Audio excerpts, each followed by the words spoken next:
watched a Jordan Peterson interview together that I've never seen before. I'm not really qualified to critique Jordan Peterson, but at the very least, I think I can kind of point out a little bit of what he says is incorrect. I'm not a big fan of Jordan Peterson personally, but I think he does come across as like a very logical person. I think a lot of what he says is not really that logical. So let's just watch this video and we'll just play it by ear. Do you feel that you have, particularly guys, the alt-right, who, as you say, some of them have enjoyed your work and say, No, I'm not one of you guys. I'm not with you guys. They haven't enjoyed my work. I've definitely read bits on the internet. Read more. All right, see, like right there, she is just like doing a classic interview thing about talking about who his fans are, but he immediately goes on the attack here. And it's kind of annoying because he's just doing a quip here. He's not actually engaging in meaningful discussion. And that's what one of my big beefs with Jordan Peterson are, is that he's just like he's inherently combative in his interview styles because he always tries to turn around the interviewer. Yeah. And it's kind of like he tries to come across as a philosopher, but a philosopher should have he's trying to turn around on her right there, but the read more is a quip. But let's carry on because that wasn't really anything really. I've not seen this interview. This is completely blind. I have no idea what he's gonna say here. I have no idea what she's gonna ask. I've watched Jordan Peterson before. I've watched several of his YouTube videos, of his own YouTube videos, and him explaining his points. But I don't have any experience with this GQ interview. And I want to say I don't have any like mean-spirited intentions towards Jordan Peterson. I just think that a lot of people listen to him that shouldn't. But just to premise this a little bit, what are your thoughts on Sam Harris, Ben Shapiro? In general, I think they're more concerned with all of them combined are all like, obviously Sam Harris is different politically than the other two. Yeah. But I think they're all more so Do you think Jordan Peterson and Ben Shapiro are politically aligned? Yeah, they definitely are politically aligned. Okay. But I think even though Sam Harris is on the other side, I think they're all more concerned with coming across as smart rather than actually engaging in meaningful debate. And I think that's probably what most of this interview I'm going to be pointing out, or when he says things that are just empty or just like don't have any real meaning. Because that's what in the Kathy Newman interview, that's what I pointed out to you, where he basically said something along the lines of, "That's not what I said," or he's like, "That's not what I said. I just looked at it and then I said that exact same thing." No, it's like it's an observation. Oh yeah, it's an observation that like So he's like, "You're saying that this is natural." He's like, "No, I didn't say it's natural. I said I observed it, and that it is natural." And it's like basically you're just saying the same thing. You're just like you're just trying to come across as smarter. The terminology. Yeah, he's just inserting extra terminology to make it seem like, no, that's not what, like, just to like basically get one over on her. Yeah. And it's just that kind of debate style is just kind of, it's not like, I wouldn't say dirty. It's just not really, I don't think, useful for like proper discourse. All right. Let's see. Let's dig into this GQ. Let's dig in. I mean, that's enough. Let's just get into the meat of this.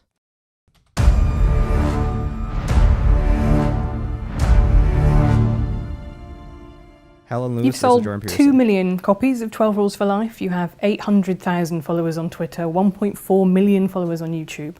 What is it that you're selling that so many people want to buy? I don't think I'm selling anything. Well, I went to a show. I'm a completely unbiased, like, I am not concerned about money at all. I'm a pure logical thinker. I mean, he's going to come, like, I mean, okay, let's continue on. I just wanted to point that out. That's just, like, that's really funny. I'm like, I'm not selling anything. He's literally selling things. It's not like he's not making money from this. So anyway, where you were selling tickets to your show, so people are willing to pay a lot of money to see you speak. You know, what is it that you think that people are hungry for? They want to hear from you. They're hungry for a discussion of the relationship between responsibility and meaning. And we haven't had that discussion in our culture for 50 years. We've concentrated on rights and privileges and freedom and impulsive pleasure, and those are all useful in their place, but they're shallow, and that's not good. This is kind of a shtick of Jordan Peterson. He was like, everything that has happened recently is bad, and everything that has happened like 50, 100, or like 200 years ago was good. And the talk about race relations, and like even if you don't necessarily agree with things such as current like critical race theory or any sort of race theory in general, we can at least agree that discussions on civil rights and things like that have gone on after, because he's talking about the civil rights. I think when he says 50 years, I think he's talking about civil rights there. But if he doesn't really think we haven't had these discussions since then, and also like not to mention like LGBTQ rights have also been discussed in the like more than 50 years. Like it just happened 2000, like in the last like 10 years, we've had massive gains in that. Is that not a discussion that was worth having? Right. And like it just kind of, he's like calling it shallow because he uses this language that I don't really agree with here, because he's just kind of trying to set these like pillars, these comparative pillars that are kind of like, that way it just makes it easier for him to critique things. And I really don't think that, I don't know. Well, I already forget the woman's name in this. Helen Lewis. I don't know if she's qualified to point out like what he's doing, and I maybe she's. Oh no, she's definitely qualified. I don't know if I trust GQ magazine. Okay. What does GQ stand for? Gentleman's Quarterly. Yeah, I'm definitely not believing in Gentleman's Quarterly to discuss serious like this like to critique him. I mean, I'm not saying she's like bad, but let's keep going. We're only 1 minute in. If people are moored shallowly, then storms wreck them. And storms come along. So I'm talking to people about how they can build a foundation underneath them that works. And people need to know that, because otherwise their lives are harder than they need to be. What is it that you have that no one else has? What are you offering that no one else is right now? Well, I think that is what I'm offering. That's not part of the public discussion, and it's grounded in my clinical knowledge. So I've been a clinician for a very long time, and I'm familiar with the works of most of the great 20th century clinicians, and a reasonable amount of philosophy and a good swath of literature. And I'm a credible scientist, and so I can bring that all together. And I've tried to bring it all together and to make a case for... Yeah, he is a scientist. He has a PhD. He's actually, he does have qualifications. I'm not going to sit here and like attack his qualifications, because that's not what I'm here to do. He does have a background in these things, not necessarily philosophy, but in the things he just described. But carrying on, I mean, him talking about him building a framework or a groundwork underneath people, like that's what his books do. I mean, there's not really a lot. He's explaining what he's doing here. I mean, not really. I mean, he obviously had some flowery language there about lives getting wrecked in the sea or something like that. But that's not really critique worthy. But let's just keep going. I want to watch longer swaths of this, because or else we'll be here all day. The significance of individual life and the psychological necessity of courage and nobility and responsibility, these things that sound old-fashioned, but are old-fashioned in the best sense. They're old-fashioned because they've lasted forever and they're absolutely necessary. And people need a call to responsibility because they need to mature. They need to want to be adults. And I don't think we do a very good job in our culture of making a case for why it's a good thing to be an adult. And two things really made you famous, which is, first of all, is the book, 12 Rules for Life. The second one, I think, was an interview that went viral with Kathy Newman of Channel 4 News, which you talked about men and women. Podcasts help plenty too. Right, he's got a big following. But that was, I think, really fascinating, that interview, because it was specifically about men and women. And you said at the time, YouTube skews very male and your fan base is very male. Is that still the case? Are you still primarily talking to men? I would say the talks are probably 60-40, 65-35 male to female. The book sales, I don't know. I doubt it, because usually it's women who buy books, although men do buy nonfiction if they buy books. We don't know the demographics on the books.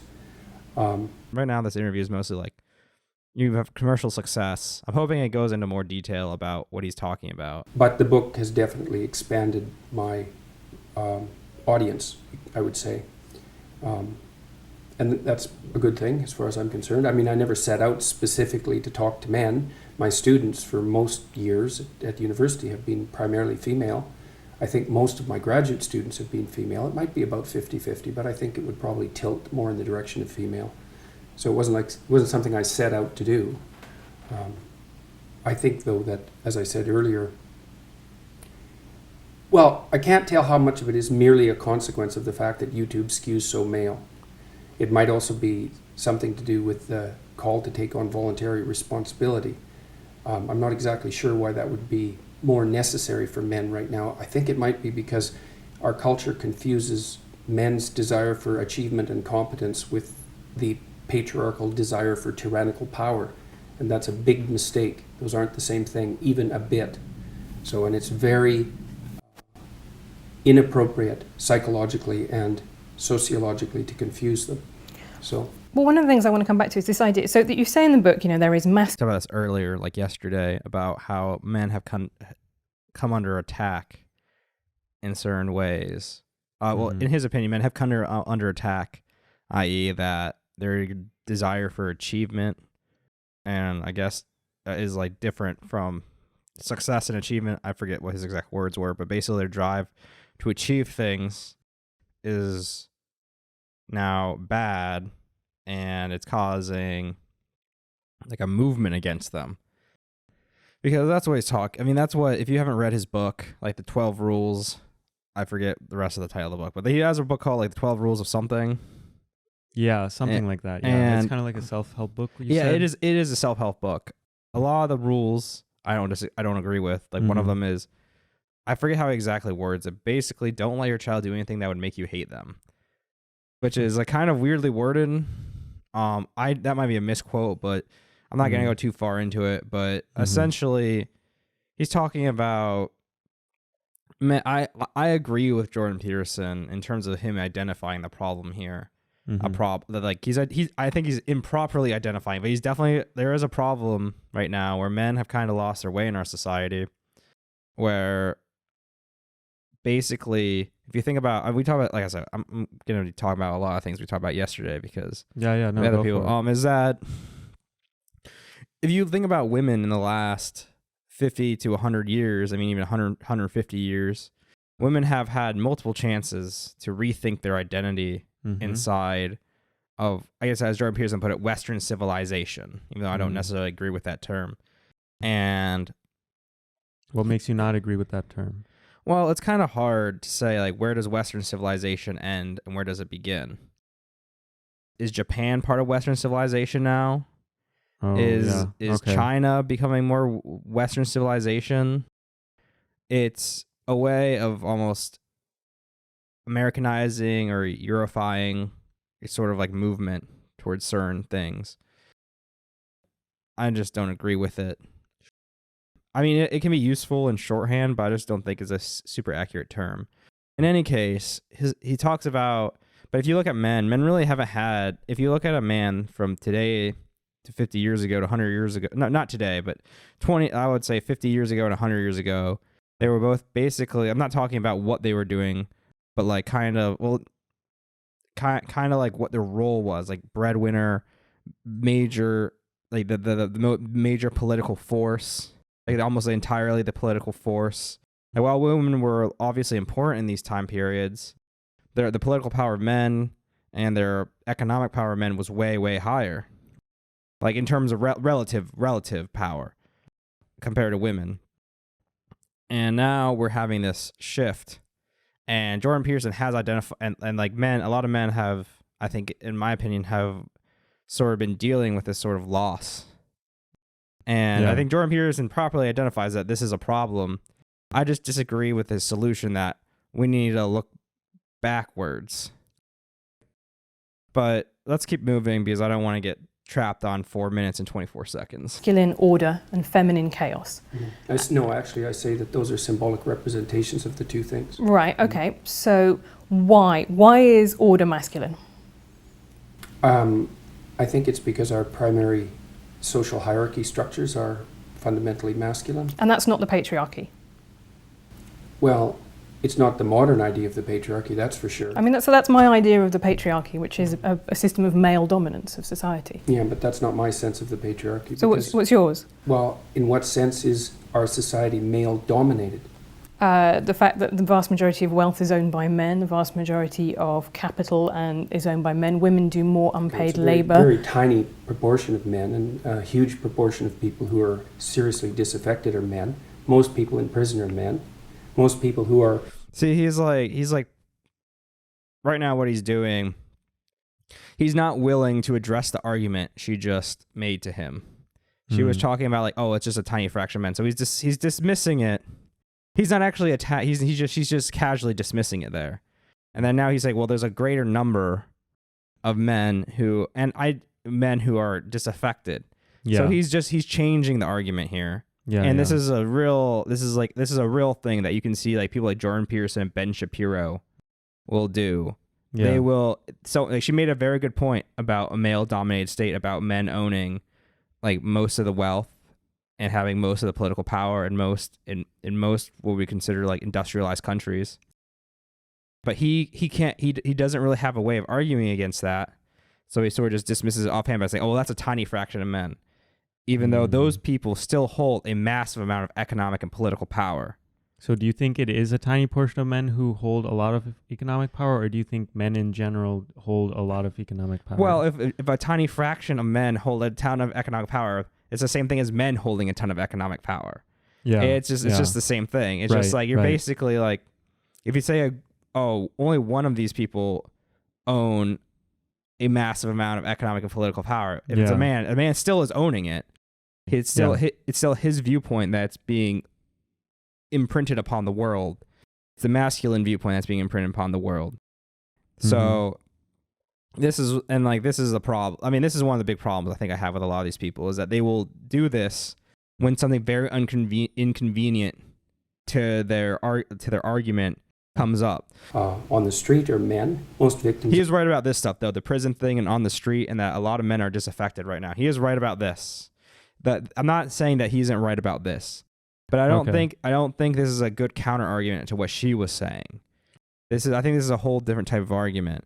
Yeah. And instead of responding to what she said, he's going a whole different direction.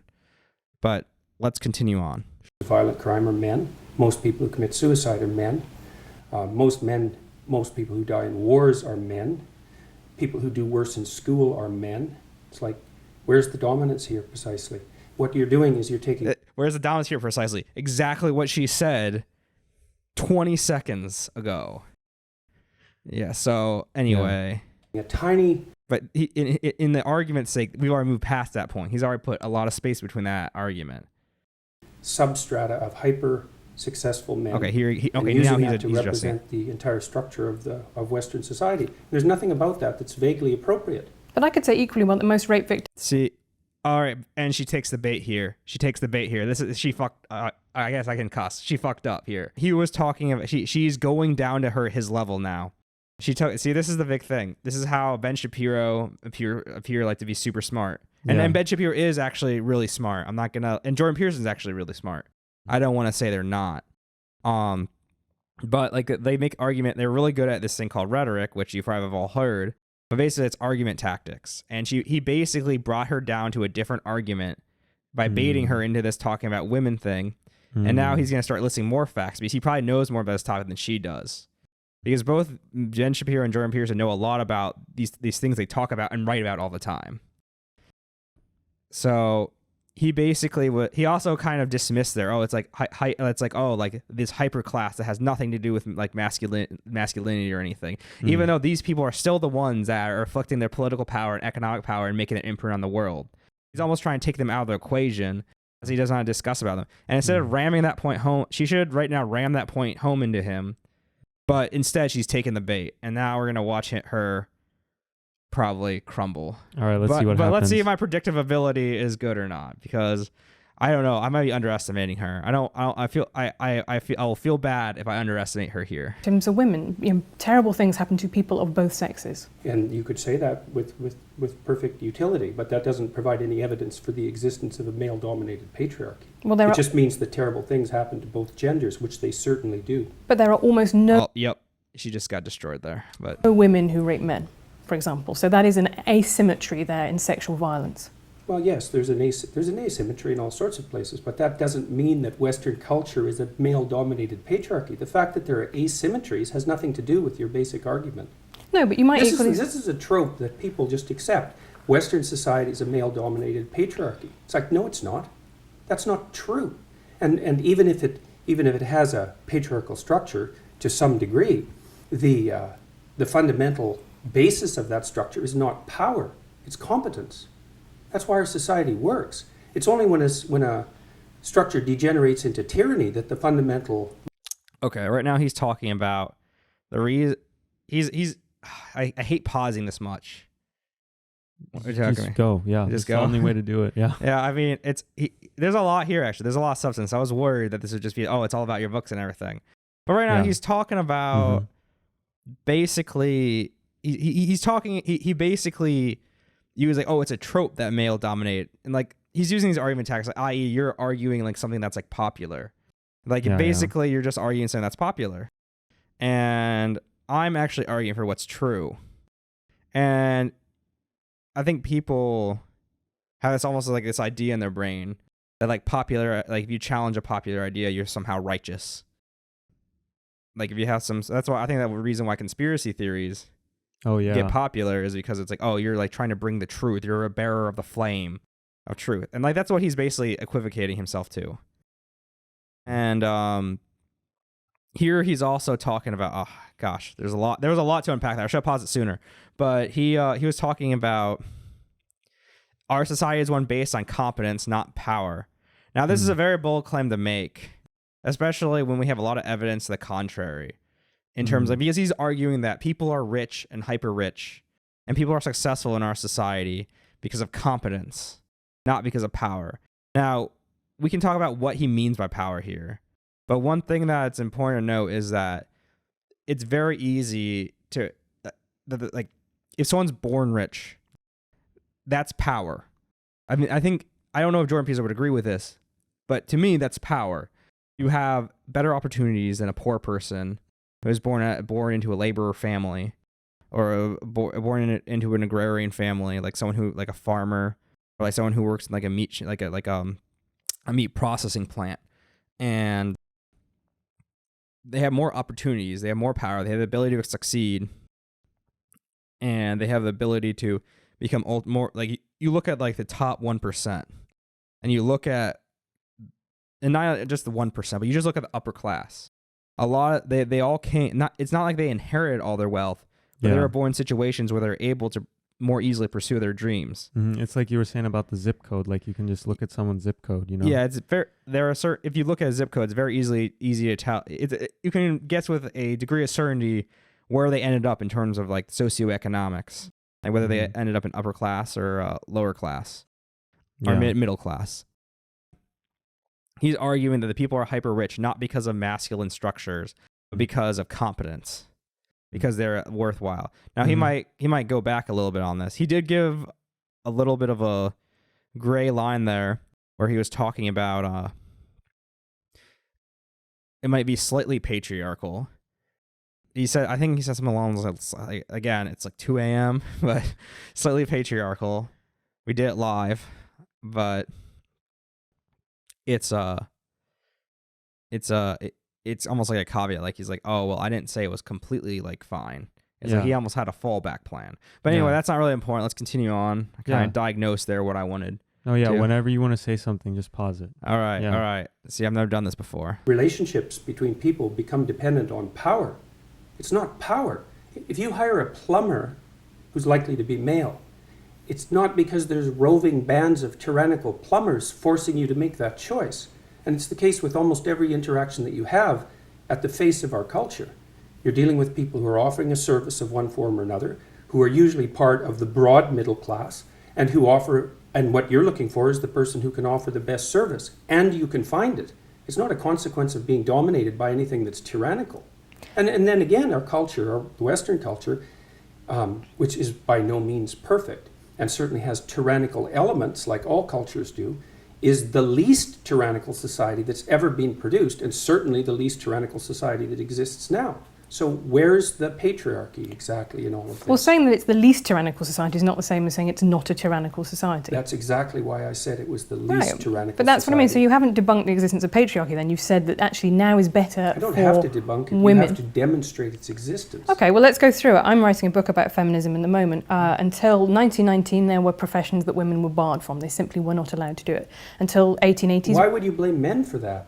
Because who was in those professions, who was guarding entry to those professions, What who do you was think worried it- about what do you losing their think it was status if emanci- women became What do you think it was doctors? that emancipated women in the 20th century, just out of curiosity? Well, a couple of different things. I think it was technology. I think it was the pill helped enormously Okay, so because when it did that- gave when people was that developed? Well, in the 60s. Right, so that And- wasn't 1919. No, but I also Right, think it how was a about series tampons? of legal changes that started in Britain with the Married Women's Property Act, which said for the first time women are full legal beings under the law. They can own property. Mhm. And that to me is a structure that has continued throughout from a time when women didn't have the same legal rights as men to now when they mostly do, but culture still lags behind it. I don't think you and I are necessarily talking at such cross purposes. It's just that your conception of patriarchy, as I see it in the book, is that quite a lot of men are quite nice and they do nice things for women. And No, that- that's not my conception of patriarchy. Will you- And I don't require men or advise them to be nice, Well, ever.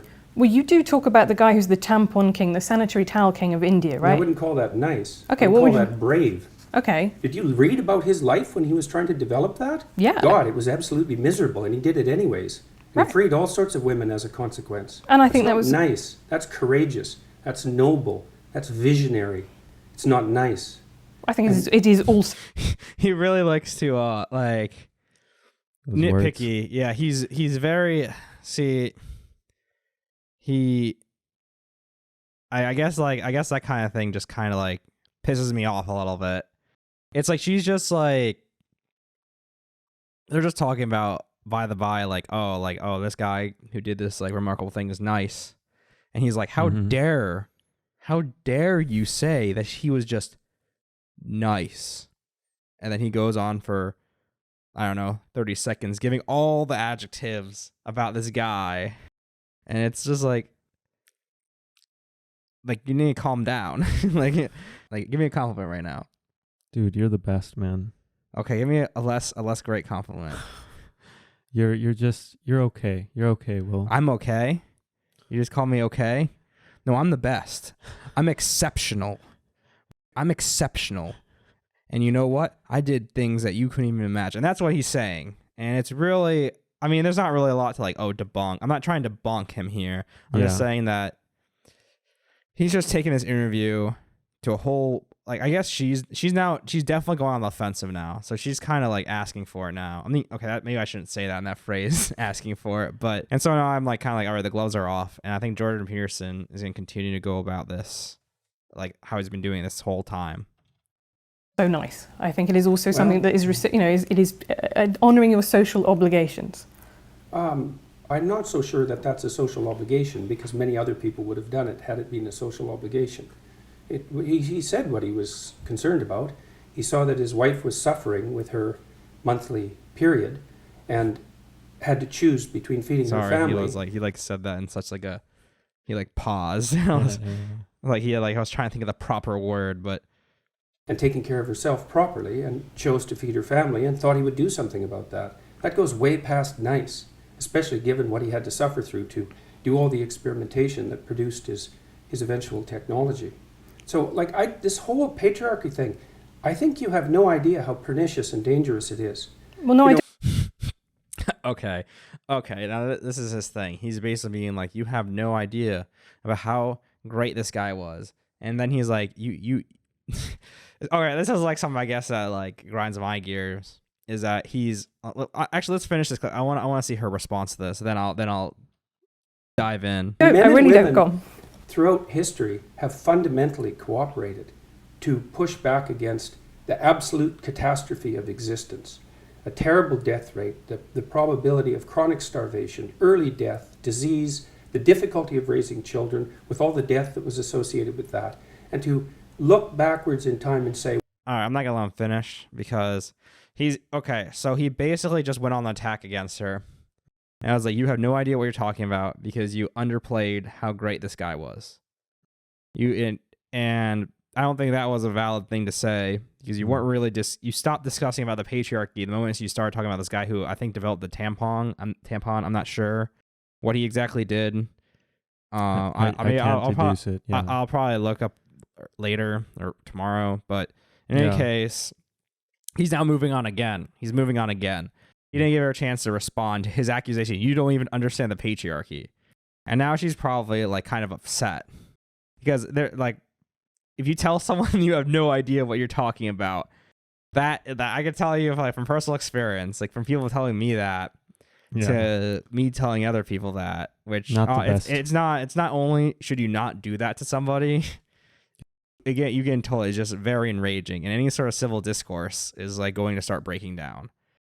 But he thrives in chaos, and I think she was trying to establish some common ground there. I feel like. Well, she was trying to establish a base of which to like talk about. Because she wanted to talk about the patriarch, but it seems like he's not super interested in it right now. He's just trying to bounce around, and she's kind of not nailing him. I call it nailing to the cross is what you do to people who bounce around onto issues. You nail them to the cross. You take a point and you just nail them with it. And this is like the problem with, I guess, interviewers, is that when people interview people like Jordan Peterson and Ben Shapiro, their job is to get them to talk and get their point of view, and they're kind of at a disadvantage. I actually don't know what the exactly point of this thing was, but I'm just going to play it. Well, basically what happened was men took the upper hand and persecuted women in this tyrannical patriarchy. It's absolutely dreadful misreading of history. It's a terrible thing to teach young women, and it's a horrible thing to inflict upon men. I mean, I absolutely disagree with you. I think that's like saying slavery in the US was actually, most people cooperated. Well, no, you didn't. You had a system where one set of people owned another set of people. And until women got full legal rights, they could own property for themselves, they could work. Essentially, they were owned. They were first owned by their fathers and then by their husbands. Status to the domination by men. Yeah. See, and like I think I'm starting to notice it is that she's letting him finish his like talking points. She's letting him finish his talking points. But when she is like going on about her talking points, he starts trying to talk over her. And he's not letting her finish. Because she was actually making a comparison there. She probably would have talked about power and things like that. And that's like Jordan Peterson, only to a certain degree, would believe in like things like power dynamics or like very specific legal things. And he it's really hard. He basically talked over her so to get her to be quiet, and so that he could immediately start countering her first half point. And now she's jumping around. She's jumping from point to point to point, arguing with him. And he basically lets her like start. He lets her get her half point in, and then he counters that half point, and then he moves on to a new topic. Yeah. So so in like a gotcha video, if you like super edit this, it's basically it looks like he's countering all of her points, and she has no ability to counter him. And which it's kind of true, because she keeps on jumping with him. She needs to stop. Like she's not going to stop doing this. Like she was trying to talk about something. She was already trying to respond to the previous thing, and now he's going to take it again. I mean, I keep saying this over and over again, but it's what he's doing. He's not actually trying to engage with her in a meaningful way.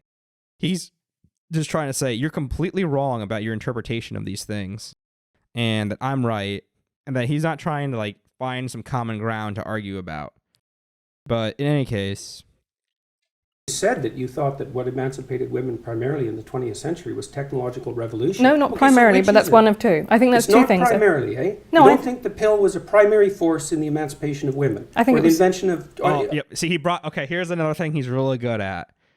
See, she's getting tripped up now. She is getting flustered because he brought up her own points against her. Because she said this earlier, and now he's bringing up against her. So you don't think? Yeah, you don't agree with your own points. You're not being logically consistent. And then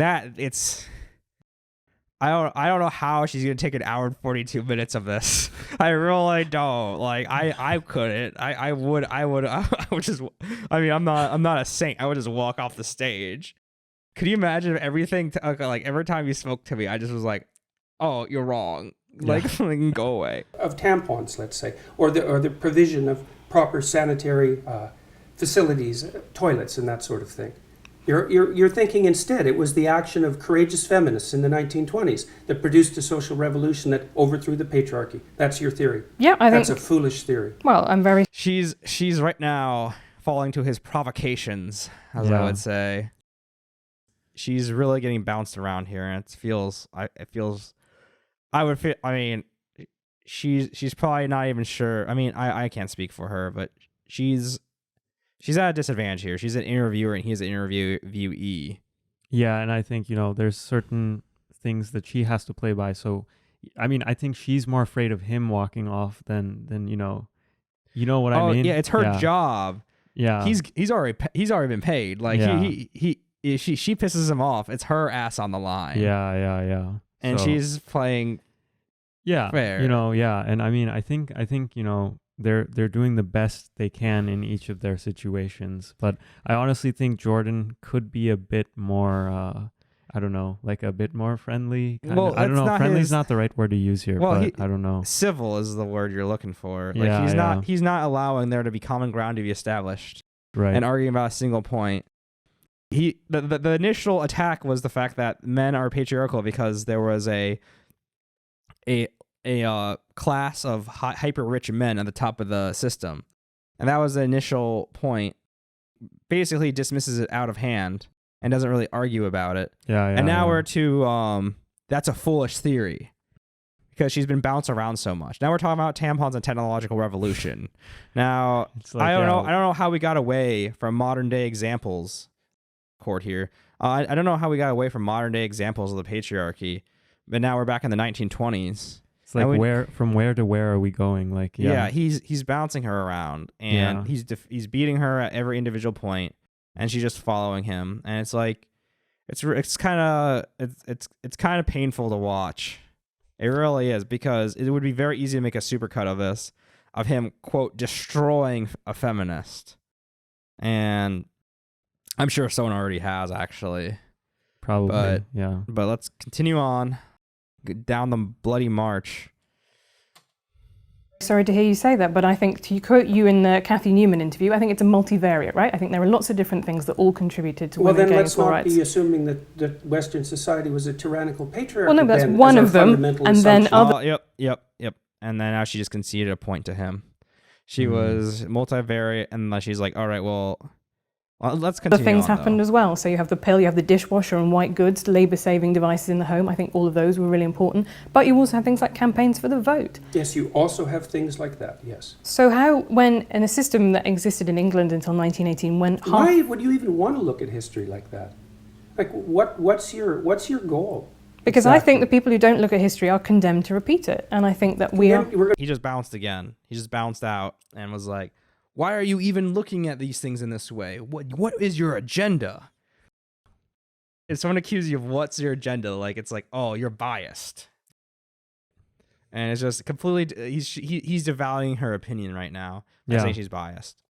What are we going to do? Repeat the persecution of women? Do you think that's a realistic possibility? Yeah, we're sitting here. How do you see that? We're sitting here in America, right, where we've just had a 5th judge appointed to the Supreme Court who is... Oh, okay. See, again, she got bounced again. He's now anti-abortion. He's now conservative. I think that abortion rights are actually... she's going to... Okay, here's the thing. She just gave him a great thing about... he's going to take abortion, he's going to run with it. And he's going to take it and run with it. So that's my prediction. Fundamental to women being able to function as full humans in society. And I think that is now under threat in America. I think it is extremely smug and complacent to think civilization has peaked, it's all upwards from here. Yeah, well, good luck with that, I suppose. It's a living. There are lots of people who agree with me. There are lots of people clearly who agree with you. There are just a lot of people, I would say, who are coming to listen to what I say because they're sick and tired of having their desire to move forward in the world and to... Again, she tries to come to common ground there. Like, there's a lot of people who like what I say, and there's a lot of people what you like say, and he's like, no. I'm right, you're wrong. Yeah, I'm right, you're wrong. Like, she keeps on doing this thing where she's trying to establish common ground with him so they can have a discussion. And he's not interested in that at all. Achieve something and to take their place as adult males, let's say, who are under the weight of accusations that their ambition and forthrightness is a manifestation of something that's fundamentally tyrannical. They're not happy with that. It's not doing anyone any good, and it's also not true. It's really a terrible thing to do to young men, and it's happening all the time. That's why they're bailing out of universities like mad. There won't be a man left in the social sciences in 10 years in the universities, and it's no bloody wonder. It's an unhospitable place, and it's unhospitable precisely because of this doctrine. It said that throughout history, the fundamental relationship between men and women was one of power, essentially slavery. Like, he really is stretching here about saying that men and women, what he's saying here is that men and women's relationship throughout history was one of collaboration. That women agreed to basically be housekeepers and subservient. He probably wouldn't agree with the word subservient. We agreed to be housekeepers and child rearers, and that they weren't in that position because men were forcing them.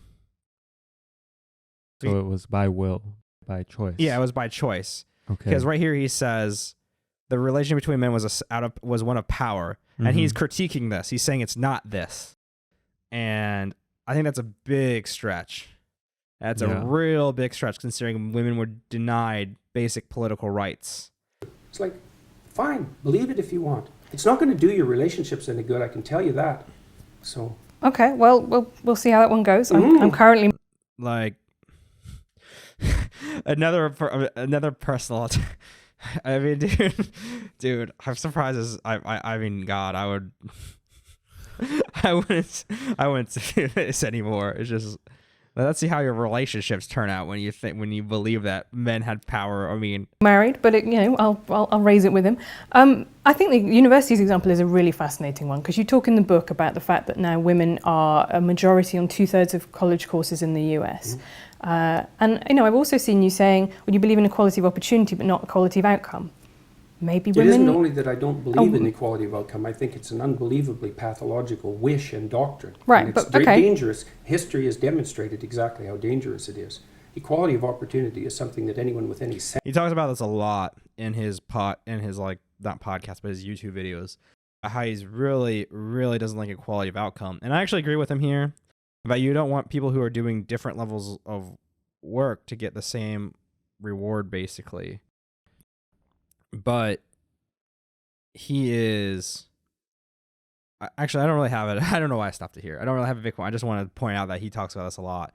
But he, again, changes the subject. I'm going to stop stopping it when he changes the subject, because I'm sure at this point, the point has been driven home. I mean, with equality of outcome, how do you determine what is unequal and why is something unequal?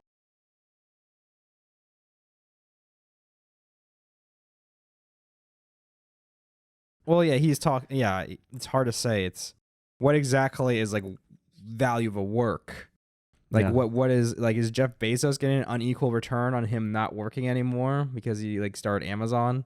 Is him earning more money like than millions of people in the United States? I mean, it's probably, I don't know the exact numbers, so he probably earns more money than like a billion people if you count countries that haven't been fully developed.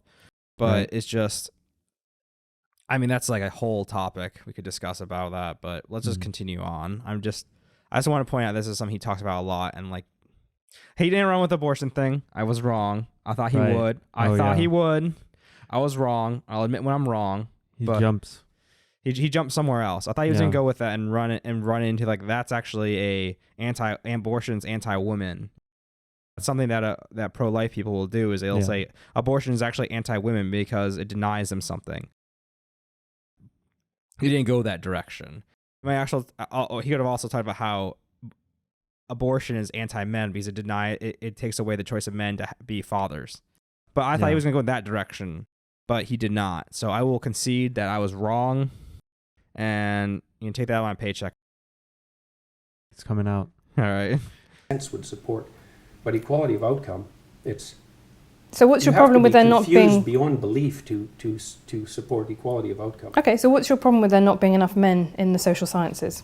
Perhaps women are just cleverer. Perhaps that's why there are more women at university, Could right? be. Under your doctrine. I don't think that, but that's Well, I think the logical problem extension I of your have with it doctrine. isn't the fact that there's an unequal distribution. The problem I have with it is that the reason that men are bailing out is because of the prevalence of the doctrine that you're espousing.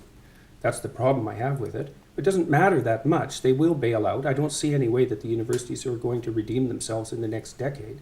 So, and maybe that will be fine, but I doubt it. We'll see. That seems extremely pessimistic when the numbers of people going to university just generally are going up. Yeah, well, that's not going to last for very long. Why not? Because it's too expensive, and the universities are doing all sorts of things that aren't acceptable, mostly ratcheting up the price. So, and decreasing the quality of what they're offering, and playing into the hands of the people who are ideological acolytes of the identity politics routines, and playing postmodern stunts, and pushing neo-Marxism and all these things. Oh, there we go. Postmodern neo-Marxism. That's one of your favorite Jordan that's Peterson the terms, funniest right? thing. He just was taught. He actually separated it, so it's not postmodern neo-Marxism, because it would actually be accurate if he was saying that universities have Marxism and postmodernism, and not pushing them concurrently in a single ideology. And if he talks about it more, I'll talk about it more. So I do have a problem with the phrase postmodern neo-Marxism, but I don't think it's relevant if I go into it now. But I guarantee he's going to bring it up more. Actually, I can't guarantee it. I'm locking in. Right, He's this gonna, is your second lock-in. Postmodern neo-Marxism. Right. Let's hear it. For 500. They're characteristic of the social sciences and the humanities primarily. See, this is where I find you fascinating to me, because you talk in these quite apocalyptic terms. I think that someone who will listen to that and think, wow, there's a really big problem. But what we're really talking about is some irritatingly postmodern professors and some students with blue hair and funny ideas about gender in a handful of courses around America and If that's what we were Western talking about, no one would have paid attention to me for more than about 15 minutes. So you might see this as some surface manifestation that's irrelevant, but that isn't how most people view it. It's certainly the case, too, that this identity politics battle of ideas was a determining factor in the last American election. If Hillary wouldn't have played identity politics, played cozy with the identity politics types, she would have kept the working class and she would be president now. So these aren't trivial issues by any stretch of the imagination. It's not just some kids having a decent time while they're being creatively rebellious at university. It's a much deeper problem than that. The doctrines that I'm opposed to are predicated on, well, one assumption they're predicated on, it's probably the primary assumption, is that the best way to view history is as the domination of a tyrannical male patriarchy, and that's true also particularly of the West, which is a doctrine I find absolutely unpalatable and historically absurd, biologically ridiculous, and ungrateful, among other things. He's getting mad again. I'm not willing to give up on postmodern neo-Marxism yet. I'm going to give it another... Who's ungrateful, sorry, in that? Who is being ungrateful? Look at what you have. Right. You live in the best society that's ever been created. I was reading about some Indonesians. I mean, do you mean me as a woman or me as a 21st us. century person in the world? I mean us, yeah. I mean, I'm incredibly grateful for what I have, but to me the then project of politics is... construction of a tyrannical patriarchy. You're grateful. I'm just wheezing over here. Because they actually, for a hot 2 minutes, we're actually discussing about the same thing and having a discussion. And now we're that's why I kind of was letting him play out, because I was like, oh, they're having a meaningful discussion. There's no problem here. But like I said, there's not a lot. I'm not gonna go in and try debunk everything he's saying, because it would take way too long. But I'm just trying to point out that Jordan Peterson is not a sort of genius guy who is out maneuvering her because she's just so dumb and he's so smart and his arguments are just so solid. It's really because they're playing two different games, and due to the fact that these sort of things are image based, when I say image based, it's who appear. It's people aren't hard critiquing, writing down what they're saying and weighing the pros and cons. It's when you talk fast and you talk, he's talking very strongly here, very passionately, it appears like he's coming from a center of strength. Like he feels strongly about this thing. He's coming from a center of power, and he's basically jumping around and making her continue move. She's moving a lockstep with him, and not if he's the one leading this dance, and people respond to that, and that's why you see these clips, like these hot clips, like Ben Shapiro destroys college student, or like Charlie Kirk destroys college student. Yeah, but I mean, a lot of time it's college student. Jordan Peterson here is just being, I mean, he's just being that person. Grateful for the productions of a tyrannical patriarchy. How does that make sense? Because I think life is good. I think it could be better. That All right, I will diagnose this. I will diagnose what you just said because it's actually fairly easy to diagnose. He's saying you have to thank the tyrannical patriarchy for basically what you have. And that doesn't make any sense. And it's kind of like, it's not actually like, there's not really any substance there. It's just saying you should be grateful for what came upon. And the fact that you're willing to praise something you find so evil is like illogical. And it's, you can both say that like the tyrannical patriarchy gave way to technological advance and say that that thing was bad. I mean, it's like the Chinese, I'm talking about like ancient China. Great like developments and stuff. Developed gunpowder. Maybe not ancient China, but they developed gunpowder. I'm talking about pre-modern China. Developed gunpowder, had massive cities that dwarfed European cities, had massive fleets, and I bet he would call that a tyrannical system. But it also paved way to technological advancement. And you can basically, both these things aren't incompatible with each other, but he's making it sound like they're incompatible, and I don't agree with him here. I will critique that because it was relatively quick. I mean, it was like 2 minutes, but that's what being fine. a progressive That's a perfectly means. reasonable proposition. But I guess that isn't commensurate with your claim that you're the beneficiary of a tyrannical patriarchy. Why not? How can it be good if it's the consequence of a tyrannical patriarchy? Oh shit, she just called him out. She just fucking called him out. Why is this not incompatible? Like, yes. Exactly the point you made a couple seconds ago. Yeah. She finally did it. She finally stood up to him. I mean, not really. Like he's gonna jump now.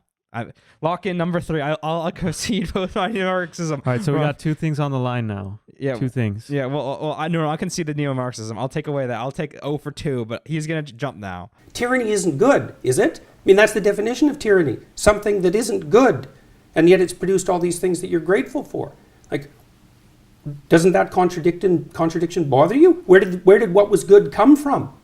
I think I'm benefiting actually from a lot of things that I don't support, that are unearned privileges in my life. I think that's absolutely true. Like your job? Like I have a very good job. I had a loving family who I don't think that's going to do the world any. I don't really get what he's like. Okay, so he's basically saying, I don't really like, at this point is like really dumb to me, I guess. This is like barely. So what I get from what he just said is that there can be no benefit. Something cannot give goodness if it's not inherently good.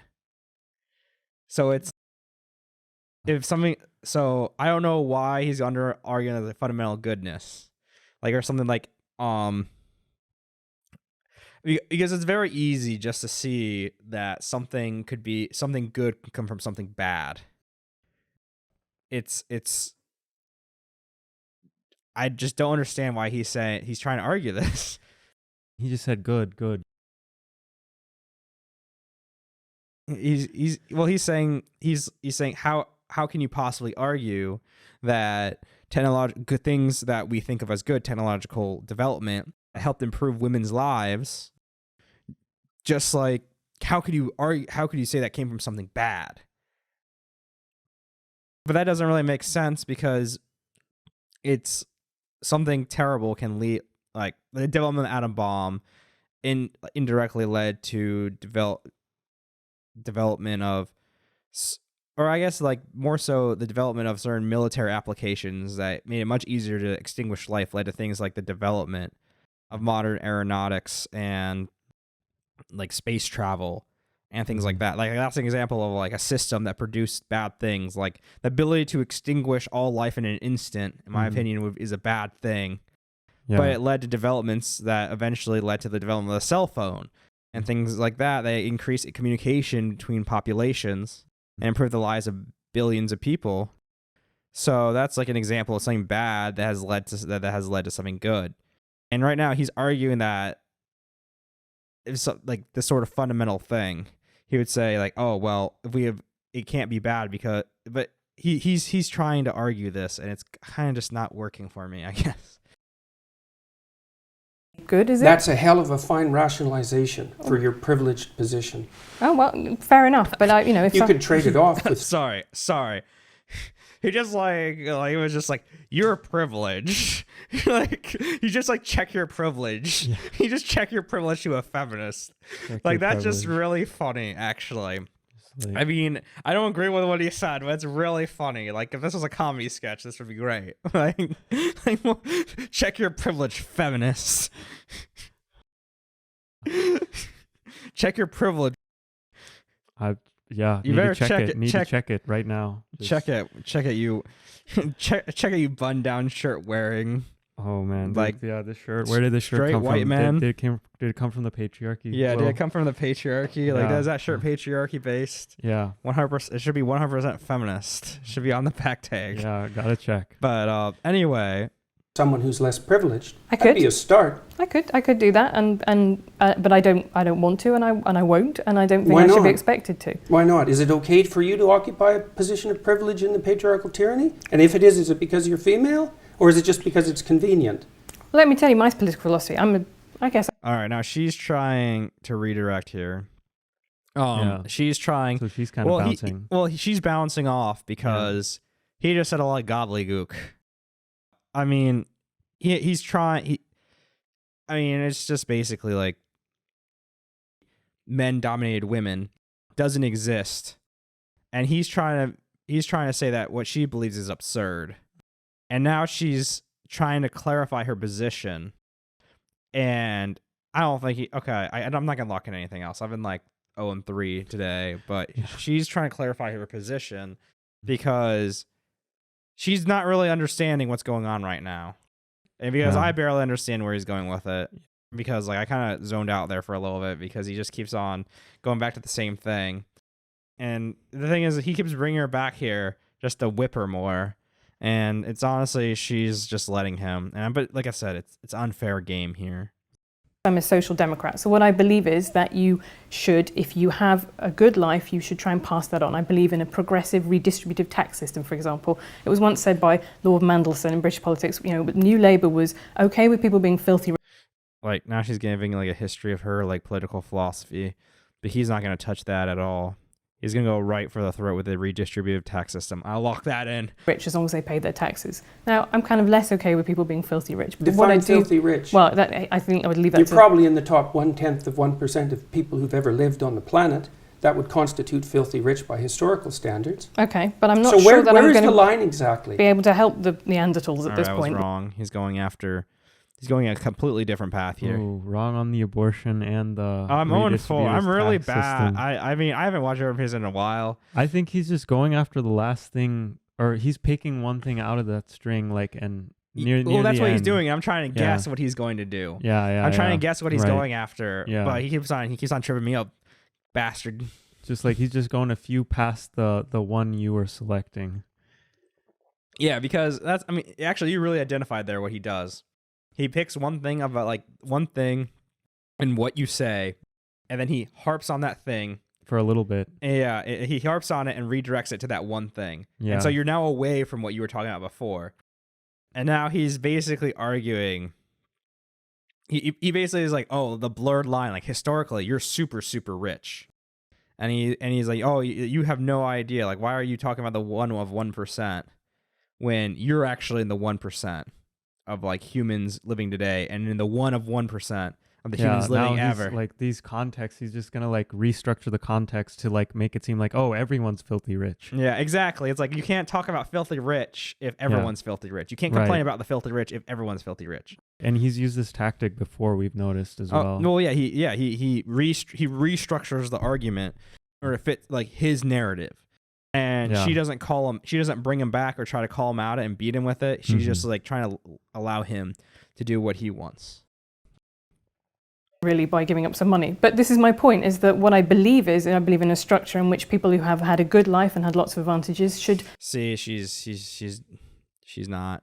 She's just continuing, she's kind of continuing the previous point, but I'm not gonna lock in anything else, but he's probably just going to continue talking about that you're filthy rich, and like he's probably gonna get passionate again or emotional, however you want to talk about it. Pay that back, pay that forwards, which I think is the message that you preach as well, right? You have responsibilities. And if he's definitely gonna, I feel like he's gonna be like, no. You've had, like us, a lot of advantages in I don't regard Western life. civilization as a tyrannical patriarchy. But it's not purely a tyrannical patriarchy, That's for sure. is it? It's purely not. Right. And that's exactly the issue. But why because would you deal with moral when you describe it as a absolutes tyrannical patriarchy, then you... Okay, he's bringing it back to this. He keeps doing this. He's like, I want you to admit that you're wrong on this. And honestly, at this point, I bet she doesn't even know what exactly we're talking about when it comes to tyrannical patriarchy. It's like what do you want me to admit I'm wrong about? Like, that's probably going through. There are so many. He's coming at it from so many angles in terms of tyrannical patriarchy. Honestly, I should just start predicting he's gonna use the word tyrannical patriarchy like every time. More than postmodern. Yeah, he's postmodern neo-Marxism. I actually haven't watched a lot of his tyrannical patriarchy, like his arguments about patriarchy. I've mostly watched about postmodern neo-Marxism, so this is kind of interesting for me watching him talk about this, because I haven't really examined this portion of his philosophy.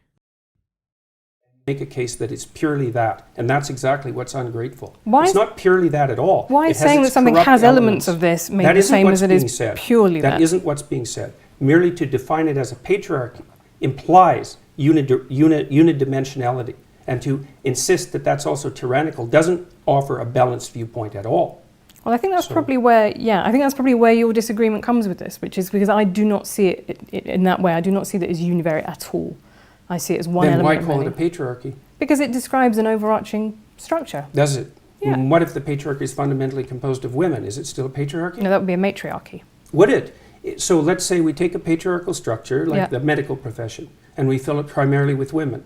Is it then a matriarchal structure? What makes it a patriarchy to begin with? Is it the hierarchical structure? Is it the fact that it's mostly men? Is it the sociological structure? Or is it the fact that it's mostly men? Well, I think that's really interesting because male primary school teachers, for example, only 15%. He's given like an example here to try to counter his example. That's not what he's arguing here. This is actually, he's actually talking. He made like some good points there. Is that he's asking her to identify what makes something a patriarchal structure. And like I think that's actually a good like question. And right now she's sure if I were arguing against it, I would say it's like the power. It's like the power dynamic. And then we could talk about what power was. But she's now talking as an example. But of them are men. And I interviewed some of them for my book. And you know what? They report exactly the same things that women do in male-dominated offices, right? They say, people have conversations that I feel excluded from. I feel stigmatized, like I shouldn't be here. People look at me askance when I say I'm a primary school teacher and I'm a man. You know, they kind of... Yeah, like, he's probably going to argue that... Actually, I don't know what he's going to argue. I'm not even going to try anymore. Reel back. You've been me and Jordan Peterson. We'll make those implicit associations. So if it is a structure that's dominated by women, then it's also a tyrannical patriarchy. I think in that case, then men have a way of, they should be able to complain about the fact that a very female-dominated office leaves them feeling out too. Yeah, feeling left out too. So how do we get something that isn't a tyrannical patriarchy? If it's composed of women, then it's a tyrannical patriarchy, and if it's composed of men, it's a tyrannical patriarchy. We're kind of out of options. Right, but all you can... Yep, he just argued her to absurdity. He just like already did her absurdity. We're out of options. Yeah, but like he basically argued her into a corner there. He's like basically said, "Oh well, men have similar experiences in female-dominated professions," and basically that allows him to say, "Oh well, if it's 51% men, it's a patriarchy, like a tyrannical patriarchy, and if it's 51% women, it's a tyrannical matriarchy." So basically, he's arguing that like, well, you just are arguing all systems are tyrannical. That's like obviously absurd, So now like her argument seems absurd because now Yeah. she's going to have to explain this. So see, this is an example. She tried to give an example. See, now I think they're delving very deeply into hypotheticals. Well, yeah, it's a problem. They're basically trying to, they're just on two different wavelengths right now. But she's kind of on the defensive here. He's put her on the defensive. When you're in like sort of the stalemate, when you start giving out hypotheticals, it looks bad for the person who's on the defensive.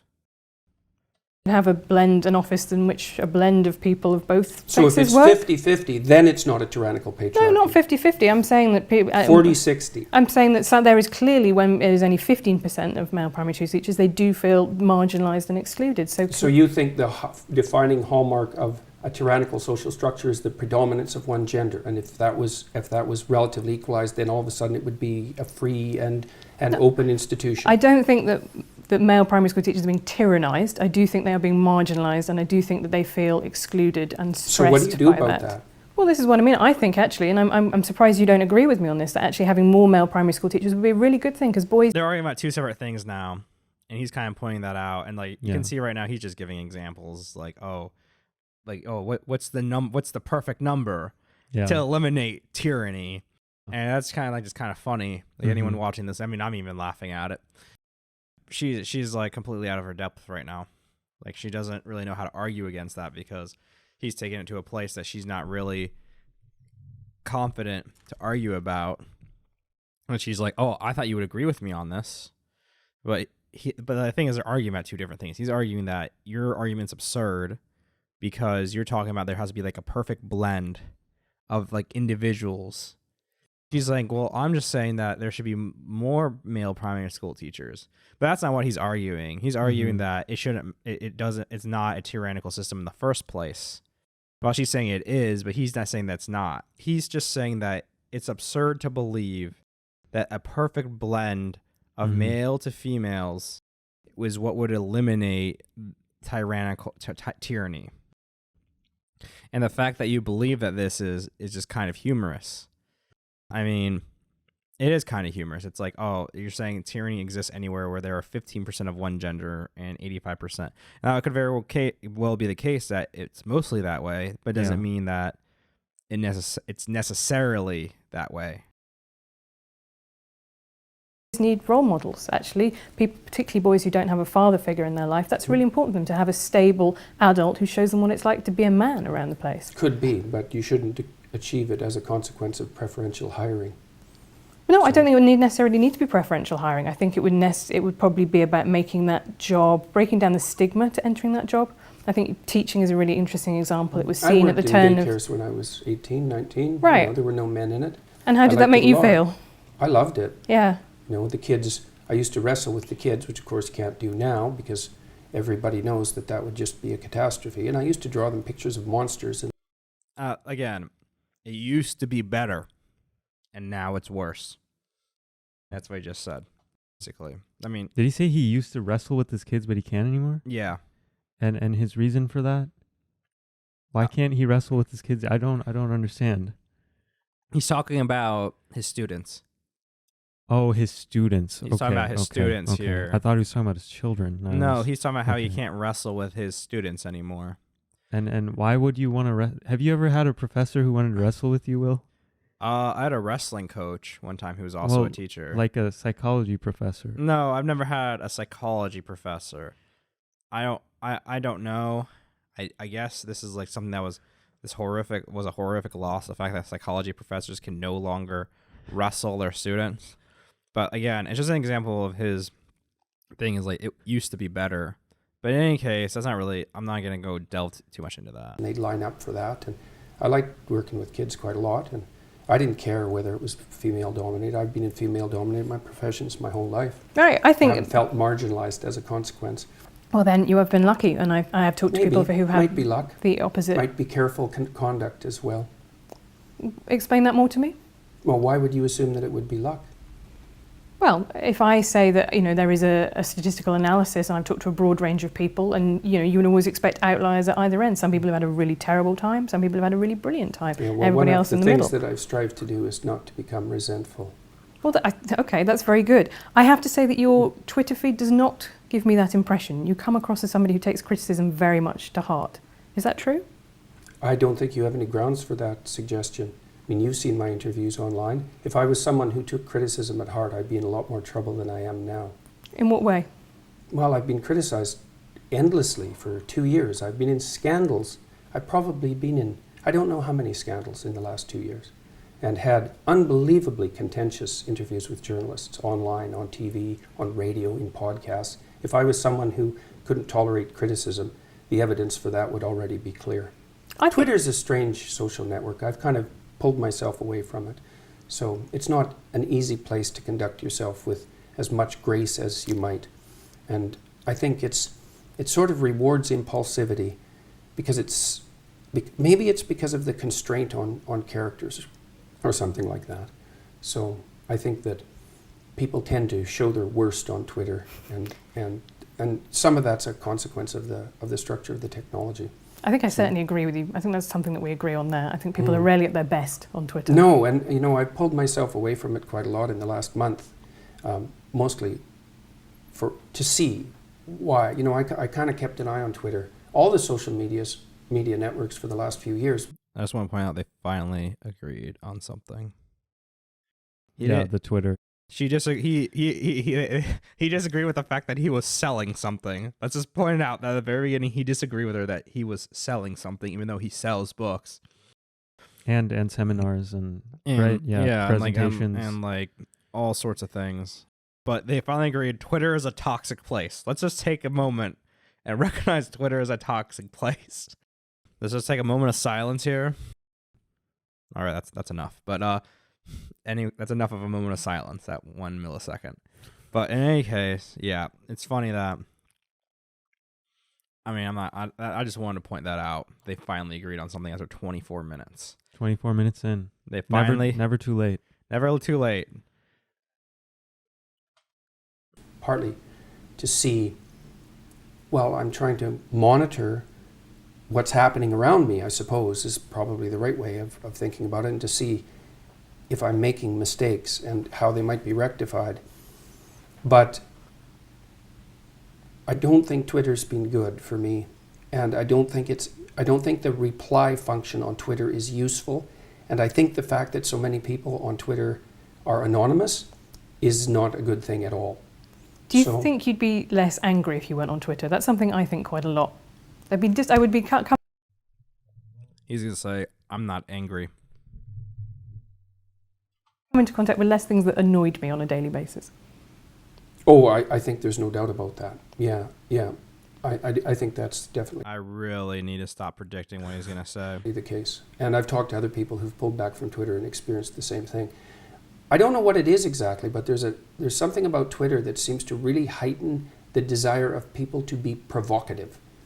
And maybe it's the case that only people who are feeling irritable respond. We don't know, like if you put up a post and 1,000 people read it, certainly 1,000 people don't respond. A few people respond. Well, maybe it skews way over to those people who had a bad day. Like, we have no idea, right? Because it's a communication channel that no one understands. We're not evolved to understand it. We're not evolved to use it. We can't interpret it. Plus, you're interacting with random strangers, which is something you never, ever do. And it's never the same set of random strangers. And you don't react to Twitter like it's random strangers. You react to Twitter like it's a person that you know. And it isn't. You write in 12 Rules for Life about having had violent impulses that you didn't act on. And I think in Maps of Meaning, you sort of elaborate on that. You say you fantasize about stabbing a classmate in the neck. And you're very clear about the fact that you've never, ever thought that you would take those seriously. But it just does make me think whether or not, are you somebody who thrives on anger, who finds anger to be something that they need in... I do think she's... Oh, sorry. I think she's being uncharitable here. Did you just say stabbing someone in the neck in the classroom? Yeah, he had a thought. He said he described having a violent thought about stabbing someone in the neck in the classroom. I don't like people have impulsive thoughts. It's called the call of the void. And while we'll never admit that we've had them, they do happen. And I think him talking about that, and then her going after him for these impulsive thoughts, when I bet she's had her own impulsive thoughts that might not have been as bad, is like kind of a low blow. So I'll concede that she's now going after him in I want to be charitable here. I mean, not charitable. I want to be I want to try to be fair here. I haven't gone on Jordan Peterson a lot, but she's kind of going for a low blow here, and I don't like that. Like, oh, you thrive on anger because you've talked about your own impulsive thoughts. So it's not really nice. She's using the same tactics. I mean, yeah, she's going for kind of it's not like quite a personal attack, but it kind of is. I mean, I don't think it's as bad as Jordan Peterson has been, though. Well, yeah, she's definitely been a better, more fair and more charitable in this whole thing by letting him finish his points, not interrupting him, trying to stay on topic, trying to find common ground to talk about while he's been jumping around and doing a bunch of things. I mean, talking over her. But it's important to know that I've been ragging on Ben Shapiro, ragging on Jordan Peterson this entire time. I just want to point out she is doing the same thing now, or a similar thing. And I just want everyone, if you're a Jordan Peterson fan watching this, I want you to know that I saw this. I saw what she does here, and it's unfair. Their life that they find motivates them to do the things that they need to do. Those are two different questions. Okay, you can answer them both. One is whether I thrive on it, and the answer to that is most certainly not. So I actually don't like conflict. It's then very how hard have you on ended me. up doing this as a job, which is arguing with people, right? Just because no, that's not my job. It's not to argue with people. Okay. So my job is to not do things that I don't think I should do. Right, and my government made the mistake of assuming that compelled speech was acceptable as long as it was motivated by hypothetical compassion. And that's not happened for me. So I made that point.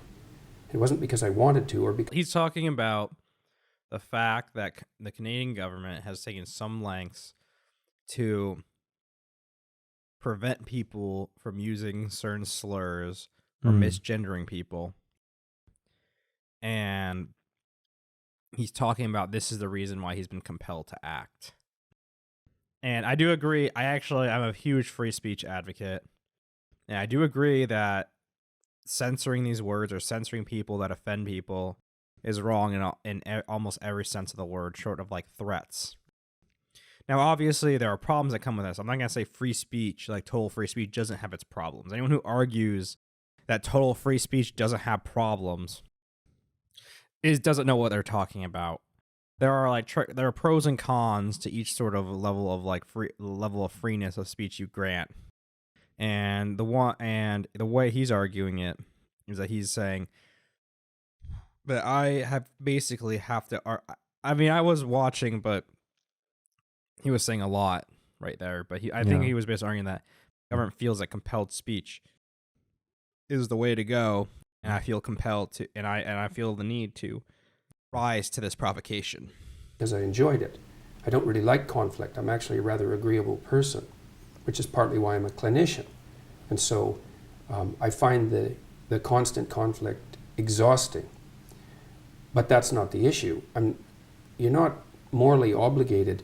You're morally obligated to do things other than that which you like. So now I really do enjoy the lecture series that I'm doing. And the reason for that is that it's not political in its essence. I'm trying to do everything I can to bring people who are trying to develop a vision for their life together and to encourage them to act more responsibly, but not in a finger-wagging sort of way, but because I've come to understand that the meaning that sustains you in life is mostly to be found through responsibility. And through the voluntary adoption of responsibility, you're very likely to find your fundamental strength. And I think that that's clinically unassailable observation. And that's all very good. And I'm Unassailable, guys. Unassailable. I was thinking the same thing. It's like I don't know. I don't know enough about psychology or any sort of clinical psychology, but it's really funny how he's like, this is unassailable. Don't even try it. Don't even try it, guys. Responsibility is the key to happiness, and nothing. Is this for the patriarchy or the matriarchy? I don't know how this. I don't know if this relates back. I mean, he might say responsibility is like. I don't even want to try to make that connection. Very pleased to be doing it, and it seems to be having a salutary effect, as far as I can tell. And but it's not because I thrive on anger. I mean, you were at my show, what, two On days Thursday ago? night, yeah. How much anger was there in that? Well, I thought it was fascinating because it was in Long Island. We drove to it and we went past a Lamborghini dealership, a Porsche dealership. You know, this is not a poor area. The audience was, I would say, very, like, as I was surprised how many women there. It was pretty mixed. No, she's doing the thing where she's trying to change the topic. She's doing it now. She's changed. She's going on the offensive now. Let's see how this works out for her. It was overwhelmingly white, and I thought you talked, you said at the end, this is more incoherent than I normally am. You ranged across quite a range of subjects, from status in monkeys to perception, but the things that the crowd clapped and they applauded where you went, oh, you can't say that, that's a microaggression, or multiculturalism is a scourge that is sweeping Canada. And what I got was a strong sense... No, that has swept Canada. Okay. Well, what I got was a very strong sense of people whose lives... I never said that it was a scourge that swept Canada either. I wouldn't have said that. Okay, well, I will go back and check your exact wording of what you said, but you definitely... I'm not in favor of it as a fundamental doctrine. Right, okay. But I don't think it's a scourge. So I wonder if you and I mean the same thing when we talk about multiculturalism, because you have a First Nations room in your house, right? You have a lot of First Nations stuff. How is the coexistence I'm the honorary member of a First Nations family, as a matter of fact. Which is wonderful. I have a First Nations artist when I went to Canada last year. But that, to me, is the essence of Canadian multiculturalism, living that culture being preserved and living alongside the... Yeah, I guess I thought he would go more on the... I thought she was going to go more... he actually would turn the tables on her there, and he actually picked some... She was talking about... She was trying to change the topic to the fact that his... I mean, I'm not going to say this is definitely where she was going, but she was changing the topic to, like, your audience was mostly rich, white, and applaud things like microtransgressions and multiculturalism. And then he turned the tables back by just picking one thing out of her whole spiel, and now he's got back control of this argument, because now they're talking about multiculturalism. And if you pick this thing, it's probably because he knows a lot about it. And this is the essence of how he argues, is that he picks topics he knows a lot about, and he knows a lot. I mean, I just said, he knows how to argue about them as well. And so this is a trap. It's a trap, if anyone gets that meme. The Anglophone culture that, in some sense, has supplanted it. How is that not multiculturalism? Well, multiculturalism is the idea that the cultures can all be put together in a single place with no overarching structure or undergirding structures. Like, that's not the case. How can that possibly be the case? That defines the situation in the world, and the world is full of war.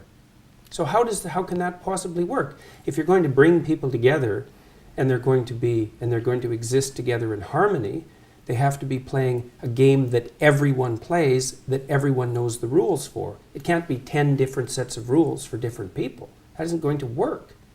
So it's absolutely naive to believe. How, if that worked, the world wouldn't... I mean, okay, he talks about how he's not motivated by anger, but he has seemed very angry at several times in this video. I want to point out that he likes to say he's not driven by anger, but he has seemed very angry at several points. Like right now, he caught himself there because he was like, like he was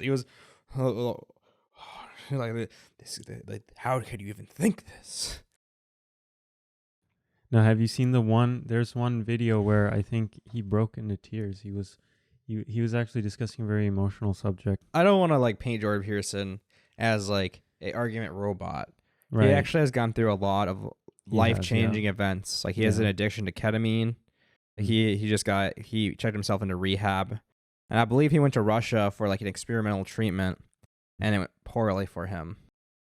And Wait, so, was he being experimented upon, or was he experimenting? No. He was being experimented upon. They put him in like a coma. So like basically the idea, this is what I've read. I mean, I could be wrong, but I read that basically in Russia, one of the treatments they use to treat addicts is that they put you in a coma for the duration of your physical addiction symptoms. When you have withdrawals from heroin, instead of allowing you to experience those while you're awake, they make you do it while you're asleep. Basically, you're not really processing it. I'm not sure about dreams in coma, but like essentially the idea is that you're not really experiencing the withdrawal symptoms. But the problem with that is that when you put someone into a vegetative state, it's hard to wake them up. Right. It's why we don't do that in the United States, is because it can lead to long-term brain damage and other malices. Is there a reason he volunteered himself for this? I don't know. Maybe he didn't trust the Canadian American healthcare systems to treat his addiction, because I believe he had the addiction before. Because the reason he checked himself in was because his wife was diagnosed with cancer again. Because she's a cancer survivor, I believe. She was diagnosed with cancer again. He immediately like checked himself in for ketamine addiction. Then he went to Russia, I believe, a few months afterwards. So I don't know.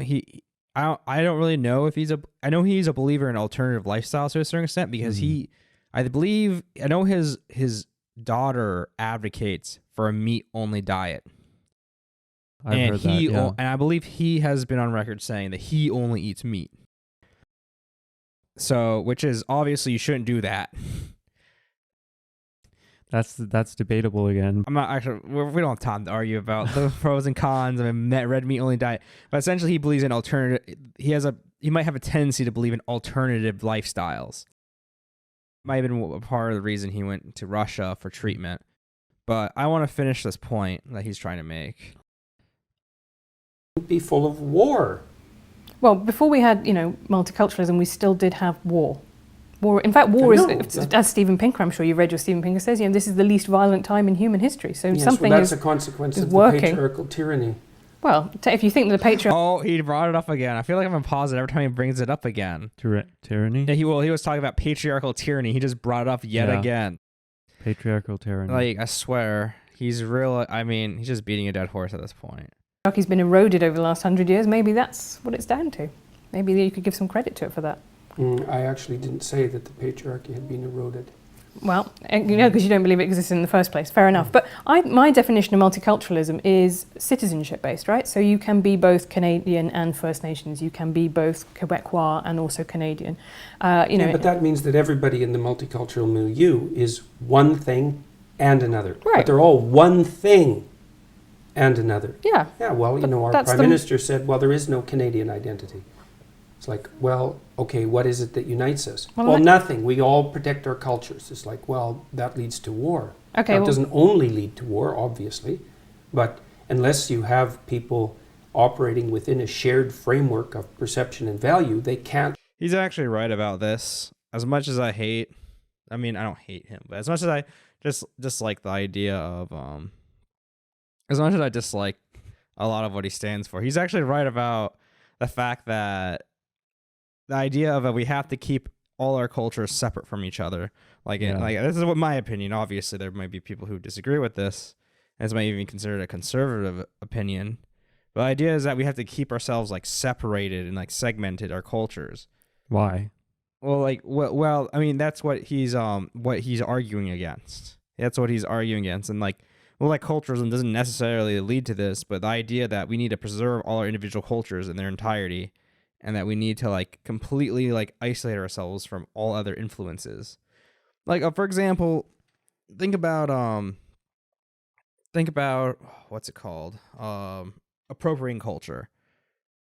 Like cultural appropriation. Now, I'm not saying cultural appropriation doesn't exist and isn't problematic or is a problem, but in a lot of cases there are going to be cultural exchanges that happen in societies, and this is the problem. And don't you think less cultural barriers could lead to less conflict?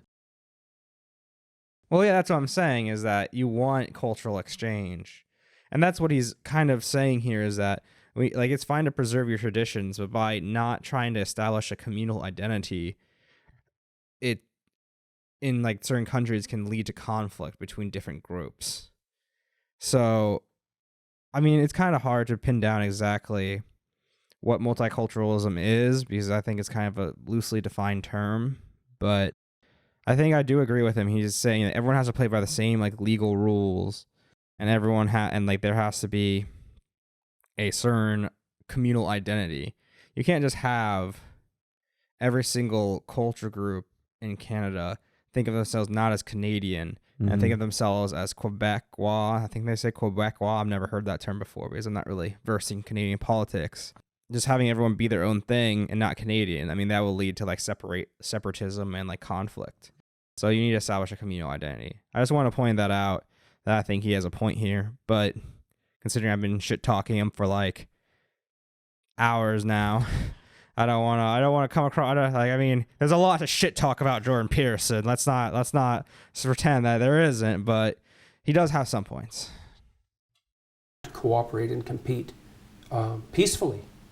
I don't understand how that's even a disputable topic. That's how you organize people. Okay, I think if that's what he said, that's what Trudeau said, that is a dumb thing for the Prime Minister of Canada to say when you are Prime Minister of Canada. You might say that. Would agree much more with what Barack Obama said when he said, I'm trying not to make a red states America or blue states America or white America, black America. I'm trying to make a United States America. That to me is... Yes, the Democrats are very good at that. Well, they played identity politics for the last 20 years. All they've done is inflame tribal tendencies, as far as I can tell. So he can say that, but it isn't obvious that it's the case. And it's not obvious to me at all that one of the consequences of Barack Obama's presidency was a reduction in racial tension in the United States. No, I wouldn't agree with that either. I think a lot of people found having a black college-educated professor very alarming and threatening to their idea of themselves as the dominant group.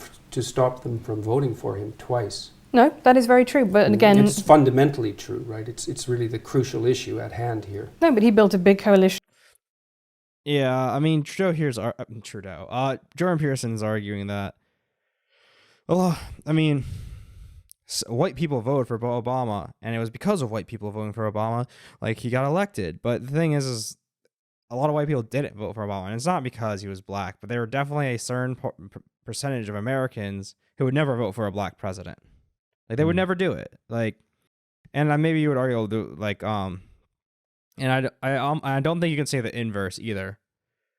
I don't think like you can say maybe you could say that there's a few, but there's not a large voting bloc. What do you mean by the inverse? It's like a black. Like, could you imagine if I was like, there's a certain percentage of black people that would never vote for a white president? Exactly. Yeah. I said the inverse can't exist. Oh, okay. The inverse, there can't be an inverse here. It's like maybe you can argue that. I'm talking about sizable percentages here. I'm not talking about one or two. Maybe there are people that would only vote for Obama because he was black, and that was the only reason they voted in the first place.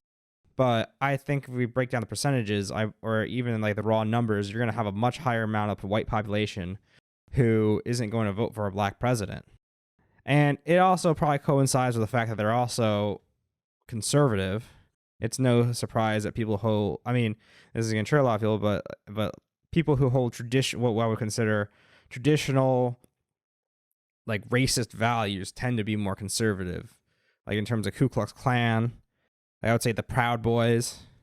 Those people tend to be conservative, and I think Jordan Peterson was like, well, white people. Like, he did this earlier. Jordan Peterson is basically just like he's like not quite straw manning, if you know what straw manning is, where you choose a single example of something in order to argue against like a generalized example. It's like, I think fish are delicious, and you're like, well, what about that rotting fish over there? Like are fish still delicious? And he's not doing that quite, but it's like, oh well, he only won because white people voted for him, or white people voted for him. But it's like, you can't get elected in this country if white people don't vote for you. That's like the thing. Of course he won because white people vote for him, that doesn't mean that there isn't a sizable block of white people that are racist, and that's what I guess that's my point. combination of white, well-educated liberals and people of colour. I mean, that is the Democrat electoral. Well, how do you explain the rise of racial tension in the United States then? Well, I think it's caused by a lot of things, not least of one of which is the Republican Party inflaming it. You talk about the left playing identity politics. I think the right play identity politics all the time. The right doesn't dominate the universities. No, And but it people dominates. talk, But for Donald example, Trump is president, so and realistically, Donald Trump is hardly a typical Republican. no. I would say that he In accomplished. fact, for most of his life, No true Scotsman fallacy. Right. This is actually it's like, oh, like you're not like, if someone like if you're like, oh, well, this group is doing something, and like it's like, well, what about this example? It's like, well, he's not a real version of that. It's like, it's like Christians are like, well, Christianity is like, it's like, oh, like if a Christian, you have a Christian and a Catholic, and you like they have argued two different points, and one's like, well, if you're arguing that, you're not a real Christian. You're not a real Christian because you don't get baptized when you're an adult. You get baptized when you're younger. And it's like things like that. He's like, Donald Trump is not a typical Republican. He's like saying like, oh, he's not really a Republican. And like, considering the dominance he has in the Republican Party, he is the Republican. So like, I mean, Jordan Peterson can hate Donald Trump all he wants or say he's not, but the thing is if he's going to accuse the Democrats of inflaming racial tensions and inflaming tensions in America, he's going to have to come to grips with the Republican daddy that is Donald Trump. No, I mean, yeah. Do the followers determine what the Republican Party is, or does the person who's like running on the ticket determine who it is? Well, I think it's a little bit of both. You're gonna have people get behind certain people and sometimes change their viewpoints because of a charismatic leader. Donald Trump was incredibly charismatic, and he's changed the attitudes of many Republicans in certain ways, like distrust of the electoral system, belief in QAnon. A lot of these viewpoints weren't held 5 or 6 years ago, like in not to the same extent at least. And Donald Trump has definitely done a lot of things for the Republican Party, and I think that, I mean, I'm kind of arguing about Donald Trump now, but Jordan Peterson here is like, he doesn't want to address Donald Trump because, I mean, I'm going to try to stop saying this, but he doesn't want to address Donald Trump. He's just a big glaring hole in his argument. The Democrats are the scourge and the Republicans aren't that bad. Anyway, I'm going to try to let this play for a little bit longer. If I remember correctly, he was a Democrat. Right. I don't think he has any so political. So we're not going to blame Donald Trump allegiance on the right wing. Okay, but I'm going to say the rest of the Republican Party are also quite happy to play, I would say, white identity politics. They did not dump him as their candidate when he said, Mexicans, they're not sending us their best people here, they're rapists, right? The whole idea of the United States, it said, I think a beautiful thing, all men are created equal, but it meant men, and it meant specifically white men. Women and black people could not vote. The US was founded on identity politics. This is not some new concept that has come along in the last 20 years. The United States wasn't founded on identity politics. Yes, it was. That's absolutely absurd proposition. The United States was founded on the same principles that, what would you say, that played their powerful role through the development of English democracy. And that was nested inside a Judeo-Christian view that fundamentally presumed that both men and women were made in the image of God and that all people had divine value. And it took a long time for that set of ideas to fully manifest itself in the political realm. But to consider that a manifestation of identity politics is, I can't imagine why you would possibly do that. I don't consider that a manifestation of identity politics. I consider having a constitution that says only some people are citizens to be a manifestation of identity politics. Well, what do you think changed it across time? And look, let's get our definitions straight here. You can't lump all occurrences of non-equal treatment into the category of identity politics. Identity politics is a very specific thing. It's really only existed since the 1970s. You can't go back into 1770 and say that the founders of the American Constitution were playing identity politics. They were playing politics that was based on identity. That's my definition of identity politics. That's not the definition of identity politics unless you play fast and loose with the definition. Identity politics is something that's... No one talked about identity politics 20 years ago or 30 years ago. It's a new term. You can't say that people's proclivity to identify with their group is identity politics. That's just tribalism. And that's like, who knows how old that is? 1,000,000 years old. 500,000 years old. And you're going to call tribalism identity politics? Well, that's not helpful. If you want to talk about tribalism, we could talk about tribalism. But identity politics is something that's nested inside a particular political view of the world. It's got a Marxist basis, and it manifests itself in postmodernism. Yeah, the idea that they're like identity politics has a Marxist basis. There's that postmodern neo-Marxism. Oh, it's close.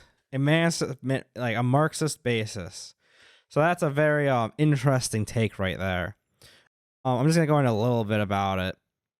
He is talking about postmodern neo-Marxism, even though he didn't say it. Now he's getting mad again about this because he gets really mad about this postmodern neo-Marxism, the fact that she's just not willing to just concede it. But he is kind of correct that like identity politics is a relatively new thing, and like she is playing fast and loose with it, and tribalism is a much better definition to why America was founded. But here's the thing: a Marxist basis to identity politics. Now, if anyone knows anything about Marxism, and it's obviously Karl Marx, like it's related to communism. It's not, but that's not identity politics. Marxism is the idea that basically capital is owned by the bourgeoisie, and that basically accumulate wealth and like more and more wealth, and they own the capital, and this leads to like abuses of power, and that basically disenfranchises and destroys the working class, and the working class will eventually rise up and take over. That's a very oversimplified version of what Marx said.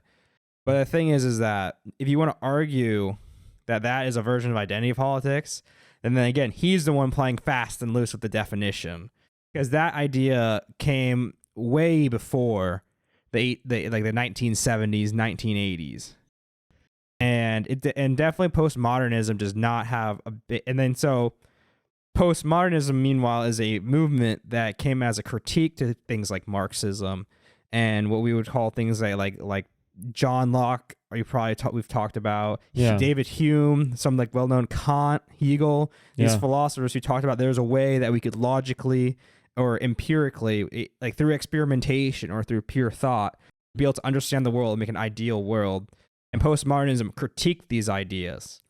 So it's basically arguing here with postmodern neo-Marxism is basically arguing that a critique of a thing is mixing with a thing it's critiquing, which is like really weird. And that's why postmodern neo-Marxism doesn't work for me. I could go more into it, but we're just going to I want to let him finish.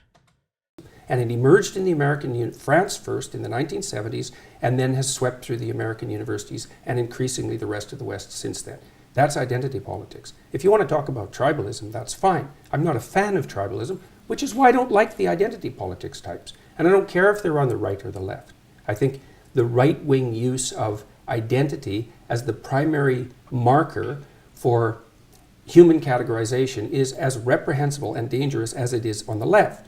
My problem with the left at the moment, the fundamental problem with the radical left, is that they're hyper-dominant in academia. And that's not good. And that's not my opinion. You can go look at Jonathan Haidt's data and see for yourself. And he's as moderate a person as you could hope to find, and probably less prone to anger than me. And I agree with you. I find a lot of students phenomenally irritating, but I would question how much power they have. It's not the Yeah, he is right that the left, especially in academia, do dominate. But that's kind of always been the case for a long, long time. I don't know. It's like I mean, it's hard to examine why, and like it would take way too long to ask ourselves this question. But we're just gonna continue on because there's not much else to talk about besides I'm just acknowledging that he's right that the left does dominate academia. But let's go on. Contrast to the things that I find more worrying that are happening in the world today, right? Or even the professors, right? Even the professors. 20-year-olds don't have that much power, but they're not 20 forever. 10 years later, they're 30. And 20 years later, they're 40. Right. And whatever happens in the university happens everywhere 5 years later. And very, very sadly for people in my politics, left-wing politics, what happens to people as they get older is that they've traditionally got more conservative. Mm-hmm. So I don't think you can make a case that the current, where people are where they're 20 today is actually going to be the ideology that takes them all the way through their life. That's never been the case no, but so far. It'll be around long enough to do plenty of damage, like it already is. Okay, but even if we accept that students and their POMO professors are quite annoying, which I think is probably something I agree. He's going to say, actually, I'm not going to predict, but let's see. They're not just annoying. Like, they're destroying the universities. That's what I was going to say. He's like, they're not just annoying, they're causing rampant destruction. That's what I wanted to say. Because, I mean, Jordan Peterson's kind of a doomsday author over here. Like, the world's being destroyed by the left. Or not necessarily the left. He would probably say radical left. He's like, the West, everything that's great about the West, your iPhones, your laptops, your freedom of speech, the left's coming for it. And this is him. I mean, this is what he's doing right now. And there's not really this is not really anything that can be debunked or whatnot, but I highly doubt that what he's proselytizing is going to come like, I don't know, if the preacher Jordan Peterson. He probably would have been better served as like a preacher, but Oh, man. And that's not a good thing. And they're particularly destroying the social sciences and the humanities. The sciences are safe so far, but not for long, because the scientists in particular are terrible at politics, and the left-wing activists are great at politics. And so they'll win eventually. The National Science Foundation is already introducing diversity requirements for hiring in mathematics in universities. It's like, good luck with that. That's not going to work. There are hardly any mathematical geniuses. If you start putting all sorts of arbitrary restrictions on their hiring, you're just going to end up not finding the ones that there are. So, besides, I don't think how that's in the true, world- actually, because if you say there are very few Yeah, but mathematical what do you know about it? Well, next year I'm going to be a fellow at Oxford University, so I spend time talking to academics. I've talked to a lot of academics for my book. I do agree with you, there is an illiberal strain that is sweeping through a lot of universities. I don't think it's an existential threat, and I certainly don't think it is, to me, the biggest issue in world politics today. It's the one that I would choose personally. What do you think is the biggest issue? I think that the rise of strongmen, authoritarians around the world is very worrying, and that's one of the reasons that I find the subtitle of your book It is very fascinating, worrying. because it's called An Antidote to Chaos. Why isn't it an antidote to order, which you also say in its excessive manifestations is bad? I've said that, well, you can't write a book about everything. No, but you've specifically chosen Antidote to Chaos, so Yeah, but why I is also chaos have the big... 300 lectures online, and I talk plenty about the pathology of order in those lectures. Okay, but So I'm just no saying... fan of authoritarian strongmen, that's for sure. Well, that's good, but I do think that the way that you talk about order in the book is something that people will take away from it. Be specific. Okay, so let me think. The way that you talk about natural dominance hierarchies in lobsters. Let's get on to the lobsters, because I think that... Ooh, we've talked about the lobsters the before. lobsters. I don't like where she's going with this, because That's he's probably. dangerous I mean, territory. he probably talks to himself in the mirror about that Kathy Lewis interview, like Kathy the Newman. Oh, sorry. Anyway, he probably does this in the mirror, like before every interview, like lobsters. So she's entering into a territory. The thing that people take away from that is male lobsters compete for female lobsters, and that says something about society now, that men need to be dominant in society, because if lobsters do it, then there is something that we can read about humans from There's that too. nothing in that chapter at all that suggests that the way that men should succeed in human hierarchies is a consequence of the exercise of power. There's not one line in that entire book that claims... Book? Look, I mean, just look at his face. He's like that furrowed brow, big eyes.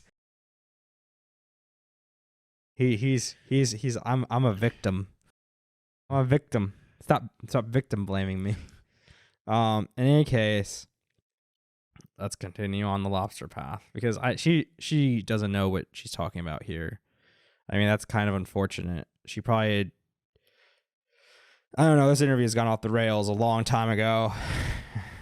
So, let's go. that, because it's not what I believe. Most human hierarchies, as I already pointed out, are hierarchies of competence, not power. Okay, so That's why we don't live in a patriarchal tyranny. And so if you want to be a successful man, then you should... We need like a counter to like go over how many times he uses the word patriarchal tyranny in this interview. Just like ding, ding, ding. Like, I mean, it's just like, oh, I mean, it's just a lot. Be competent, and that will move you up the hierarchy, and that will make you attractive, and for good reason, unless you want an incompetent mate, which is possible and happens, but isn't something that I would recommend. People will sometimes choose an incompetent mate because they're intimidated by competence, and so they'll settle for someone who they don't respect because they feel that they can master them and they won't be intimidated. But it's not a recipe for a happy life, I can tell you that. So there isn't a line in that chapter that talks about power as the proper means of conducting yourself in life. There's not a line in the book, and there's nothing in anything I've ever said. There's nothing. Like, Jesus, man. From how dare you ask me about the lobster thing? How fucking dare you? Absolutely no power. There's no power dynamic when it comes to women or when it comes to men finding mates. I'm not going to diagnose because he isn't done with his point because he's about to say more, I think. He's talking about how we have a competence hierarchy, not a patriarchal hierarchy, i.e. that people rise in our society because they're competent, not because of power structures. And he thinks that some people pick so you would select your mate based on how competent you are and how competent they are, but some people choose to select a mate that's less competent than they are in order to dominate them. Now, he doesn't use the word power here, but that does sound like a power dynamic. And he might try to, I don't know where he's going with that. I'm not going to try to say where he's going with it, but I'm hoping he tells us where he's going with it. But he could also just not, so don't get your hopes up, everyone. I know this is riveting stuff. That suggests that. Okay, no, but it's really important because people have read this chapter and he doesn't even let her apologize. He's like, I'm sorry that I misquoted you. Like, and he's like, it's really important. Like, I mean, I just can't get over how, like, he's like screaming at this woman now. Like, he's just interrupting her and screaming at her when she's trying to say, I'm sorry. Like, come on, man. You can tell he was dreading this interview from the morning, the moment he got up. I don't know, maybe he like had some bad red meat. Maybe he like took a giant cow shit like before he gave his interview. They make exactly the argument that you make. And it's a misapprehension. So it's a misapprehension of the book. Okay, but if so many people are getting the same misapprehension, could it be possible? There aren't so many people that are getting it. There's 2 million people that have bought the book, and there's a very small handful of people who have a particular ideological perspective who enjoy developing that perspective because it indicates just what sort of reprehensible individual I am. But it has absolutely nothing to do with what I wrote or what I've said or what I believe. I don't believe that our fundamental hierarchies are based on power. I don't believe that the way that you move up our hierarchies is as a consequence of manifesting power. It's competence. Okay. My big problem with the lobsters is that it's... Oh no, get away from the lobsters. Stay away. She's Move on. Deeper. Don't go anywhere with the lobsters. Just stop with the lobsters. scientifically bollocks. Right? Oh no. Oh no, she just said that your whole point about lobsters is bollocks. Oh, this is not going to go well. It's just you cannot read across from lobsters and what they do to what humans do. Of course you can. That's why serotonin works on lobsters. But it works in two different ways. So serotonin makes lobsters more aggressive. It makes humans less aggressive. Right? That's what happens. No, that's not right. Serotonin makes human beings more dominant but less aggressive. I'm like, I have no idea how serotonin works on lobsters or humans. So I'm just going to let this play out. We're just gonna let it go. I'm not gonna say anything because I really have no idea. I don't know how he got to this particular thing, but we're just gonna let this play out. And the only reason it makes them more dominant is because they're less irritable and they're less defensively aggressive. So it's not bollocks. I know my neurochemistry. So if you're going to play neurochemistry, let's go and do it. Okay, well you say antidepressants work on lobsters. Yes, they do. They make a lobster that's been defeated in a fight more likely to fight again. That's not the same mechanism that happens in humans, because yes, lobsters don't get mechanism. depressed as the way that humans are. Can we just stop with the neurochemistry talk already? Like, no one's gonna look this shit up. Like, I'm not gonna look it up. I have my phone like right over here, but I'm not gonna fucking look it up. Like, it's just so like. See, this is the thing. Like, I mean, I don't know. I'm just gonna keep going. I'm getting frustrated with this. I'm also getting bored. But. Yeah, do you know anything about serotonin and lobsters? Oh, I wish I knew about serotonin. No, you don't. No, don't lie to the cameras. Don't lie to the damn cameras. I mean, he might be the lobster king at this point. I don't think I've ever heard. What have you been doing with these lobsters? What have you been doing with these lobsters? These lobsters have just been disappearing over the Canadian coast. Canadian coast. We're having a lobster shortage. We don't know why. Like, he just wants all the lobsters. He just wants all the lobsters. Like, come on, man. Like, just leave them alone. Stop talking about them. Lobsters just want to be left alone or boiled alive. I mean, nah, they don't want to be boiled alive. But in any case, I'm not gonna pause it again until we're out of the lobsters. So I think you're anthropomorphizing into a ridiculous degree. These are I think creatures that urinate out of their faces. I think that the fundamental issue among knowledgeable animal behaviorists is that anthropomorphization with animals is generally the appropriate tactic unless you have reason to doubt it, which is because there's continuity between us and animals rather than discontinuity. And the idea that the anthropomorphization of animals is inappropriate is something derived from 1950s behaviorism.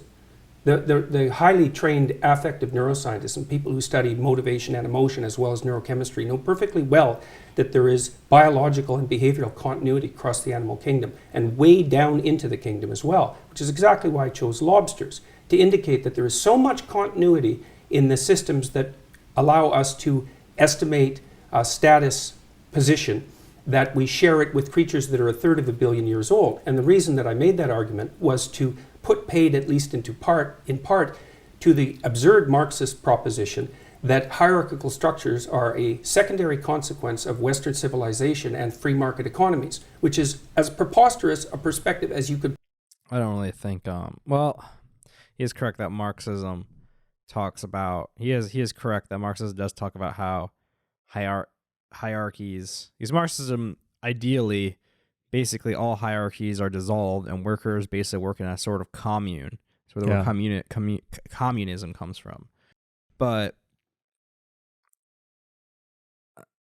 I don't think that a Marxist would argue that the only reason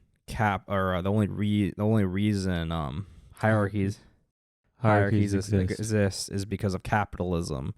Obviously, there are other reasons that hierarchies exist.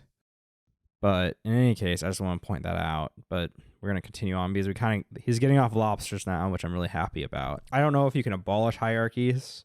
I personally think hierarchies are just part of human nature and not necessary. I think what I would argue against are unjust hierarchies, because hierarchies I think are natural, i.e. like if you have like people working on a project, the person who's the most competent on the material should be the one at the top of the hierarchy and the best at giving out tasks.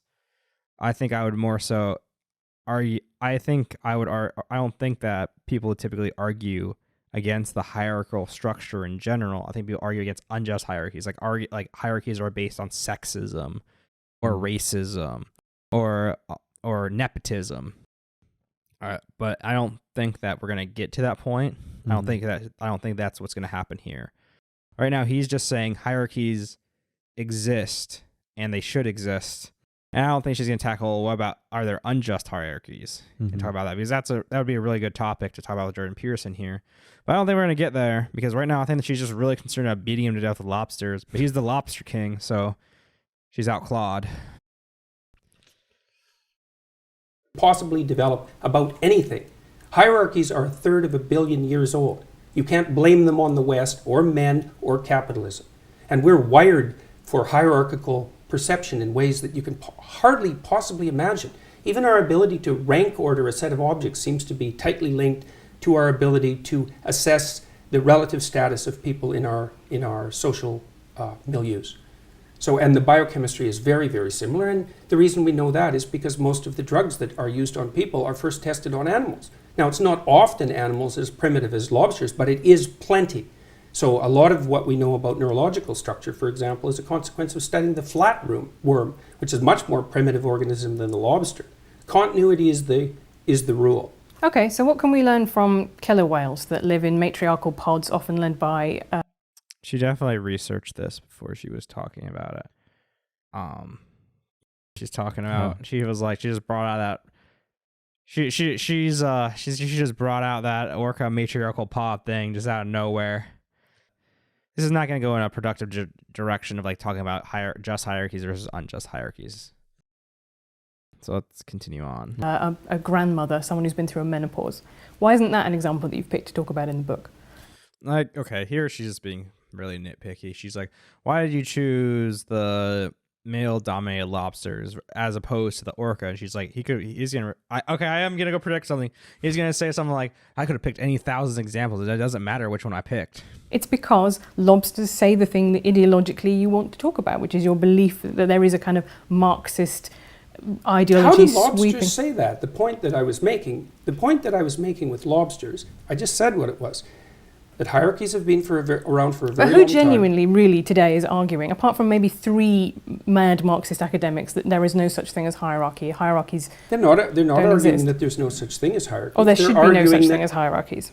Oh, there are plenty of them are arguing that. Really? Because I see that almost never in the wild as an argument. I see people saying that hierarchy should be based on merit and they should be more equal. What do you think the demand for equality of outcome is if it's not an attempt to flatten hierarchies or to eliminate them? What else could it possibly be? And you don't think the neo-Marxists and the postmodernists think that hierarchy is a social construction? Like, you're not talking about the same people that I know, right. That's for sure. Everything's a social construction for the social constructionists, including hierarchies. But I just don't think that is a very widely held view in the world.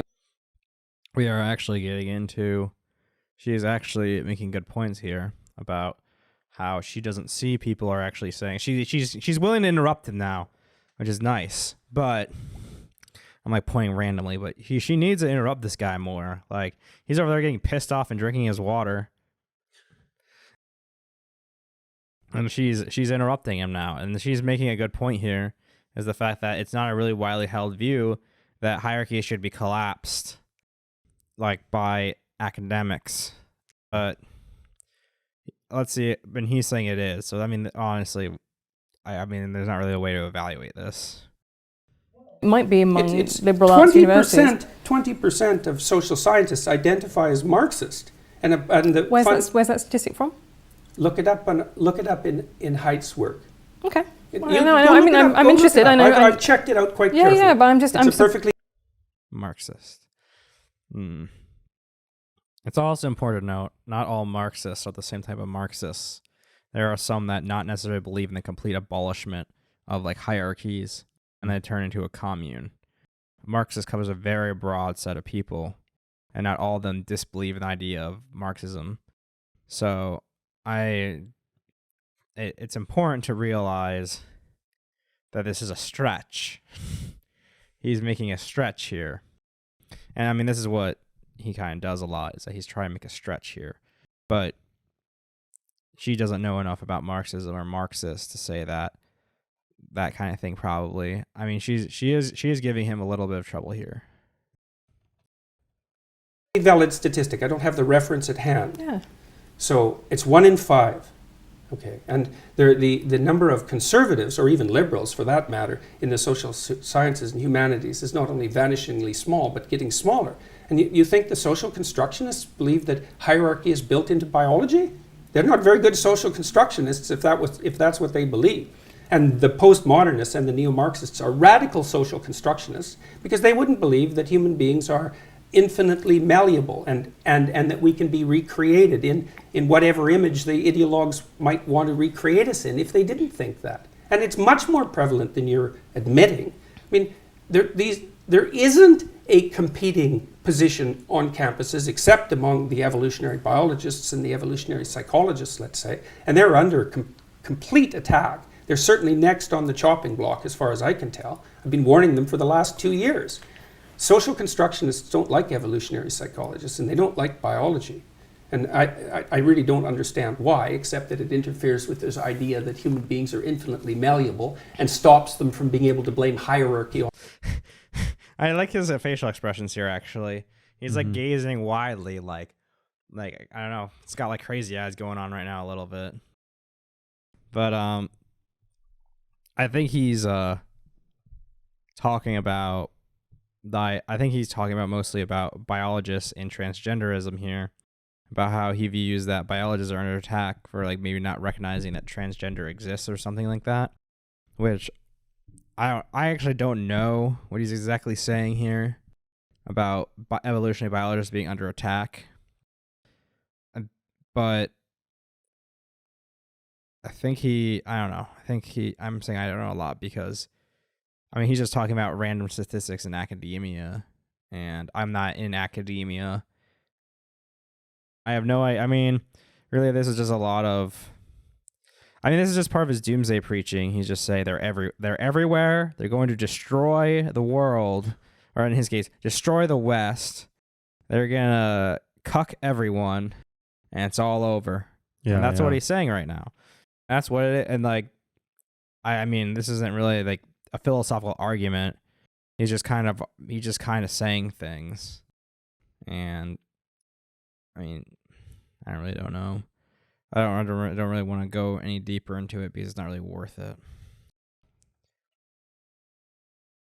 On the West, look, if you're really concerned about the poor, as a social democrat, let's say, the first thing you should do is abandon your presupposition that the dispossession produced by hierarchies is a consequence of the patriarchal structure of the West. It's a way deeper problem than that. So there have been people who've been dispossessed forever, way before capitalism. Okay, I think I would agree with that. So if it is a way deeper problem than that, how do you tackle it? I don't know. Well, that's a bit, I mean, that for someone as intelligent as you that just throw their hands up and go, ooh, maybe some people There's are lots just of things I don't know how to tackle. I don't know how to tackle the fact that people range extremely widely in their cognitive ability either. These are big problems. Right, but we could start with a redistributive tax policy, right, where people who earn a lot pay more tax than people lower down the income scale to redistribute income. That was a fairly obvious way that you could make. It's not. That's not right. I should stop predicting, but I don't know why I stopped. I need to let him respond. Poor people less poor. It's something that the Labour government did. They almost, I think they halved child poverty. It is possible to do things, and we do have mechanisms. Well, I wouldn't make the immediate presumption that it was the redistributive tax policy that halved child poverty. That absolute poverty in the world has halved between the year 2000 and 2012, and you can't attribute that to redistributive policies. No, I can't. I'm only talking about Britain. I'm talking about that particular government, which had, then there are fiscal analyses that have been done.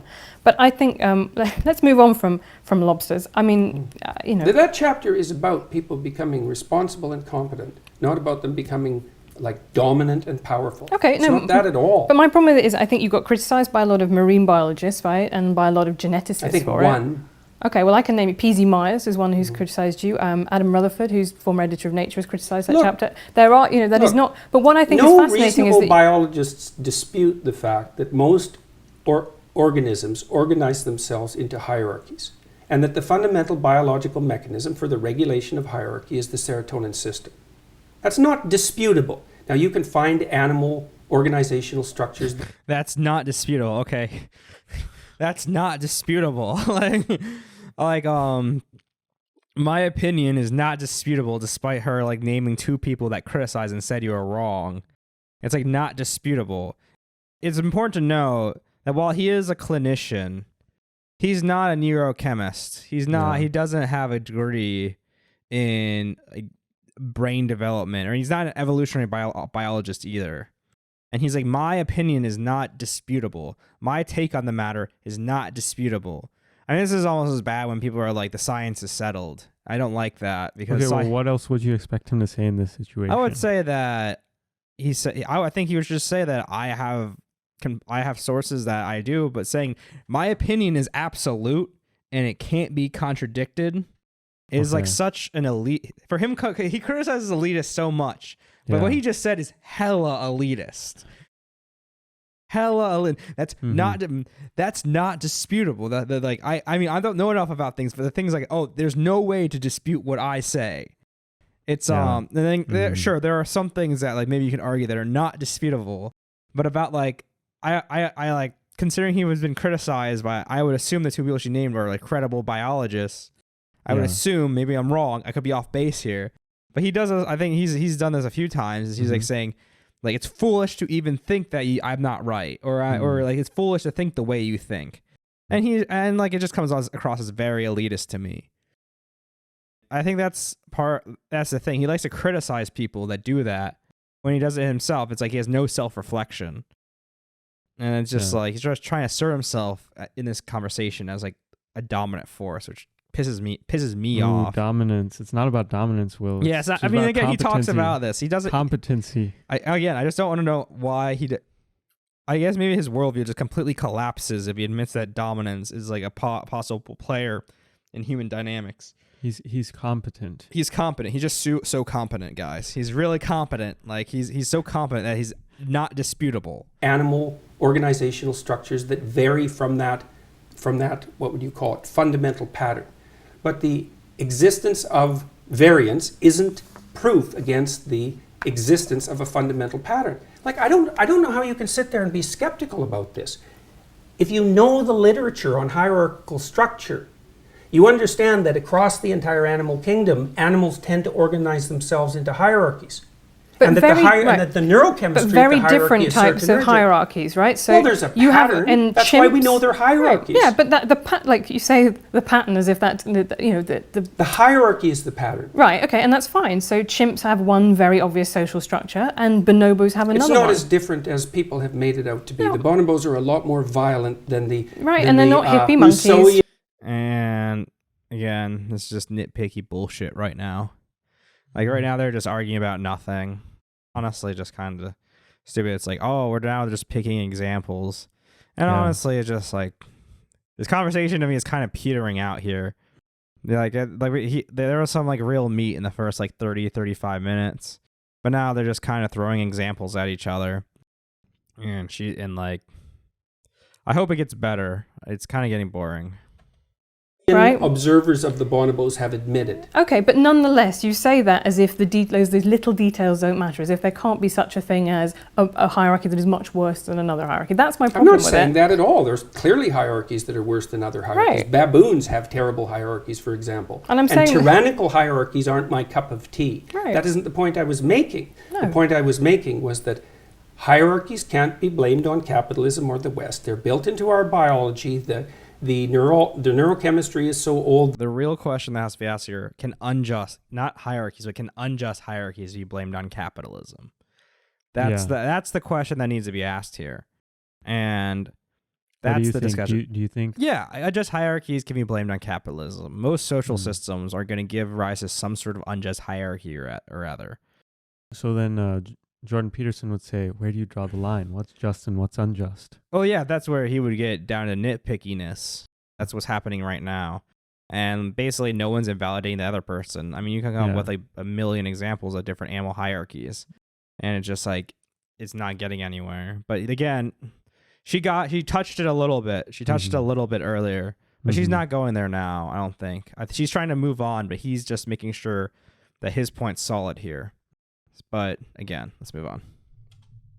Old that we share it with crustaceans, so that's 1/3 of a billion years, which is the proof that hierarchies aren't a recent construct. If proof like that needs to be provided, and that the best way for people to adopt a strategy that will move them up the hierarchy, which is a desirable thing in most regards, is to face the suffering of the world forthrightly.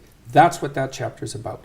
And the people who've been criticizing it read it as if it's a defense of the Western patriarchy. It's like there's no defense of the Western patriarchy. No, I don't think that's true. I think the way that people chapter. criticize it is and I think this happens a lot with evolutionary psychology, is which is not quite what the lobsters are, but is where other stuff in the book is. Other things you said, for example, like women. Get off the fucking lobsters.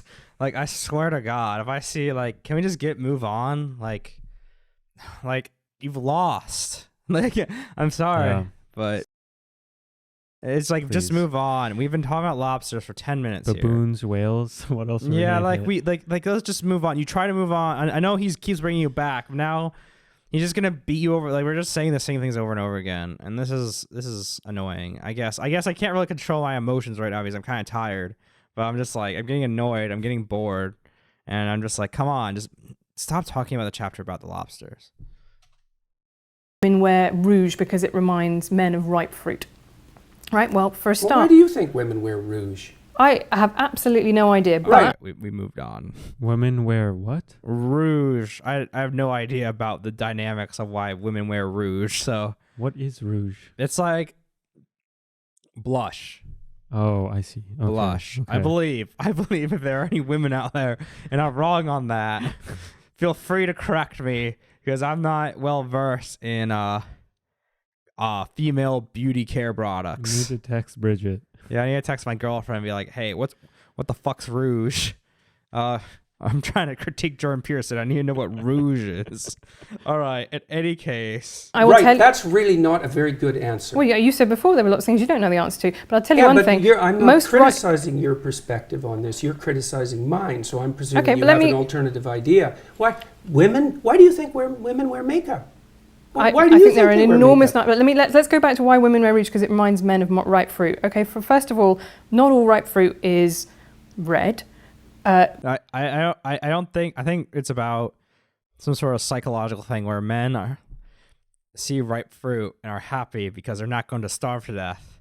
So if women appear like ripe fruit, they're going to like be happier and more like complacent to women. I guess I don't know. I have no idea. Like, I don't know. I do. It's really funny. She's doing what I said.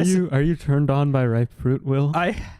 I don't know. I don't know if I should answer that, but it's really funny. I kind of want to go and like go upstairs and get a banana and like look at like a green one and then a yellow one and see See like, if there's something if you feel differently about them. Yeah. But I want to point out real quick, in all seriousness, she's actually doing the thing I said she should have done from the beginning, where Yeah. she's focusing on a single point and beating him to death with it. She's going back to the rouge and not letting him get off topic. I can't imagine that this is a good play, a good point to make. But I mean, I could be wrong. This could be her Excalibur. This could be her weapon against him. But I don't know if rouge and ripe fruit's gonna carry the day. Why would you want we to? Do you evolved want color vision to detect ripe fruit. to? Do you want to eat women? No, I think unless men are having sex You with might ripe want to fruit, taste them. that's not really well. And where is the evidence that? Look at dude, he looks so confused. He looks how I look. I'm just like, I can't even, like, dude, he looks so confused. I'm with you, Jordan. I'm with you. Why? Why? I guess this is GQ magazine, guys. All right. He just looks so confused. Like, I mean, I'm looking that way now too. I'm like, all right. All right. He's not letting her explain her point though, but I think that's part of. I don't even know. Like, we're kind of off. We're off kilter now. This is officially off the rails now. Women who are redder in the cheeks have more offspring. What do you think happens during But a sexual flush? But that's the key point, isn't it? Is that you would expect actually if That's a really good counterpoint. I mean, I don't know the biology behind it, but he is talking about sexual flush where when you have sex, your capillaries open up and you get flushed. Yeah. And he's saying that no, it's not to look like grapefruit. It's to basically look like you're having sex. And so basically you think it was yourself when you see a woman who has a redder face, it reminds you of sex, and therefore it makes you more complacent, as opposed to the idea that you look like ripe fruit. Complacent. Or, not complacent, but more malleable. Like you're more easily like Susceptible. Yeah, susceptible. You're more like you're easily persuadable. You're more easily persuaded because it puts you in a better mood. And I don't know, that definition, that makes more sense to me than the ripe fruit thing. But I really have not looked at anything on this. So, but let's go on, I guess, and carry on about rouge. this is a sexual selection that women who are One redder of the would have hallmarks more of children. one of We the would get hallmarks of- progressively redder One over of time. the hallmarks of youthful skin is the proclivity for it to flush red. And yes, youthful women have more children. It's a primary sign of fertility. That I think you're using. Wait a second here. What do you think women wear makeup for? Come on, if you're going to go after me. He keeps on bringing this up. He's like, why do you think women wear makeup? This is like the third time he's brought up. I always say this is the third time he's like brought up. Why do you think women wear makeup? I think he's actually like dumbfounded by the ripe fruit comment. Like, I mean, he definitely was. I was dumbfounded by it. So I mean, honestly, like, I think she's kind of cowed a little bit because that sounds way more reasonable than the ripe fruit thing. So, and then, like, unless you want to have sex with a fruit, she was like going to that definition. He just seemed perplexed. But he's like, why do you think women wear ripe makeup? But I want to see where he's going with this because This has gotten a lot better now that we're out of lobster territory. I'm glad we're on the right fruit territory now. On this. Okay. Let's women. People say, well, women wear makeup to feel better about themselves. It's not a very deep analysis. Why makeup? Why facial makeup? I'll tell you why I wear makeup, which... Yeah, but does she really know? Does she really know why she wears makeup? What are the intrinsic biological components of her wearing makeup? But in any case, let's see why she says she wears makeup. Which is to stop the comments that I would get if I didn't wear makeup.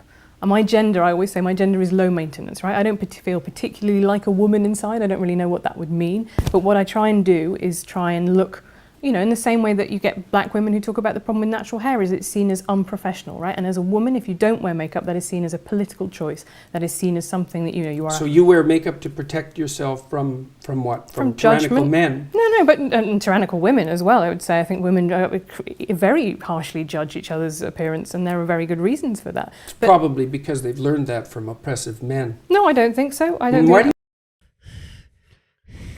think... He's really just... I don't know, man. That was kind of mean-spirited, though. He's being sarcastic there. Oh, The women probably learned that from tyrannical men because he doesn't like using the word tyrannical. He's being sarcastic here. I think he might, I'm not going to predict, but he's probably going to argue the underlying, I think this is something important to know about Jordan Peterson, is that he tries to like boil things down to biological principles a lot of times in these sort of gender arguments. And he's completely unwilling to recognize that there are biological and social components of these things. And you may want to argue that, oh, well, all social components are inherently biological. But I think that's a really hard argument to make. Because it's quite obvious that there are times when humans do things that are counterproductive to their own survival. And even in cases of passing on your genes, they do a lot of things that other animals don't really do. And I mean, well, kind of. It's kind of complicated. Evolutionary biology is evolutionary psychology rather is very interesting. It talks about these sorts of things. But in any case, I think it's really hard to try to boil down everything to biological principles, especially at this point in like science. But I think I'm really interested to see where he's going to go with this now, because he didn't go in the direction I thought he was going to go. What do you think it is then? I think that women are encouraged to be seen as being in competition with each other. Encouraged? You don't think that there's anything about that that's natural, eh? Well, I would be reluctant to... Oh, yep, biological angle right there.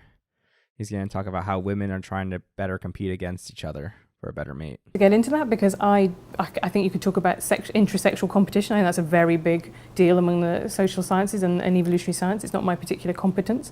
But yeah, my conception of the patriarchy is not that men are beastly to women. It is that there is a structure in which women participate too, that overall... Oh God, he's going to talk about the tyrannical patriarchy again. Oh no, why? I want to go back to Rouge and fruit fucking. That was more interesting. Privileges and benefits men in order to control female reproduction. And I think those are two very different things. You write in 12 Rules that you skipped a grade in school and you were small for your age. Do you think... Wait, did they just cut? Yeah, I think that was a cut. Oh, shoot. So that something happened there. They didn't want people to see. Yeah, I don't know what happened there. I think maybe he said something like, I don't want to talk about this anymore. Yeah. I mean, that looks like a cut. That was really weird. But because now she gets, that was a real weird change. Now she's talking about his book again, which was from 52 minutes ago. Yeah, he may have thought she was being too antagonistic to him. Which, pussy, couldn't take the heat.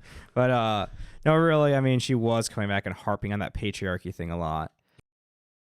He kind of beat her down over and over again because she wasn't really attacking the right things, in my opinion. This is why the live events are better. Like when Jordan Peterson was debating Sam Harris live on stage, man. Yeah, I haven't really watched that fully, but I mean, that thing does allow. Sometimes it turns into just degenerate bickering, but sometimes you can get quality stuff from that. But at least it's unfiltered, though. Yeah, I mean, there was this really good scene from when Jordan And Peterson like, you know, like Sam Harris doesn't have anything to hold back. Like you can obviously tell this lady's like, you know, holding back, yeah. holding back a little bit. Yeah. Though she did let loose there a little bit at the end. Mhm. But And then Jordan Peterson said cut. yeah, he was like he kind of looked like he was getting real pissed off. Jordan Peterson actually had this really good debate against an actual Marxist, and there's this good scene where because Jordan Peterson talks about postmodern neo-Marxists and they that have infiltrated our academia, infiltrate our political system, our education systems, and the guy just asked him straight up, "Can you name one postmodern neo-Marxist? Someone follows this ideology because it's like sounds nonsensical to me," and he was unable to do it. Like stuff like that doesn't really happen in these kinds of interviews a lot. Like where you're like, I guess like you could consider that a gotcha question, but it's more so like an actual good gotcha question because it's actually something that's, in my opinion, a postmodern neo-Marxist is kind of a contradiction because they're two different philosophies that are antagonistic to each other. But in any case, let's see where this goes now. That shaped your personality and your experiences of life. Well, it did to some degree. Made it difficult for me to participate in sports. So I didn't really do anything that was fundamentally athletic till I was in graduate school. So my parents are guilty about that because they felt that it wasn't good for me, but I'm not unhappy about it. I got through school faster. I wasn't a fan of school, and the faster I got through it, the better. I think it might have encouraged me to do two other things, which was I probably hung around with rougher kids that I might have otherwise. Partly as a compensation, I suppose, for being smart and academically able and also small. So I probably exaggerated my roughness, I suppose, and it made me more capable of verbally defending myself. But other than that, I don't think it had much of an effect. I think I pretty much left all of that behind. That's very good. Also, the other thing I was really interested to read was that you married your teenage sweetheart. Like, oh my God, that was a total cut. She definitely got chastised off camera. She's like, "Oh, tell me about your oh, you're talking about the patriarchy. You're making bad accusations. Oh, you married your teenage sweetheart." Like, like with a smile on your face. Like, he still looks pissed off. By the way, he still looks pissed off. This entire conversation just completely changed. And 180. And it feels very obvious that there's a cut here. I can't say for sure, but Jesus Christ, like he was just done. He was like, "I'm done with this. Talk about my wife." Yeah. But I think we talked about his wife earlier. And obviously, I don't want any harm to come. I don't know if actually she's still alive or not, but I know she got cancer. Like she had a what's it called? Now I'm like looking like an idiot. Well, not a relapse. Basically, she had cancer. She beat cancer and it came back, and he checked on himself ketamine addiction. But in any case, I'm probably not gonna like stop this a lot if it's just about his life story, because I'm not gonna be like, well, like you can't just say that it didn't affect you. You're probably carrying that for the rest of your life, being bullied. But like, I'm not gonna like shit all over his childhood. Yeah. Well, I met her when I was 8, so we've known each other for 50 years. Yeah. So this is, I think, really fascinating. So I read that and I thought that was quite moving. And then I was reading the bit about, the animal kingdom, and the bit for you take away from the lobster section is that, what happens if you're... No, not again. No, I just really have to drive home here how much I've hated this like lobster section. Is that like the only section she read? Probably. Yeah, I mean, Jordan Peterson has done a lot of work. Okay, everything from like the origins of religion to which religion is correct to academia to transgenderism, and she's choosing the lobster thing because that's what got huge on Kathy Newman. And I just want her to talk about any of the other like tens of thousands of things Jordan Peterson has said. And so I'm just getting really annoyed about it. That's just my thing. But I'm hoping they're not going to, I don't know. I really don't know anymore about this interview. top lobster is that you get to impregnate all the females. That's as being evolutionarily successful as a lobster, right?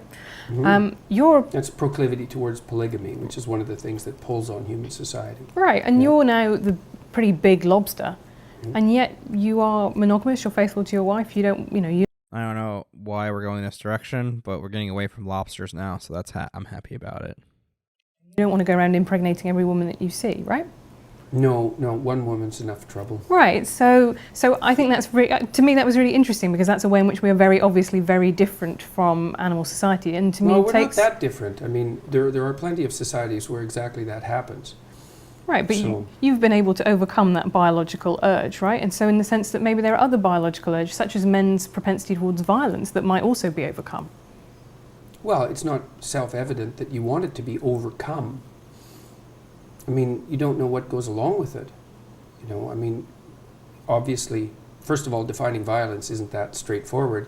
How about use of force in self-defense? Does that constitute violence?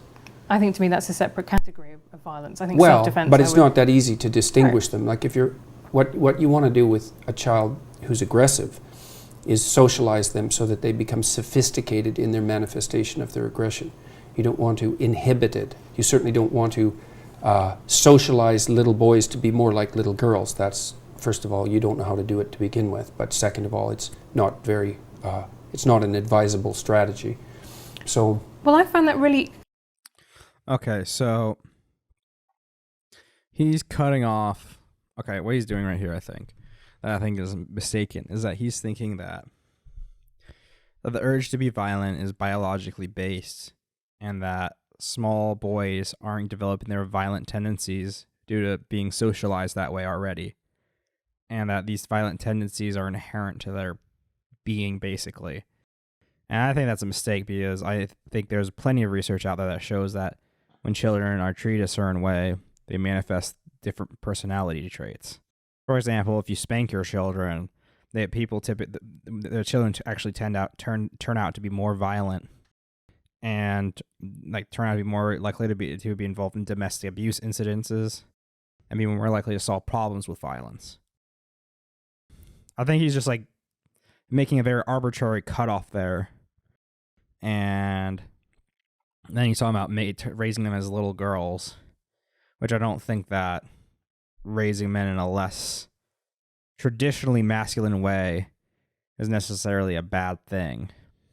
I think he's arguing against the idea that men are being punished for being men, i.e. being more violent, and that they're being feminized. Really interesting, because in the book you say that actually if you feminize men, that might give them more of might have more of an allure towards these very fascistic ideologies. Oh, there's no doubt about that. That's standard psychoanalytic. That's like psychoanalysis 101. If you repress something, it comes back with a vengeance. Okay, so tell me what you mean by feminizing in that sense. Because to me, if you don't mind me saying so, you are a man who is quite feminine. You're in touch with your feminine side. You are very well dressed. You talk a lot about your diet. You've talked about your emotions. I hate talking about my diet. Right, but you cry in public. You enjoy spending time with your kids. All of these things that are not sad, isn't it? But they're not stereotypically male, and I think that's very admirable. Pretty strange behavior for a patriarchal tyrant. Well, that's why I think that you're probably, in some ways, you're not a patriarchal tyrant, or that actually all of our programming, if you want to call it that in biology, is overcomable, because you are... It's integratable. Right, but you are a man who some people would say has a lot of feminine traits like that, and I don't... Do you think that means that you are now being in the allure of authoritarian fascistic ideologies? Because That's not what he said. He said that if people are feeling violent, and you tell them not to be violent, that they'll merely repress it. And as you repress it, it'll become stronger and stronger, and eventually it'll be an outgrowth, and you'll turn fascist. So is he saying there's a healthy way to yeah, he's saying violence? You have to learn how to healthily channel it. He's not saying that being feminine is inherently more fascist. He's actually saying that if you are more violent and you repress it, it makes you more likely to be fascist. Do you agree with that? I don't know enough. I mean, I do know he is right that if you repress an emotion, it will only grow if you don't deal with your problems. If you don't deal with the problems, they only grow. So that's true. I don't know if people who repress are more likely to be fascist. I don't know that. So she's not the tone has definitely changed from this interview a little bit. Definitely she's being less, she's going back to her old self. She's no longer interrupting him, which is kind of bullshit to me because he was interrupting her from the very beginning and she's not out interrupting him. Oh, I noticed the allure. And then what do you do with that? Work to live such that there's no temptation in that, which is also what I recommend to everyone else. Right. If you see any temptation in that, then you should straighten yourself up real quick. So, and that's what I've done for decades. So of course you have to see the allure in that. If you don't see the allure in it, you're a fool. Just like if you don't see the allure in the radical leftist ideas. I mean, if you didn't understand the allure, you couldn't understand the ideas. They're dangerously alluring. You know, it'd be. He does make a good point here about you can't really argue against something if you don't understand it. I think a lot of times people on the left and people on the right talk about how, like, I just don't understand how the other person can have this opinion, especially when it comes to certain things like abortion and LGBT and social issues. I was talking about this earlier with you off the record, and the whole thing is that when you have that sort of like, I don't understand why, you can't really have a discussion about it. Now, I don't agree what he's talking about, the dangerous allure of leftist ideas, but I do agree that he's right that you have to understand the allure or else you can't talk with them about it. Lovely if there was a strong man who could solve all our problems, and those who deserved it got exactly what was coming to them. It's not something that I would recommend as a wish. So, but that doesn't mean you want to be blind to its attraction. You want to see what the dark parts of you are attracted to. It helps you keep an eye on where things can go if they go badly sideways. So I don't think it has anything to do, though, with my, what would you say, more classically feminine interests. Not as far as I can tell. I mean, I have all sorts of classically masculine interests too, so right, and it seems to be reasonably well balanced. Right, so you talk then about we shouldn't socialise little boys like little girls, but actually, I have lots of stereotypes. I'm interested in politics, which is overwhelmingly male-dominated. You have lots of classically feminine interests. Why, what is the problem here with people having personalities that are a mixture? There's no problem with that at all. The problem is when it's dictated by fiat. Well, I mean, who's fiat? How about the education system? So in schools, you think that there is that. Well, I outlined. I can't remember the psychologist's name at the moment, but he was quite influential in the 1980s, who recommended as a control for male violence that boys be socialized more like little girls. And I don't think that that's a particularly unpopular viewpoint. So on the de-emphasis on competition, for example, in games, the increase in the rise of competitive games where scores aren't kept, that sort of thing is. If you're gonna hear something, it's like when we talk about classically feminine or classically male traits, like interest in sports, colors, all those things. I think that there is some biological basis for what we like, but I don't think it's undeniable that there are social reasons for certain things we like. Like many for instance, it's softball developed as a male-dominated sport initially before transitioning over to women. And it was invented by men. And also like colors like pink were originally male colors. And maybe there are biological bases for why it transitioned over, but to say that these traits are inherent and that by raising men in a way where we use classically feminine, like where school becomes more classically feminine, and that somehow like upsets the biological balance. I think that might be a little bit of a stretch. I'm not gonna go. I'm not really sure if he's going the whole like everyone's a winner and that's like making a generation of entitlement. I don't think he's gonna go in that direction, but we can see. All a manifestation of that kind of theory, as far as I'm concerned. The idea that there's something intrinsically wrong with competition. It's a very foolish idea, especially if you want to motivate relatively aggressive boys, because they're competitive. Well, competition, that's not good. Someone has to lose. It's like, well, you're not going to get very far looking at the world that way, I'm afraid. Maybe you want to generate a plethora of games so that everybody has a shot at winning. That's a good idea, but you certainly don't want to devalue the notion of winning. If you're doing something necessary, you should reward people who are particularly good at it. It's part of the definition of it being necessary. So, and You don't want to control aggression any more than you want to control sex. You want to integrate it. And if it's integrated, that's the integration of the shadow from the Jungian perspective, and something I talk a lot about in my lectures. It's like you need to have the capacity for danger. You need to be dangerous, but you need to learn how to not use it except when it's necessary. And that is not the same as being harmless. Harmless, that's a terrible virtue. It's like a rabbit. There's nothing virtuous about harmlessness. It just means you're ineffectual. Yeah, I think I would agree. So what Jordan Peterson's talking about here with the whole danger thing is that he's talking about the idea that when boys are exhibit these quote dangerous traits, that they're not being channeled correctly, but they're rather being repressed, and they're being turned into harmless, which is bad for society and bad for the kids in general. He's saying this by feminizing them, that they're being hurt. Now, I kind of disagree with this. Not to hold that if you repress their emotions is bad. I'd rather say that it's not that being violent or being super aggressive is inherently a male thing. Now, I do think men as a whole are probably more violent. I mean, statistics show they're more violent, but I think it's a biological and sociological thing. I think there are things we can do as a society to make children less violent, like teach them different ways of handling their emotions rather than violence, and teaching them violence doesn't work. And he kind of picks his arbitrary points to say, oh, well, they're already violent. You can't teach them not to be violent anymore. You have to teach them how to channel it. Well, I think that's an oversimplification. I will say that I think there are biological reasons for why boys are more violent. I think evolutionary base, that men were typically the hunters, and not always, was typically the hunters. We have better depth perception. We have better color differentiation to recognize camouflage, things like that. We have quicker reflexes. But there have been also numerous studies that show women are actually quicker thinkers in terms of like tasks, in terms of like things like times tables and things like that matter, like of that matter.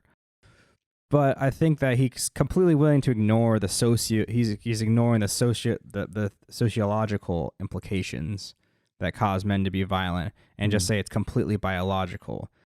He might not be saying that, but that's kind of how it feels from what he's saying.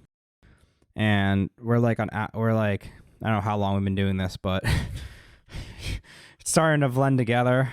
Well, I think there are some people who, through their harmlessness, become iconic and they become symbols. I think the Gandhi and the principle of non-violence. He's not harmless. He just transcended his deep violence. That is a completely different thing. Okay. Without that capacity, there would have been no way he would have had the strength of character that he had. He was an integrated person, not a harmless person. Okay. That's a very, very different thing. Did you have He means you're integrating your danger into like your personality. Like, all right, so Gandhi was a very dangerous person. He's arguing that he was like dangerous in terms of like how he felt and like his strong. Like he's equating here danger to a certain like 1 second, the cord is all. Yeah. He's equating like Gandhi. I don't know if he's saying Gandhi was violent as a child, but rather he had this like strong passion. I think he's saying like danger is passion. Integrate means you properly channel that passion. So instead of Gandhi going around with his passion and murdering a bunch of British, just imagine Gandhi going around just stabbing a bunch of British people. He channeled it into nonviolent resistance. And he is right here. She misinterpreted what he meant. He's definitely arguing that for in the way that using femininity to raise men turns them into like pushes them towards harmlessness. But I'm not 100% sure on that, because he's only talked about that for like the last 30 seconds about that, or like 2 minutes about this. It's really hard to really gauge what's going on in this anymore. different ambitions for your daughter and for your son? Some of them were different. I encouraged my daughter in her desire to be a mother, which is not something I did with my son. Did you encourage him in his desire to be a father? Absolutely. Right. So you encourage both of them to be a... All right. Again, he is being nitpicky here. Like, oh, Like, you could have easily said that, like, I encourage them both to be parental figures. Like, but instead he's like, a mother is different from a father, which is, like, technically true. But here he's just being nitpicky about, oh, I encourage my daughter to be a mother and my son to be a father. Well, or you could have just said, like, oh, I encourage them. I encourage them to be the same thing. I encourage in their aspect to be a parent. I think it's just kind of like splitting hairs. To be a parent. Right. Just said that.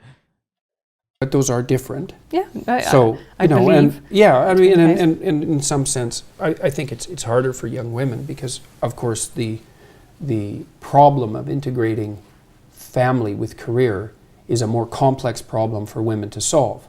So, and I spent a lot of time talking to her about how she might solve that. I wouldn't say that we came up with anything that was spectacularly original or successful, but I at least let her know that whatever pathway she chose was fine with me as long as she was being honest with herself about what it was that she wanted. But also that, I'm not a fan of the idea that the most fundamental orientation that a person is likely to have in their life is career. I don't believe that's true for most people. I certainly don't believe it's true for most women. And I think the evidence supports that claim quite straightforwardly. So, however, it is the only thing that you get paid for under capitalism. Oh, okay. I paused right as she said the word capitalism.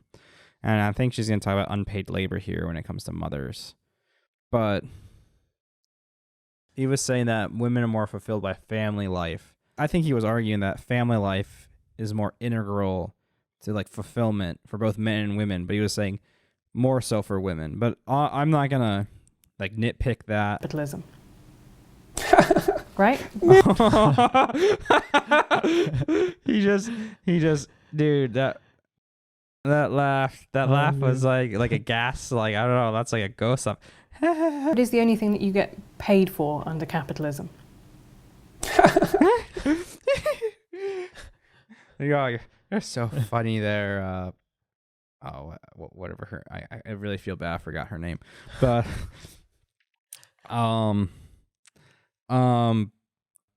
but I just like laughing at her like that. Just is kind of really rude. Just a rude thing to do when you're having this sort of discussion. And it just kind of annoying. I guess it annoys me. It's so, I mean, I've done that before, and it was incredibly disrespectful when I did it. Like, where you like, oh, like the other person's like opinion is like so funny to you because it's just something you haven't thought about. And it's, I don't know, I guess I just am like really nitpicking his rudeness here, but that was just like a very obvious example of it. I mean, George this entire time has been very rude to her in a lot of ways. And I'm not saying like, oh, that means he's wrong. He's not wrong because he's being rude to her in terms of his philosophical arguments. They're wrong on their own merits. But it's like when you're having a discussion like that, it's neither, you've got to talk about what's productive when you're trying to convince people and when you're trying to talk about issues, and being rude and obtuse and interrupting, it's not productive, and it's not going, and all it's doing is like, I don't know, it's just like cringy. I mean, that's what it is. And it just pisses off the other side and makes them more partisan, makes them more jaded, and you're not going to reach them by laughing at them. And I don't know what his purpose here is to do. I don't know if he was trying to just convince her, but he's definitely not trying to have a well-reasoned debate here. And I think that it's kind of, I don't know, I guess it just kind of pisses me off that he's just like being very unprofessional. He's just a celebrity. That's what he is. I mean, he's just like any other celebrity. He's just like, but his like claim to fame is that he says things that people agree with. And he's like very eloquent and like intelligent. In any case, let's move on. One more time for posterity. One more time. However, it is the only thing that you get paid for under capitalism. Dude, okay, that delayed reaction though. Delayed reaction. Slight pause. He thought about it for a minute. Should I laugh? Yeah, I'm gonna laugh. Yeah. Man, live. But that's How can true. you say something like that? It's so cliched. Well, it's so painful to hear that. It may be cliche, but you're so cliche. How can you say that lie? This is, you know what's painful to watch? What he's saying right now. He's painful to fucking watch.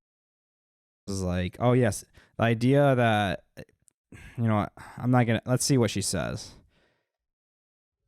But it nonetheless is true, right? Look, Women do it's more, not much capitalism. more. Well, For God's sake. It is. No, it isn't. You have to invest into a child for 18 years before they have any economic utility. Mm-hmm. It's a consequence of delayed economic utility. We don't know how to monetize it. It's not a consequence of capitalism. It's a consequence. See, okay, so he's actually making a point here, like a decent point, I would say. He's arguing that we haven't figured out, it's not capitalism's fault for the reason why women. So yeah, she is arguing here. I think it's pretty clear she's at this point that she's arguing that women, and I think Jordan Peterson agrees with her here, that women do a lot of child rearing, but they're not basically financially compensated for it.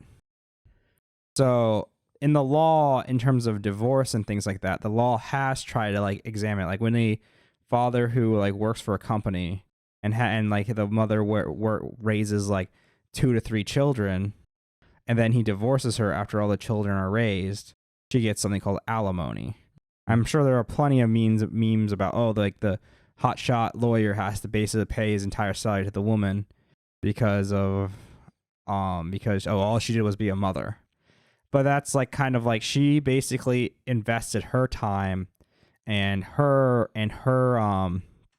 career into being a mother, and she deserves some sort of compensation from that. And that's alimony. In terms of couples in which aren't divorced, and it doesn't happen in every single court case either. And sometimes and that only occurs in like instances of marriage and stuff like that.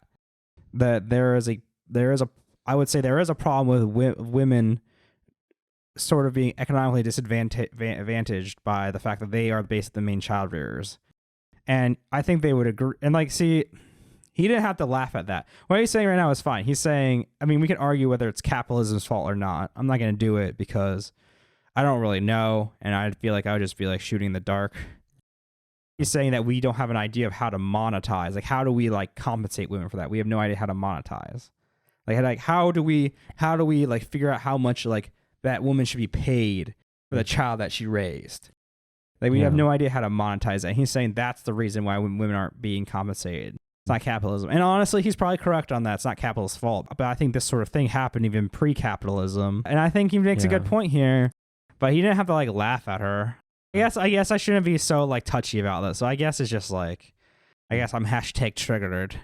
But in any case, let's continue. Consequence of the fact that human beings have an 18-year dependency. How do you monetize that? Even in principle. Well, we don't know. We did used to send them up chimneys, to be fair. And at that point, what's really interesting is at that point, children were seen as being much more the property of the man. I mean, as they become economically useless, all the legal studies show that that's when we start moving to a model of female custody, right? Because it was about caring labour. But this is the point I'm making. Is Look, I'll tell you, there are plenty of men who are not very happy about the model of female custody.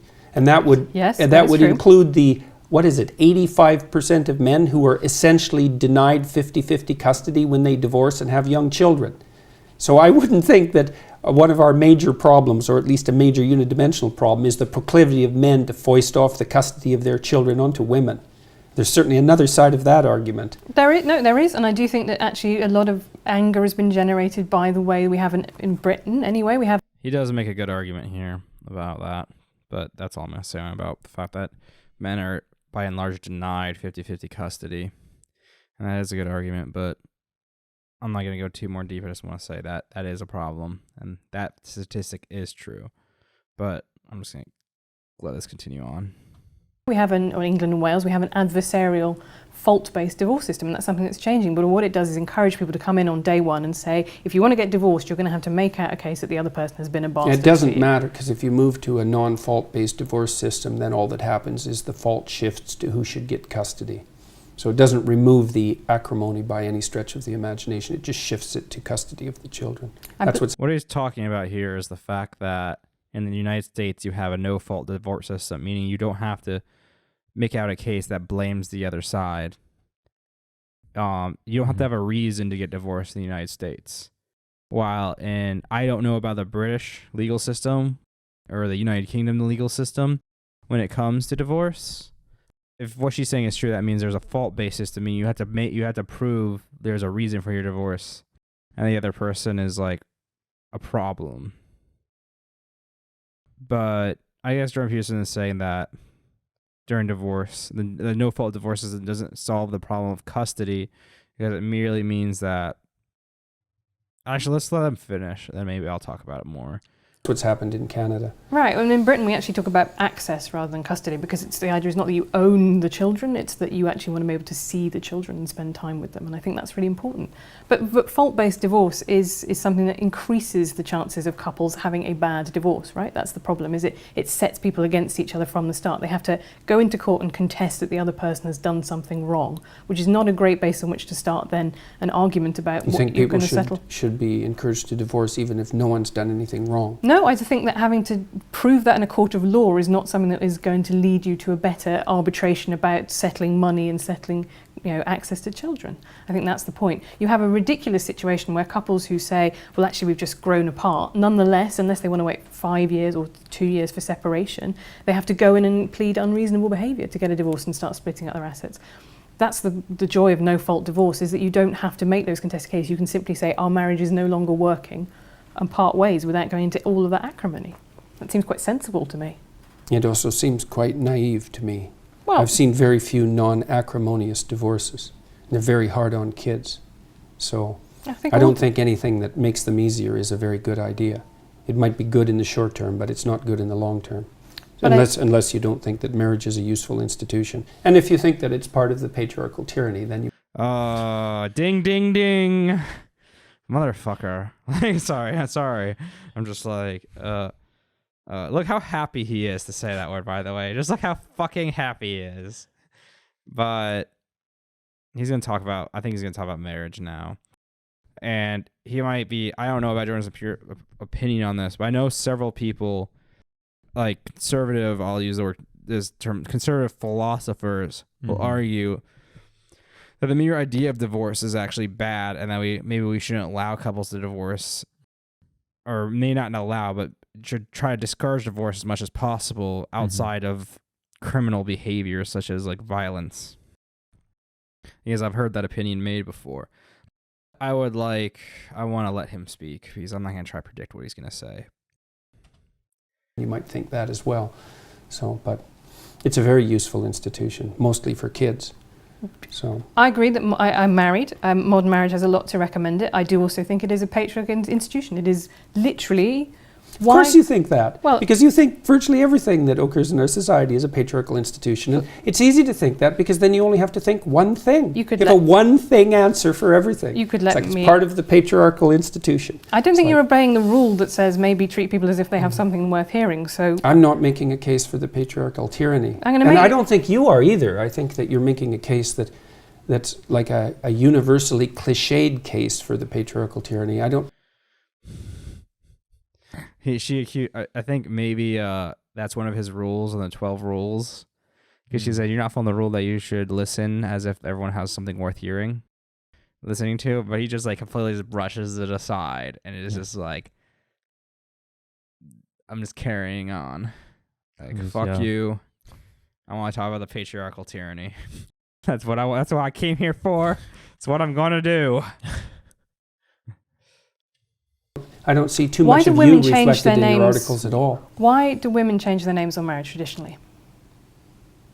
I don't know exactly. Why do you think they do? Because it was to symbolize the transfer of their ownership from one family to another family. That's why in The Handmaid's Tale you have off Warren, off Glenn. God, Margaret Atwood. Well, she was just about devoured by the feminists last year, so that was something interesting to observe. I think she made a very good point. She wasn't devoured by all feminists. I'm a feminist. I thought what she said about due process in cases like that is perfectly reasonable. Well, many people didn't. No, but then, guess what? This is on the internet. You can find someone who disagrees with pretty much anything. But so why do you think women change their names when they get married traditionally? If it's not about transfer of property ownership traditionally? I don't know if I have an opinion about that. The specific reasons for that, I'd have to look into it for a fair amount of time before I decided it, but I certainly wouldn't boil it down to a unidimensional argument about the ownership of women by men. So, Okay. I mean, the part of the problem too is with this sort of discussion is that it's, and this is why I consider it a manifestation of ideological possession. It's predictable. Well, that's what knowing your but stance on. But having a coherent ideology does mean that it is predictable, because you don't need an ideology. It is one logical thing that. So what he's saying here, like, you don't need he uses the ideology. I'll just say ideology. I don't know what the proper pronunciation is. I've seen. I've always said ideology, and I've heard it said both ways. But in any case, he's saying here basically he's not ideological, meaning he doesn't have like a set standpoint that he's arguing from, and he's saying that she does. That he's arguing from the basis of logic and reason, but she has these ingrained biases inside of her that she's arguing from. And I mean, this is kind of like almost like a Cartesian argument, which is, I mean, I'm not sure if this is what he's exactly arguing. Cartesian argument would be one.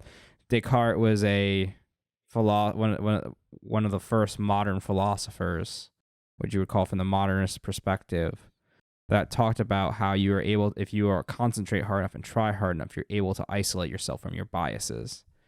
And Jordan Peterson may believe that. I don't, but he may believe that he has, and that he's not arguing from an ideological perspective, which I would disagree with heavily. But that's kind of nitpicky in my opinion. I'm being nitpicky. I see their nitpickiness has now infected me. They've infected me. This is how long this has gone on. I'm getting more angry as I watch this, because I was angry in the beginning and then I kind of mellowed out, and I'm getting angry again because it just feels like we're going around in fucking circles. Flows from another, and all those pieces tessellate together. So what I find very interesting about your thinking, I find it quite slightly baffling, is that I don't really see how all the pieces fit together. You say that you're not, you believe in God, but there's a lot of emphasis about going back to... No, I say I act as if God exists. Right. But, which is actually my definition of belief. Okay, there we go. There's something. He just did a tautology. He said, you say you believe God exists, and I say, I act as if I believe in God, which is actually my definition of belief. Look at what is on the screen right now in terms of the subtitles. You have subtitles on. Look right now. Because which is actually my definition of belief. Because she asked him, so he's doing something, he does this sometimes, where he's basically said, oh, well, you say you believe in God. He's like, I don't say I believe in God. I say I act as if I believe God exists. But which is actually my definition of belief. So he believes in God, but he's like, I have to clarify what my belief actually is. But that then doesn't, to me, tessellate very obviously with your insistence that we know actually it's just about pure science, and there's not a, because I can what insistence that it's just about pure science? Well, I wrote Maps of Meaning. There's no insistence in that it's just about pure science. Okay, but you make appeals to science. What I mean is, different. You make appeals to science all the time. You say, well, this is what the literature says, and the trouble with God is that ultimately you can't say this is what the literature says. There is no literature. Which is why I don't say anything about the scientific status of God, apart from what can be experienced maybe under certain conditions of what would you call chemical-induced mysticism, which seems to be something that you can say something scientifically about. But what he's talking about here is that, okay, this is actually an interesting thing that Jordan Peterson will argue, is that due to the fact that people have spiritual experiences while under the effects of hallucinogenic drugs is evidence of God. That's an interesting take. Yeah, that's a very interesting take. It's like, I don't think that's evidence. It's like there's a lot of things that can happen when you alter the brain chemicals in your mind. And so I don't think that is evidence. It's a very interesting take. I see that there's two different realms, right? There's a realm of values and a realm of facts. And in the realm of facts, science reigns supreme. But it doesn't in the realm of values. You have to look elsewhere. That was what the humanities were for, before they got, what would you say, hijacked by ideologues. And the idea that something should be consistent. You were talking about the necessity for consistency in ideology. It's like, I'm not hearing what you think. I'm hearing how you're able to represent the ideology you were taught. And it's not that interesting because I don't know anything about you. I could replace you with someone else who thinks the same way. And that means you're not. Oh my God. All right. I have to pause here. He's like, there's no one that thinks the same way I do, and that I'm one of a kind, and that my thought processes aren't based at all on bias. I mean, this is just a very, elitist? What? Elitist? Yeah, it's elitist. I mean, it's like, I'm not going to sit here and tell you that there is no one who thinks like I do. I know several people who think very much along the same lines that I do, and that could say very similar things to what I'm saying right now. And like to say that like I am thinking independently from like my bias, that I'm not at all biased by my upbringing, by my childhood, by all these things, and that I don't have any ideological tendencies, is like very elitist to me. And he's arguing that you're basically have an agenda that's based on your ideology, and you're not actually arguing with me. I could replace you with any number of ideologues, and I would get the exact same argument. Which, it's like, I could replace Jordan Peterson with different people. I could get similar, like the same arguments that he's making. So, I don't know. Jordan Peterson, I mean, I think this is just like kind of, yeah, he's at the top. He's King Lobster. He's at the top of the hierarchy. Yeah. He impregnated a woman twice and has 2 children, and he makes tons of money. I think. I actually don't know how much money he makes. I know he's wealthy, but I don't know how wealthy. I mean, he's sold millions of books and like many lectures. He's not arguing from a philosophical perspective here. He's not arguing from the fact that I have fans, and that's what differentiates me from everyone. He's saying my thought process, the way I think, is that I'm not an ideologue.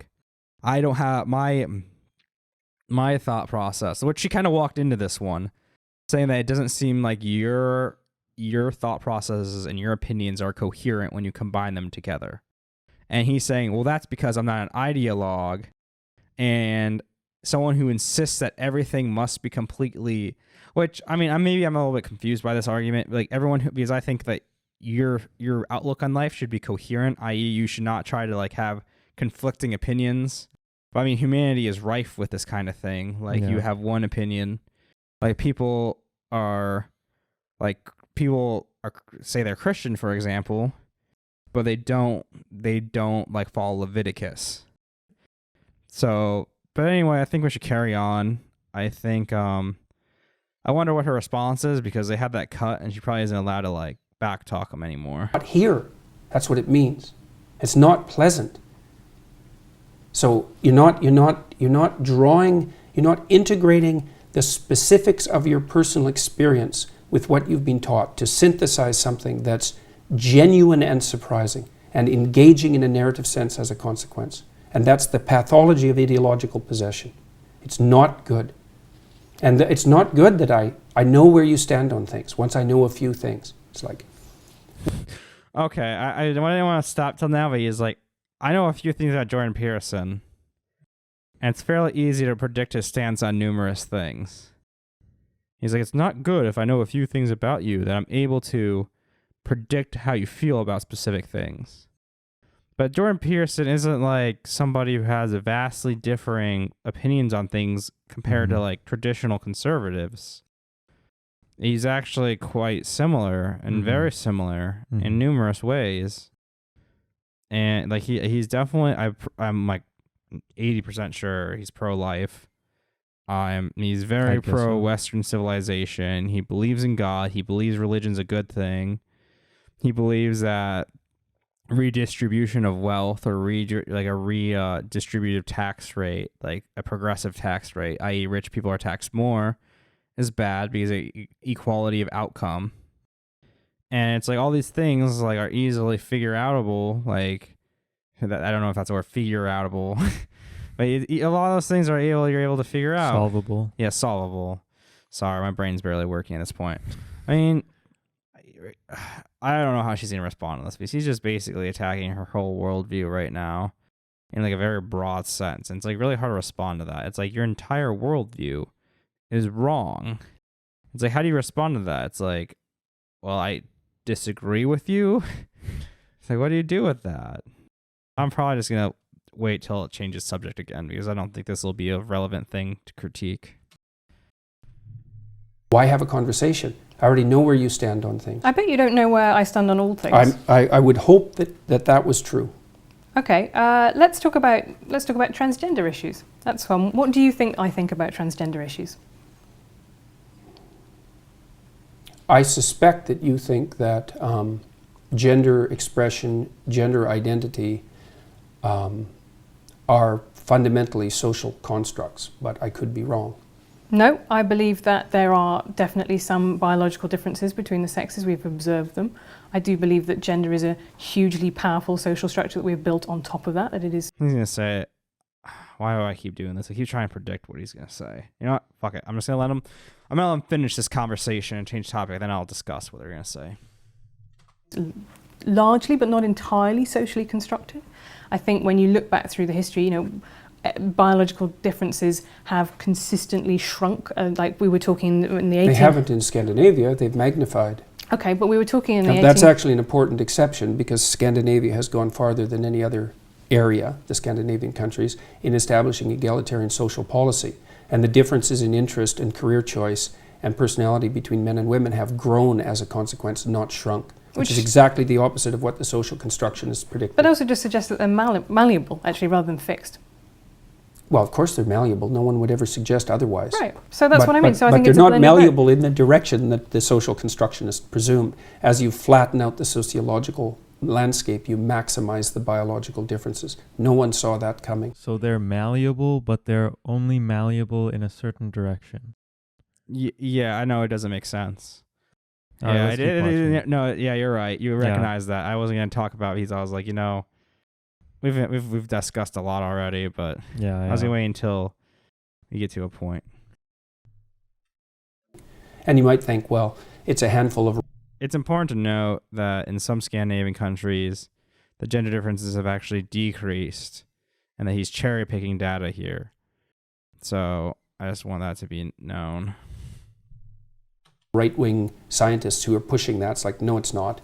It's mainstream psychology, and there aren't any radical right-wingers in mainstream psychology. And everyone who discovered that was absolutely shocked by it. And these papers have been cited by thousands of people, and they have tens of thousands of subjects, and they've been done on virtually national level samples, cross-culturally. But I also think the behaviour in Scandinavia has changed. For example, a lot more men take paternity leave now that there is a portion that is reserved purely for men. That doesn't seem to be making them wildly unhappy. So I think that there are definitely behavioural things that are susceptible to nudges by society, by government and by the state, and that do change the way that people behave. Mm-hmm. Yeah, that seems so we can kind plausible. Of meet in the middle on that one. We know that people can be educated and that we can develop as a consequence of learning. That's certainly not a disputable proposition. And I also believe that there is no evidence for gender identity in the way that it is used as an idea of a soul. I think that that's the way that it's often used to me. By who?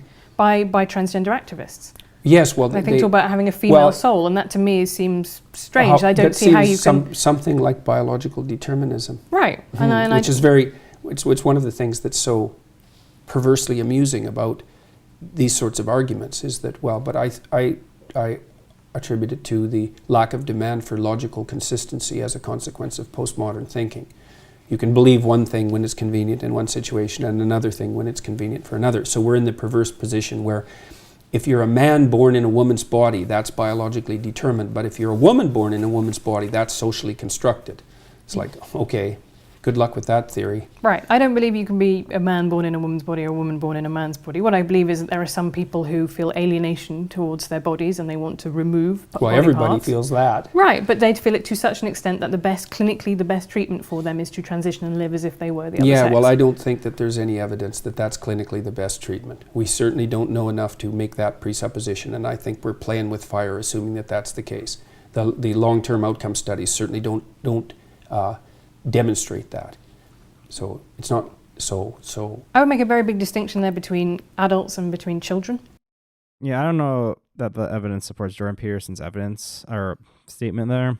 I think there is a substantial amount of evidence that shows that transitioning does help out people who feel gender, I believe it's dysphoria. I can't remember if it's dysphoria or dysmorphia. I think it's dysphoria.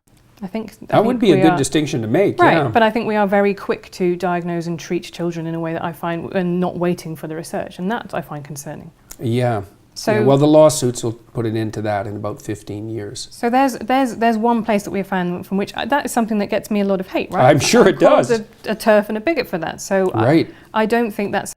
I wonder how he's going to respond actually to the idea that she has a position that doesn't fit the ideology as perfectly as he wants.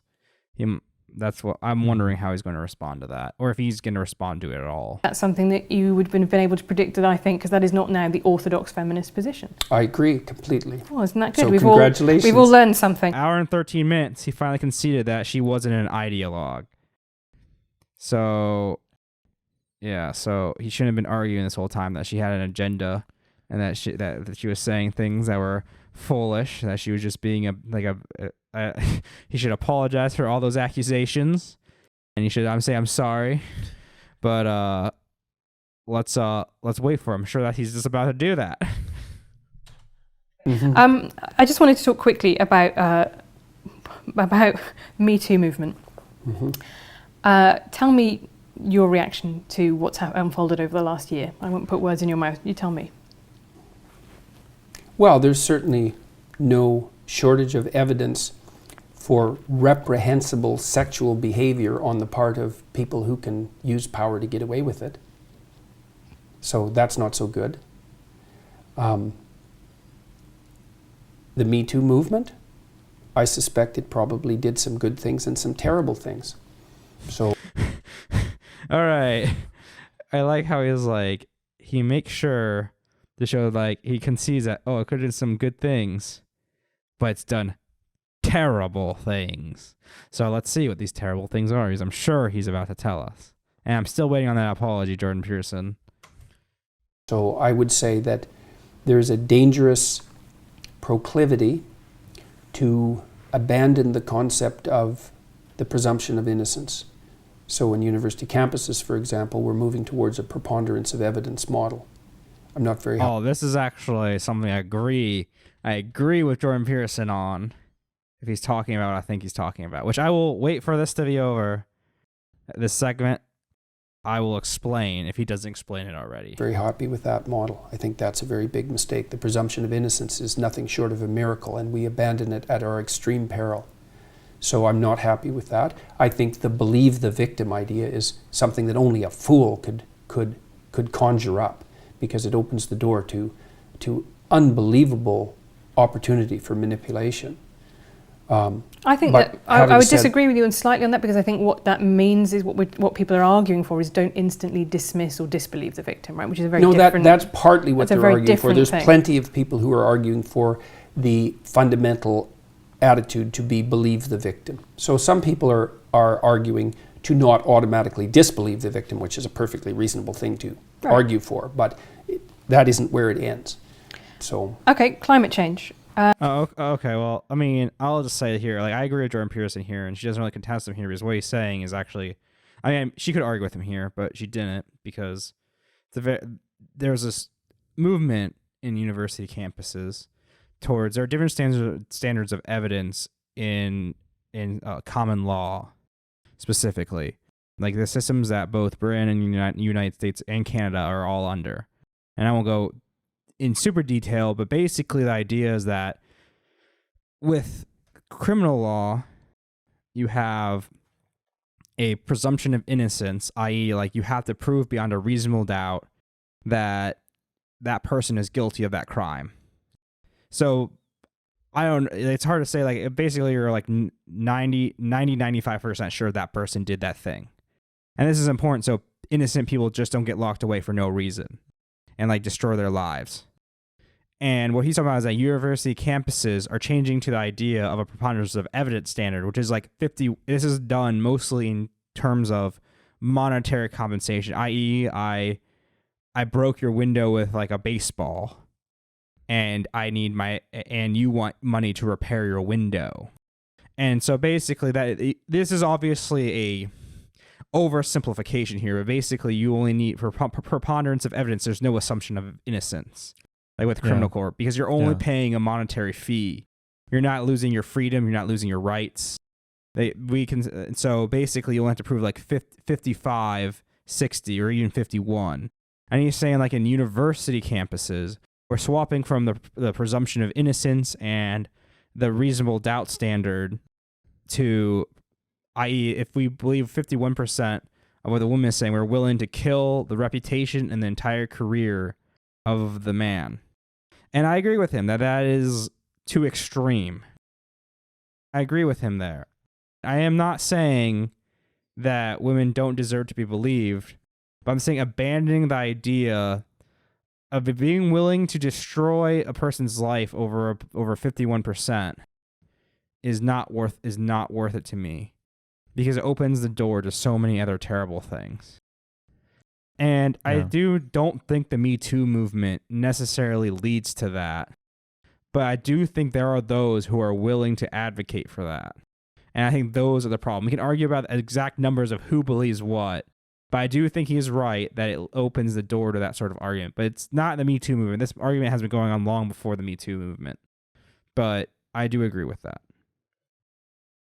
I saw you posting a link to a study suggesting that a lot of the way that it's talked about has been overhyped. What are your beliefs about climate change? Well, I spent a lot of time. I don't really have beliefs about climate change, I wouldn't say. I mean, I think the climate is probably warming, but it's been warming since the last ice age, so I don't know. But it's exactly dramatically accelerated even in the last couple of yeah, decades. maybe. Mm-hmm. And possibly. It's not so obvious. I spent quite a bit of time going through the relevant literature. I'm not even going to say anything about this, because if you don't believe in climate change at this point, nothing I'm going to say is going to change your mind.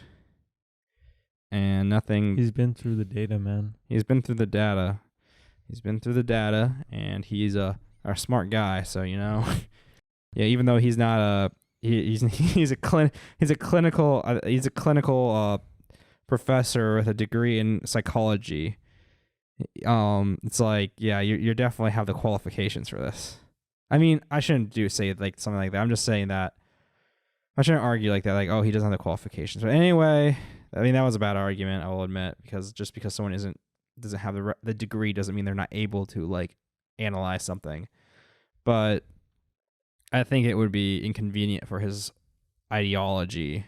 And I am saying he has an ideology if he believes in climate change, because I think for conservatives, it's very inconvenient to have something like climate change, which is an obvious example of something that requires collective action to tackle, because it affects everyone. It's very hard. The free market has a very hard time recognizing social impact of certain things, i.e. the impact of climate change, of like warmingness. Like the idea that Earth is warming, because it's very short-sighted. So I think that capitalism has a hard time dealing with issues like climate change. So in conservatives who typically favor more laissez-faire policies, it's a big leviathan they have to deal with. So it's much easier if you can just dismiss it out of hand. But in any case, I'm just going to allow this to continue, because nothing I'm going to say is convince people who don't believe in climate change. And I would just end up stroking the egos of those who do believe in climate change. And neither of these things I want to do. I read about 200 books on ecological, what would you call it, on ecology and economy. I read a lot of books, guys, so I know what I'm talking about. Look at my garage. Look at my garage. See my garage? Now look at my Ferrari. I don't know what car he was driving, but he was like, look at my Ferrari. Oh, big brained. I worked for the UN for about a 2-year period, and it's not so obvious what's happening, just like with any complex system. The problem I have fundamentally isn't really a climate change issue. It's that I find it very difficult to distinguish valid environmental claims from environmental claims that are made as what would you call it, secondary anti-capitalist front, essentially. Okay, that's kind of funny. He's like, all right, environmentalist claims, they're like a smokescreen by postmodern neo-Marxists to take down capitalism. He's like, this is a smokescreen. They don't actually care about the environment. They're trying to take down capitalism. He also doesn't talk about I mean, he doesn't have to give fair points to both sides. It's also important to realize that oil companies have funded numerous studies and numerous material and what would be loosely called propaganda to basically discredit climate change. And he's saying he has no. I think he's saying here he's actually trying to admit weakness here, saying I can't distinguish between the two. Which I don't know. I want to hear more of what he has to talk about this. I'm just going to kind of let him talk here. So it's so politicized that it's very difficult to parse out the data from the politicization. So I saw there's a line in 12 Rules which says people stricken with poverty don't care about carbon dioxide. Yeah, that's definitely the case. And I think that's not an unreasonable point to make, because you think about Maslow's hierarchy of needs, right? People, if you can't eat, then actually you can't really worry about what's happening in 50 years to the planet. However, I don't think that's a reason not to tackle climate change, because those same people in the global south... It's partly a reason. Is it though? Because people in the global south... coal-generated plants stop people from starving. So yes, it's partly a reason. And it's certainly the case that making energy more expensive, obviously, makes things more difficult for poor people. So yes, it's definitely an issue. And I would say, it's kind of a conundrum for those on the left. It's like, what's it going to be? Clean air or hungry people? Think, well, we don't have to choose. It's like, okay. Or renewable energy or... good. Yeah, he makes a good point here about how increasing the gasoline price disproportionately affects poor people. Because rich people have more take-home income, have more like malleable income. Right. There's a word for this, and then but my disposable. Disposable, yeah. My like sleep-addled brain. Disposable income definitely like allows you to basically take gas prices more in stride compared to poor people. And the left do struggle with this. This is actually a big thing with the left, is that they're basically fragmented into several different factions about what people care about the most in terms of environment and labor. And while there are compromises to be made, such as what I would say is like redistributing wealth, like more social programs while also taxing energy corporations, it's a difficult thing to balance, because if you increasing the gasoline tax may have a marginal effect on the environment, it's going to have a disproportionate effect on poor people. And like you can't, my friend who makes minimum wage once told me it's like I care about global warming, but I don't want to like become more poor in an effort to solve it. It's like, it's not, why am I the one having to pay for it? And this is like Jordan Peterson makes this point. Now about what to do about that, he probably would disagree with me. And he's probably about to shit on renewable energy really hard right here. Because he just said, okay, because she said renewable energy, and his face immediately like lit up. So last time I'm locking in, everyone. I'm locking in, shit on renewable energy. Good luck with that. Or nuclear power. Yep, there we go. Good luck with that. Oh, well, I'd be fine with more nuclear power stations. stations. Well, it doesn't look like we're moving in that direction very fast. No, but that is a solution. It worked for the French. I was fascinated. David Attenborough is something kind of close to a national religion in Britain. So there's a bit where you say population control. France built a bunch of nuclear power plants, and it basically allowed them to swap off of fossil fuels.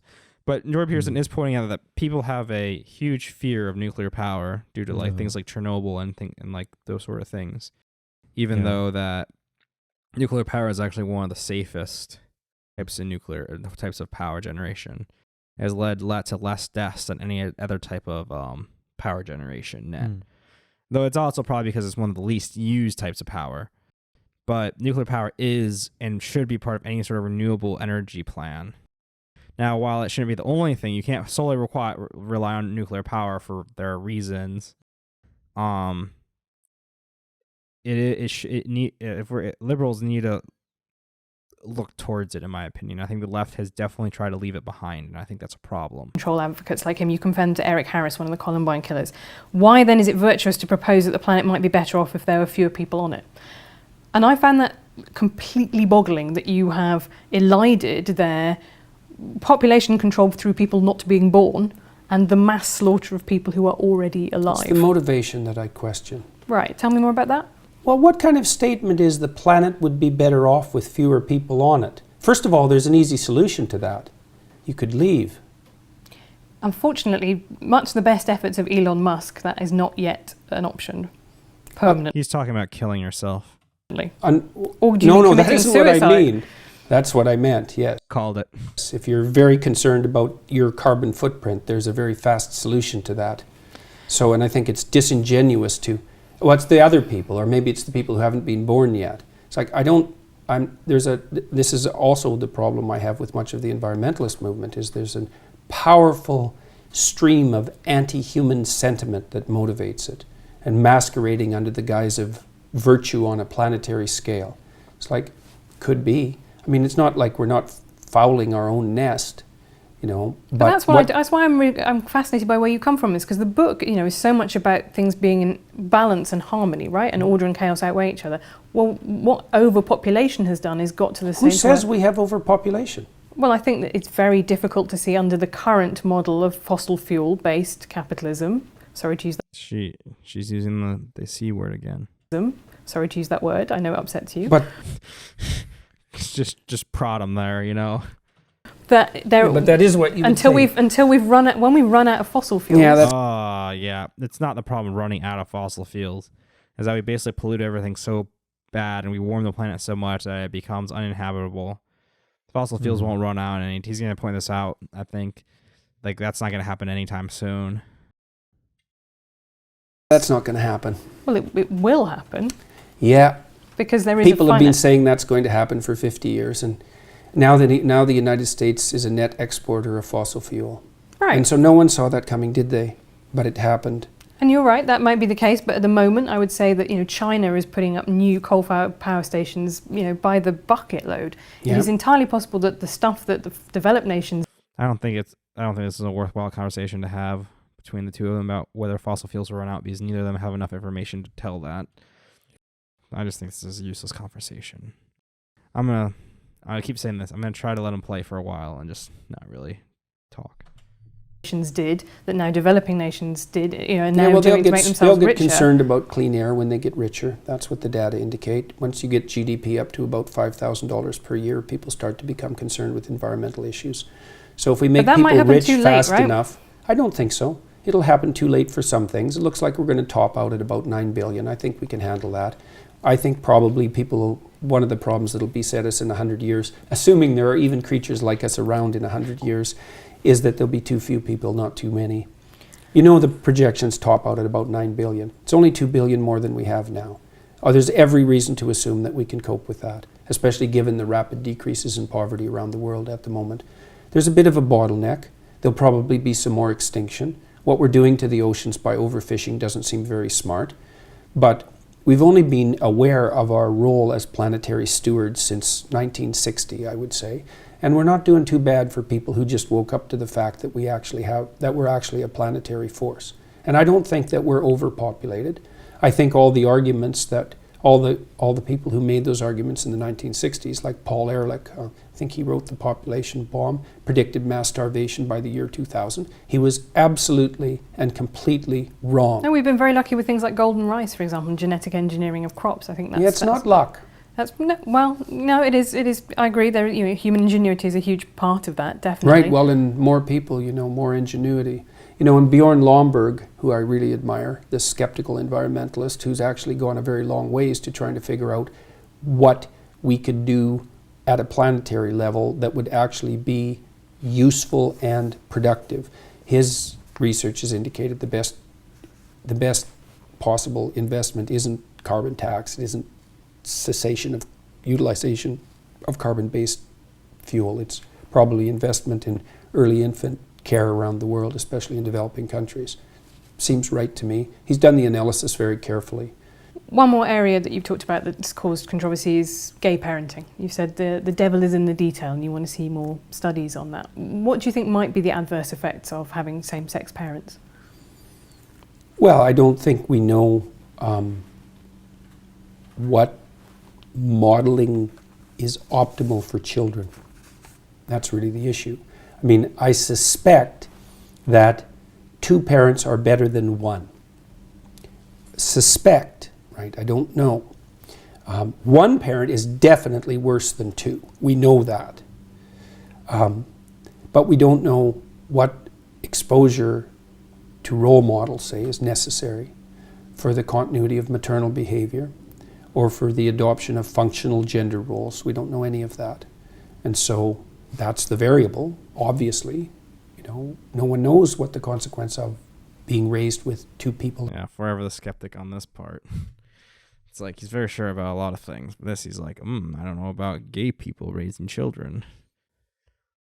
It's very clear that in terms of gay parents, that they're better than the foster care system. He doesn't talk about that because that completely, I don't know if he's actually arguing against gay people adopting, but if you are, I think you're just an idiot. The foster care system is horrible.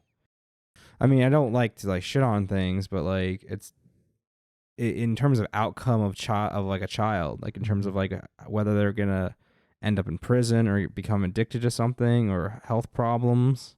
Foster care is really bad. And he is right there. Two parents are definitely better than one.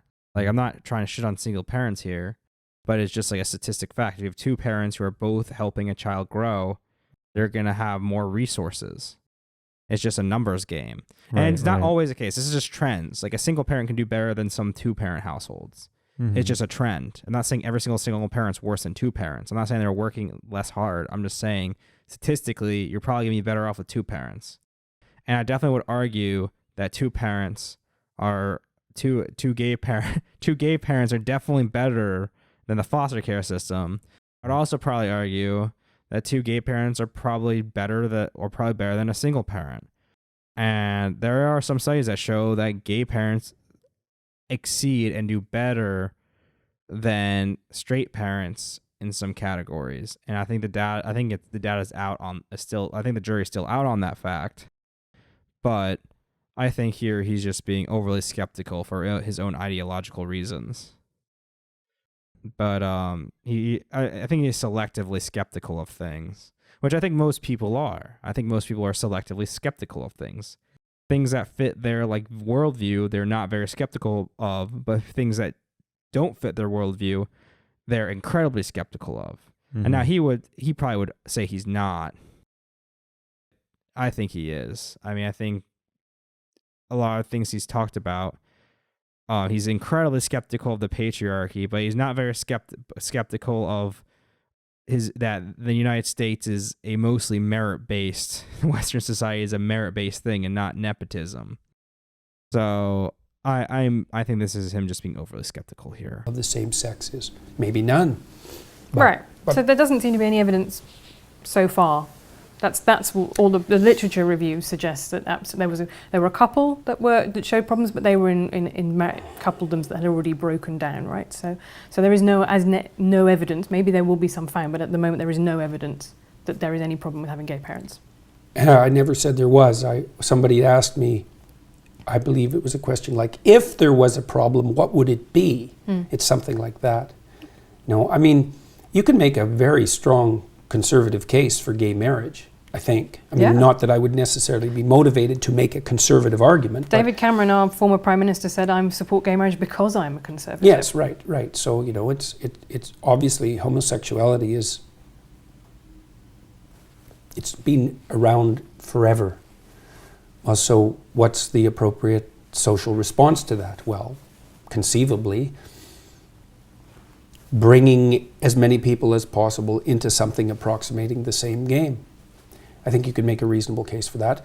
What's the consequence of that for children in those families? I don't know. What I would say is, the obvious risk is that there's no one of the opposite sex around. It doesn't take it doesn't take the perception of genius to come up with the observation that might be a problem. Now, maybe it's not. And my suspicions are there's probably far more relevant problems with regards to what happens to children that isn't good than that. Right. So this is a way in which, that is now a conservative position to hold. I think it's 20 years ago that would have been anathema to mainstream conservatives. Well, people were concerned with the deterioration of marriage and believed that any additional transformations would further weaken it. And I think that that's not an unreasonable position given how weak it's become. And I don't think that that's been good for people overall. Okay, let's talk about free speech to finish on. You write in your book about Nietzsche. Oh, nice. We mentioned an actual philosopher, Nietzsche. I don't know why. I just saw Nietzsche and I kind of like just blanked. I was like, oh. Anyway, free speech, yay. Probably going to agree with Jordan Peterson on this one. So we're going to end on a high note. Perhaps. You might be like, I think you should be able to tell that someone I should be able to kill them. Who became the Nazis' favourite intellectual. And you also that's... All right. I'm not a huge Nietzsche fan, personally. But his work definitely was bastardized by the Nazis. Like misinterpreted? Yes, in a way. And I'm not going to go into why or how, but Nietzsche is not explicitly a Nazi, okay? He's not like explicitly a ethno-nationalist or like an ethnicist. Like there are certain ethnicities that are superior. It's like his work was inherited by a family member who was, I think, his family was affiliated with the Nazis at some point, and they basically took his literature and was like, hey, look, we can use this. Because you can interpret philosophical works in a lot of ways. And I don't think that... I wonder if he's actually talking about this, but I just wanted to defend Nietzsche here because he gets a bad rap. He gets a too bad of a rap. I could also be wrong on that. Maybe Nietzsche... Maybe there's more better evidence that Nietzsche is a Nazi, but I think he gets a bad rap. talk about a professor... Only through his sister's mistranslation. There we go. His sister's mistranslations. There we go. That was the family member. Of his work. Right. But you talk a little bit as well about another professor whose ideas you thought led inevitably to kind of Maoism, and you said, I don't know how he can't be more worried about where his ideas lead. Do you worry about where where your work might be taken and used by other people? I saw you posing with... I worry about that all the time. With a Pepe flag. Oh, I can't believe you brought that up. Right, but I just think it's... Pepe is a meme. It's a little frog. She's talking about the Pepe flag, like it being co-opted by movements such as like alt-right movements. And like, honestly, I'm with Jordan Peterson here. I can't believe you brought that up in this discussion. And honestly, we're talking about free speech, and I wonder where she's going with free speech. But I'm a little aghast at this as well. I'm like, all right, come on, man. We're at like an hour 25 minutes, and now you're talking about Pepe the frog. Like, fuck, man. Like, come on. Like, fuck. I guess it is kind of relevant, but it's just like, ugh. I don't know why people watch this shit. Like, I mean, I don't know how many people watched it to its completion. I know I'm going to, and I'm going to regret every minute of it. But let's just carry on. Like, fuck Pepe. Fuck Pepe. I mean, Pepe. Fuck Pepe the frog. Like, I don't think he's inherently racist. I think he's used by racists, but I don't think it's like an inherently racist symbol. I don't think symbols are necessarily inherently anything, because they're just what we interpret them as. So, in any case, I went on a tangent there. Let's go. Seriously, I can't believe you brought that up. You should go online. Yeah, I do. Believe me, I do. There's a video called, I think it's called, "Is Jordan Peterson a Darling of the Alt-Right?" Have you watched the video of the person who put up that Pepe flag with me? He's online. But go watch it. I have seen. You wouldn't, I would say. And why are you concerned about Pepe, anyways? Jesus, he disappeared like 3 years ago. It is, and most of that was trolling by young guys who were trying to drag the media into idiot accusations, like the idea that this was a white supremacist gesture, which I was asked about on CBC. It's like, no, it wasn't. It was Fortran trolls playing the media for fools, which worked. And much of the Pepe thing was that as well. Okay, but the problem with people ironically pretending to be Nazis on the internet... They weren't pretending to be Nazis. But no, this is a separate phenomenon, and 4chan definitely do ironically pretend to be all the worst things they can possibly be, is that some people take that very seriously. There was a case in America recently of a guy who stabbed his father because he had thought that his father was a Democrat. He was writing stuff for a conservative website. He'd got very into the Pizzagate conspiracy theory. He was probably paranoid. Right, so there are people who take this stuff very, very seriously, and they latch onto it. What's your point? I agree. I agree with Jordan Peterson here. What's your point? You're talking about this, like, these conspiracy theories, and it should be known that conservative terror attacks and conservative-oriented murders have gone up in the last, like 4 to 8 years. But I think I really want her to giving her point. I know she's about to tell me, so I see the subtitle that I would hope that she's about to give me her point, because her point is she's just talking about, she's giving examples of things, but not really telling me what they are of. I'm saying that, how much responsibility do you feel that you have, particularly guys the alt-right, who, as you say, some of them have enjoyed your work, and say, No, I'm not one of you guys. I'm not with you guys. They haven't enjoyed my work. I've definitely read bits on the internet. Read more. Okay. Find some evidence. I'm extraordinarily sick and tired of this particular accusation / line of questioning. I'm no fan of the identitarian right, the ethno-nationalists. Bam! I was using the word ethno-nationalists today. Yeah, I mean, he critiques Nazis all the time. I don't think Jordan Peterson is a Nazi. People who accuse Jordan Peterson of being a Nazi obviously are like, it's a bad accusation. He's not a Nazi. He's a conservative. But it's also know that Churchill was a conservative in Britain, and he hated Nazis. And the conservative and Nazi are not identical. And it's actually very hard to say that like Nazis are conservative or if they're liberal, because they have traits of both. And like but yeah, I just think that this is, he does not like Nazis. He hates Nazis. He thinks Nazism is like a left-wing phenomenon. I think. I don't know. I haven't read much what he thinks Nazis are, really, but I shouldn't have said that. Alt-right. First of all, what do you mean by alt-right exactly? Do you mean ethno-nationalists? Do you mean white supremacists? No, I mean people who are on the right but have got their power base outside the traditional media. They see themselves as an alternative. So I see them coming That's a pretty loose definition of the alt-right. Rush Limbaugh kind of talk radio, right? People who see themselves in opposition to an Rush establishment. Limbaugh is not the alt-right. No. He's completely right about this. Rush Limbaugh is not the alt-right. He is totally traditional. He's been around forever. This is like a horrible note to end on for her, and like for me, and for Jordan. I agree with Jordan Peterson on some things. I'm not completely against Jordan. I think he's right on some things. Towards like the legal standard, his opinion on multiculturalism to a certain extent. And again, alt-right is a very broad thing to say. I don't think accusing him of these sort of accusations is fair. Been around for 30 years. Right, so he's the progenitor of what I see now, Breitbart. Yeah, no, he's not.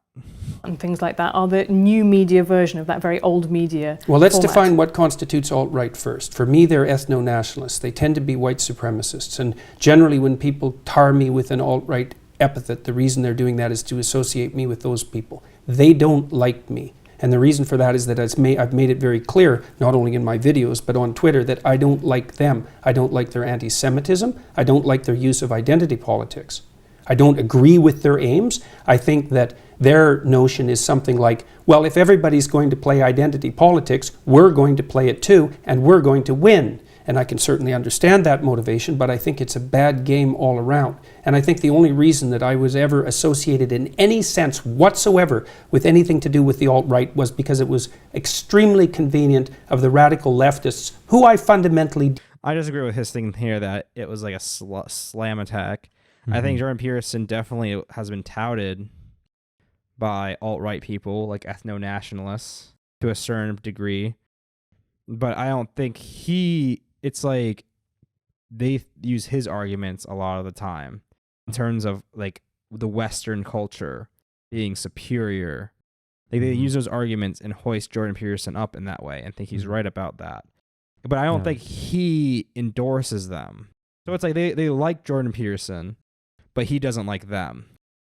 I think it's something like that, because I do see like racist, ethno-nationalists like Jordan Peterson to a certain extent, but he doesn't like them and he doesn't endorse them. He's not, when he argues like Western civilization, he's not talking about race. Yeah. I don't think Jordan Peterson's opinion about Western civilization is a racist position. I think a lot of people who talk about Western civilization be superior come from a racist position. I don't think Jordan Peterson comes from a racist position. But I think I'm just making that important distinction, is that people do like him that are ethno-nationalists, because like they're not being consistent in their ideological beliefs, because a lot of his beliefs are contrary to what they believe. but they're not. If you're an ethno-nationalist like that, you're probably not being a fully rational human being to begin with. So, well, I just wanted to make sure that was clear, because I don't think I like what she's doing here to him. And she's also like just fucking up the whole definition of alt-right here by using Rush Limbaugh. But Right. but she should have said someone like Alex Jones. Yeah, Alex being Jones a would have been much better. being a progenitor, because he's been around forever. Test to paint me as a representative of that viewpoint. Right. Other than that, zero. Now, That's okay, but that's not what I did. You say so. At no point did I say you were. Well, you brought up the whole peppy right, thing. but I did bring that. But there was a reason I did that, which is that Nietzsche himself said, "I'm an anti-Semite," right? And yet his ideology and his philosophy ended up being used by the Nazis. So my question to you is, how much responsibility do you feel about the It way isn't in even which what I your feel. work It's is not used? how much responsibility I feel. It's how much responsibility I take. Right. Right. And I take as much responsibility as I possibly can. Right. Which is why I'm doing what I'm doing. Right. I'm going around the world. I'm talking in different cities. I'm talking to people as much as I can. I'm putting out content that I think is useful for people online, and I'm clarifying what I think. I have 300 videos on YouTube. Virtually, for all intents and purposes, every single word I've said to students in a professional capacity since 1992. And despite the fact that I have innumerable, highly motivated enemies, they haven't been able to find one thing I've said in 30 years that, what would you say, justifies any of those accusations, or any other accusations for that matter. So it's Yeah, I don't know what he's exactly talking about in terms of specific accusations, but if it's Jordan Peterson's a Nazi, like that definitely, like I don't think there's anything that proves he's a Nazi, and like I think it's far from it. I really don't like this. Like I thought we were going to talk about free speech, and now we're just talking about stupid accusations.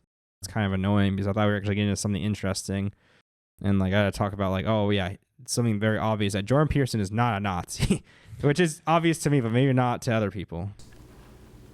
It's quite the phenomena. I mean, I understand it to some degree, you know, because... So, sorry, about the Pepe flag, because you can help me explain this. Why did you pose? Yeah, why in the hell are we, like, this is the fucking Rouge and the lobster thing again. Like, I guess I mean, I guess she's trying to bring him back to the Pepe flag thing because she got off topic. But again, she picks the worst topics to try to hammer him with. I guess these are points that she thought were like ironclad, but I just want her to move on. I'm like, just jump around. Like, at this point, just jump around. I don't even care anymore. With it? What were your reasons for doing it? Did people just come up and bring it to you and Yeah, I was like posing with... I've probably been photographed with, I don't know, 5,000 people in the last 2 years. And, you know, it's one after the other, often in groups of 100, 150 or 200 people. And it's like 15 seconds. Right. And they brought this flag. One of them had spoken at the event. They were doing it ironically. They unfurled the flag and we took a picture, and that was that. Would you have posed ironically with a hammer and sickle flag?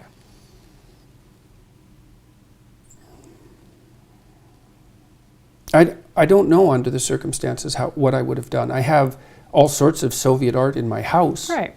Because this is, I think, anybody could get caught out, and social embarrassment is a huge... He's going to say I'm not socially embarrassed here because I don't think he should be, because it's just a Pepe flag, okay? Like, there is certain social context for like around the Pepe flag, and it can be interpreted as a racist symbol, but I'm just like... It's too much, okay? Like, there are a lot of things, like, there's a difference between something is mostly a racist symbol and something can be a racist symbol, okay? So, like, a Nazi flag is almost always a racist symbol, the Nazi symbol. But there are some cases in which it can be used, like, you found, like, I believe it was an Indian symbol originally, but there are some cases where it could be theoretically used by someone who didn't have knowledge of Nazism or something. Like, it obviously would be very rare. Like the swastika? Yeah, the swastika. Yeah, Sorry, yeah. I should have been more specific. I'm like running on fumes here. I could imagine some hypothetical cases where someone posing with a swastika would not be like overtly racist, because symbols are what we give them. They don't have fundamental meanings. And then there are cases in which it could be racist. Using a Pepe flag could be racist. And there are some cases where an OK symbol could be racist. Racists have used it as a way of like communicating with each other in some cases. But it doesn't mean it's completely racist. It's not like you can't compare the Pepe flag to the Nazi flag or to the swastika. You can't compare the OK symbol to the swastika because it's just kind of ridiculous. And it's ridiculous. Yeah. It's absurd. And now she's saying, "Oh, you should be embarrassed," like social embarrassment. I'm thinking she's saying he should be embarrassed here, but he shouldn't be. He shouldn't be embarrassed. Like if you would have posed with a Nazi flag on accident, you should be embarrassed. Like admit that, or like you're a Nazi, like obviously. But the Pepe flag doesn't make you a racist. Like it could make you a racist, but it doesn't mean it is. Exactly. It's not a certainty. And I think like this is not the argument I was hoping they were going for here when they said free speech is gonna be the closing. And like now I'm just kind of annoyed. I guess I'm pissed off. I'm actually pissed off at her. I hope he's pissed off too. He looks like he's pissed off, and I hope he's pissed off. I'm pissed off too. Huge factor, and you don't want to kind of tell people who've been very nice to you that actually you don't want to do the thing. I just wonder if that's something that you regret now, that you wouldn't do it again if you had the opportunity.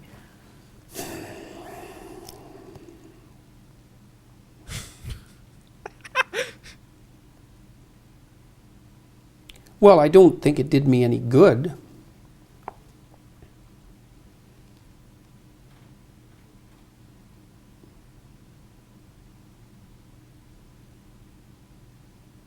Bro, the silence though. I just have to point out this fucking silence. He's like, what do I fucking say to this? What do I say to this? I think he's actually thinking. I think he actually is thinking here. Like, should I just like take the L? Should I just be like, oh, I don't regret this at all? Or like, I don't know, man. I don't know what he's gonna say next. I'm on the edge of my seat. I'll even fucking edge of my seat now. I don't think I'll betray my former self. We'll just leave it where it is. I made the decision that I made under the circumstances and took what was there into consideration. I think that the Pepe formulators did a wonderful job of trolling the standard media. I don't think that they were what everyone presumed them to be. I think they did a wonderful job of trolling you as well, in a sense, right? Recruiting you and your image and your appeal to people. Again, like, oh, you got the wool pull over your eyes as well. Like, I don't know. This line of questioning is just annoying, to say the least. To their kind of cause, which is ironic. I don't really think so. But is not actually. Underneath it all, I don't find it very ironic, actually. What don't you find ironic? That a lot of the kind of 4chan culture, which is saying, I'm just going to say the worst possible thing that I can say just to prove that I can say it because free speech is still alive. I think that in itself is quite poisonous to the discourse. I think I try and conduct myself online in a relatively civilized manner. I do not always succeed, but I do not think just going into a room and screaming epithets is something that I need to do on a daily basis to prove that free speech isn't dead, right? I think we could probably agree that that's a reasonable a rare note of consensus. But I have to come back to the free speech idea because I think that So after talking about Pepe for like 8 minutes, we're now finally coming back to free speech. Whole idea of the intellectual dark web, and this came up a couple of times at your event on Thursday, is predicated on the idea that you have been marginalized for your opinions or oppressed for your opinions. It's not predicated on my claim of that. Right. It's predicated on... Well, I don't know. I'm not claiming I've been marginalized. I would never use that word, first of all. That's for sure. So, but the idea of a dark... I don't feel oppressed. Good. I'm pleased to hear it. But I do think that the way that you got the cheers from that crowd was... I think that was legitimate because I think she's probably annoyed based on her like ideology and her belief structure that if a conservative says that he feels marginalized, she doesn't like that sort of thought process. So I think she's actually pleased here. Of that.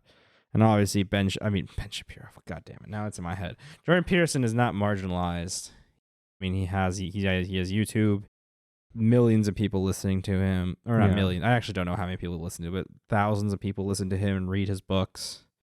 He's not marginalized. He has a huge amount of sway. It was very much about, there was an idea of taboo breaking, right? That this is a microaggression, but I'm going to say it anyway, that, hard work is the way to succeed. And I thought that was fascinating because to me, you don't look like somebody who has particularly suffered an outrageous amount for your opinions. People have certainly disagreed. They've been rude. They've in some cases. The only reason I haven't suffered an outrageous amount for my opinions is because I've handled the consequence of their utterance exceptionally well. My job was at risk. My career was at risk. My family stability was at risk. So I wouldn't push that one too far. In what way was your job at risk? Jesus. Last year, 200 of my fellow faculty members signed a petition to get me fired. That was only one of a dozen things that happened. The university wrote me 2 letters, 2 cease and desist letters from their HR departments with their legal staff. 3 of those and you're done. They just fired Rick Maida in Canada at Acadia University for talking about many of the same things that I've talked about. So the fact that I've come through this relatively unscathed has very little to do with the vitriol of the attacks. There was plenty of motivation to take me out. It just didn't work. Right. And I think the fact that it didn't work, to me, makes me... Yeah, I think she's barking up the wrong tree here. I think it's important to note that Jordan Peterson works for the government because he works for a public university. And under that guise, he should be protected, in my opinion, more than a private company. Because the government's basically trying to discriminate against him for his speech. And it's not like he's putting anyone at risk for it. He's not threatening anyone. Like an overt Nazi, by the definition of the word Nazi, you believe that like there are certain people that don't deserve to exist. And that puts people at risk who are like in those categories. And he's never really threatened anyone. Like while his opinion definitely, I don't agree with it, I don't think that it's overtly dangerous.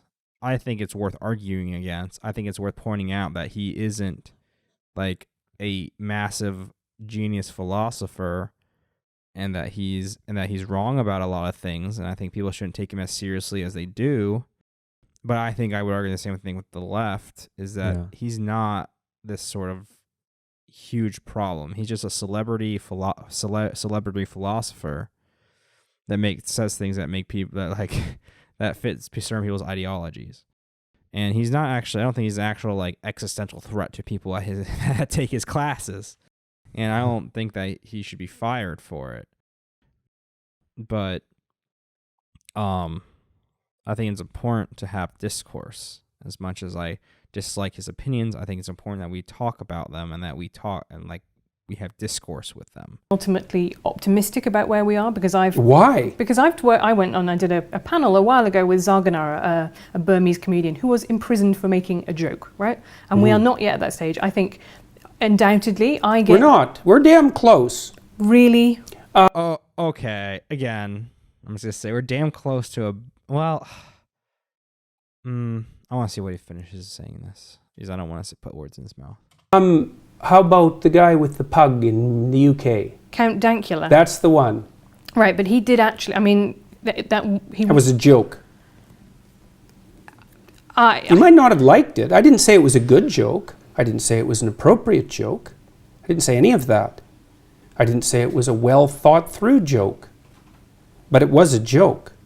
Yeah, I just fundamentally don't believe that it was a joke. I believe that it was camouflaged as a joke, and that's what it kind of comes across. Right. And Well, that's exactly what you would believe if you were inclined to persecute comedians. No, I'm not inclined to persecute someone. Well, you're inclined to persecute him. I don't think he's a comedian, and I don't think I would have to go.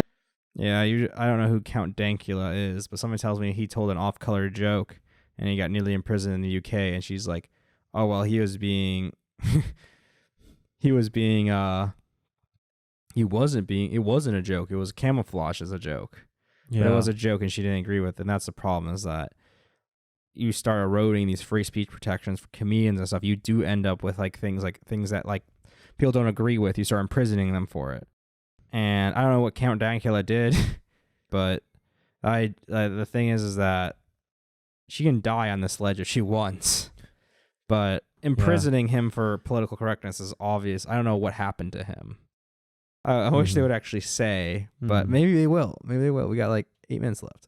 I would have to go and look at the circumstances of that case, but I think... He didn't like his girlfriend's pug and thought he would teach it to do something reprehensible as a joke. Right, but I see you getting involved, say, tweeting Douglas Murray's article about Tommy Robinson, and I think you see that as a free speech issue, and that's not how I see Tommy Robinson's case at all. I see that as contempt of court, someone who endangered a grooming trial. How do you see that case? I see it as very fortunate that Tommy Robinson didn't die in prison. I think I would say that about a lot of people in prison. I think it's very hard to be in prison if you are a sex offender, for example. I think Again, another court case I have no idea about. British prisons are less inhumane than American prisons, but they are still brutal places to be. However, I do think that was an appropriate punishment for somebody who tried to collapse a grooming trial. Well, but are you? I guess are you a prison abolitionist? no. Oh right, okay. So you do believe that some people there are offences for which people need to go to prison. Why would you ask me a question like that? Well, I'm Do I just look like interested. someone who isn't interested in meting out appropriate punishment? No, but I just thought maybe I've made an assumption about you, and I didn't want to make an assumption about you. Yeah, I wish I knew more about the cases they were talking about. Okay, we're actually looking something up now. Yeah, I'm trying to see what he did.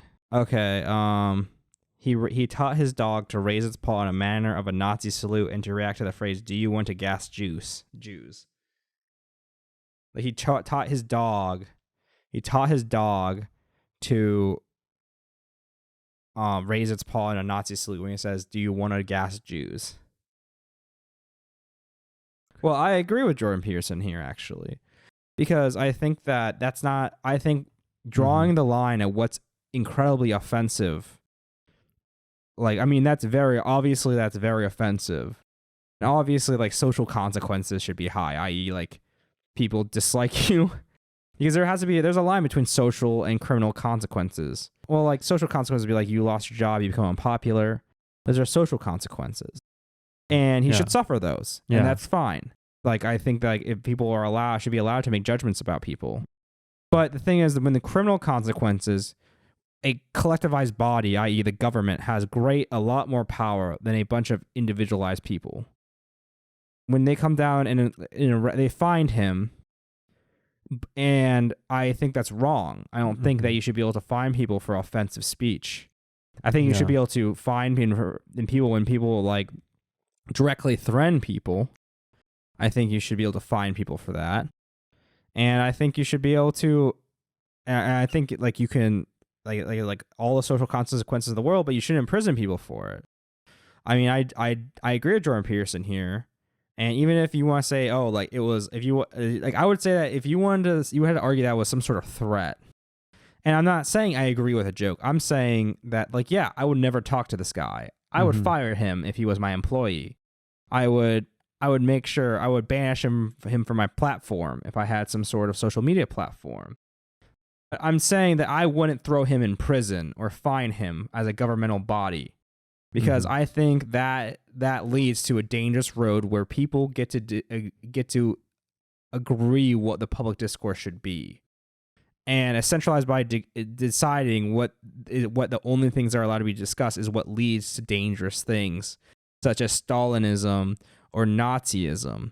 Because that's what I'm not saying it's like a 1-to-1, but I'm saying that's the road that goes down. When you start arguing about what should be allowed to be discussed, that's when things start getting dangerous. I'm just going to end with a quick fire round. So I know that this is YouTube, so we have been able to talk for a really long time, but I just want quick answers from you. Who is your favourite author? Dostoevsky.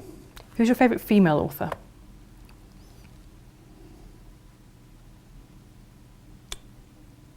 Ayn Rand, last prediction.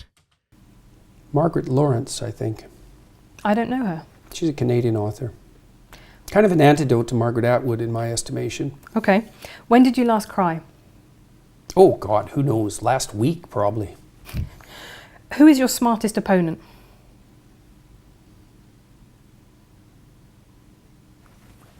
Sam Harris. No. Sam Harris is pretty smart. Oh! Because you've had debates about atheism with him and about rationality. And Yeah, I don't really regard him exactly as an opponent. You know, I mean, we disagree on things. I don't really tend to think of people as opponents, generally. I mean, but Harris is smart. He's good at making his case, and so that's been interesting. What big question don't you know the answer to?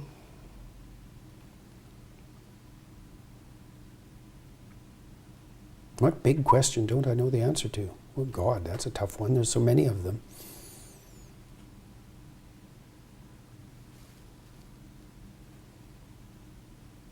Well, personally, it's what I should do in 2 years. When did you last change your mind about something important? I'm changing my mind about things all the time. But Every time I do a lecture, I change my mind about something. But something important, something big. Oh, well, I can tell you. I mean, one thing I've learned in the last 2 years is that I think I overestimated. There's an obesity epidemic in North America, perhaps throughout the Western world. I think I overestimated the degree to which that was a consequence of a sedentary lifestyle, and overestimated the degree to which a lack of discipline was contributing to it. I think much more now that it's an illness.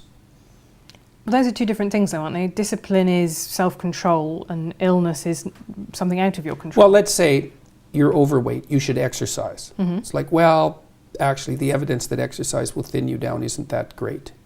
And maybe the reason that you're not exercising is because you're ill, not that you're ill because you're not exercising. So I have a lot more sympathy for the hypothesis that the obesity epidemic is actually a consequence of an illness, of a I have no idea about any of this, so. broad scale. Illness isn't exactly right. It's a dietary problem, fundamentally. And there are deep causes for that. Are you still eating your all beef diet? Unfortunately, yes. Haha, he is. He is an all beefer. A big beefy boy he is. Really, just beef. Not. Can you have like ketchup on it? Nothing. Right. Yes, I wouldn't. It isn't something I would lightly recommend. It's a little hard on your social life. It makes traveling quite difficult, and it's dull as hell. But But what has it done for you? Well, I lost 50 pounds in 7 months. I stopped snoring. I had some autoimmune conditions that seem to have gone away. I'm not taking antidepressants. My mood isn't perfectly regulated, but I'm under a fair bit of stress, so that might have something to do with it. I sleep much less. I can work more. Imagine I your don't have arteries GERDs. might not be in great shape. I don't think there's any evidence that I don't think we have any idea what causes arteriosclerosis. I think all of the dietary knowledge we have is rubbish. And partly because it's unbelievably difficult to do proper dietary studies. You can't do controlled studies. It's all correlational, and there's so many variables. I think the correlational studies are useless. So also this all meat diet, this all beef diet has apparently cured my daughter. So, Who had juvenile rheumatoid arthritis? Well, that was the original diagnosis. Then it was idiopathic, which means we don't know what the hell's causing it. Yeah, but she's completely symptom-free. So that sort of thing makes you sit up and take notice, because it doesn't make any sense. When was the last time you lied? Because the book says no lying. I mean, he's not going to answer that. He's going to be like, I don't think I've ever. I mean, actually, I wonder if he might actually have something, like something small. But I feel like that's a gotcha question. Finally, an example of a gotcha question. Do you still lie? Everybody lies. That's actually a good answer. I like that answer. As Dr. House himself told us. Mm-hmm. What is most But important? I'm pretty damn careful about it. What is most important to you in life? Not being stupid. How would your life... Not making foolish mistakes. Not being incautious. Yeah. That's tough on yourself. Life's tough, man. Right. How would your life have been different if you'd been born female? Multiple orgasms. It's not a bad one. That's pretty good. That's I'll give him +5 for that. What's your biggest regret? That I didn't take advantage of the opportunity to learn to play the organ when I was 7. If that's your biggest regret, that's going to be a great deathbed, because that's... Yeah, well, that's a you know, minor I one. would have liked, it would have been better for me if I would have been a better musician. And finally, how would you like to be remembered?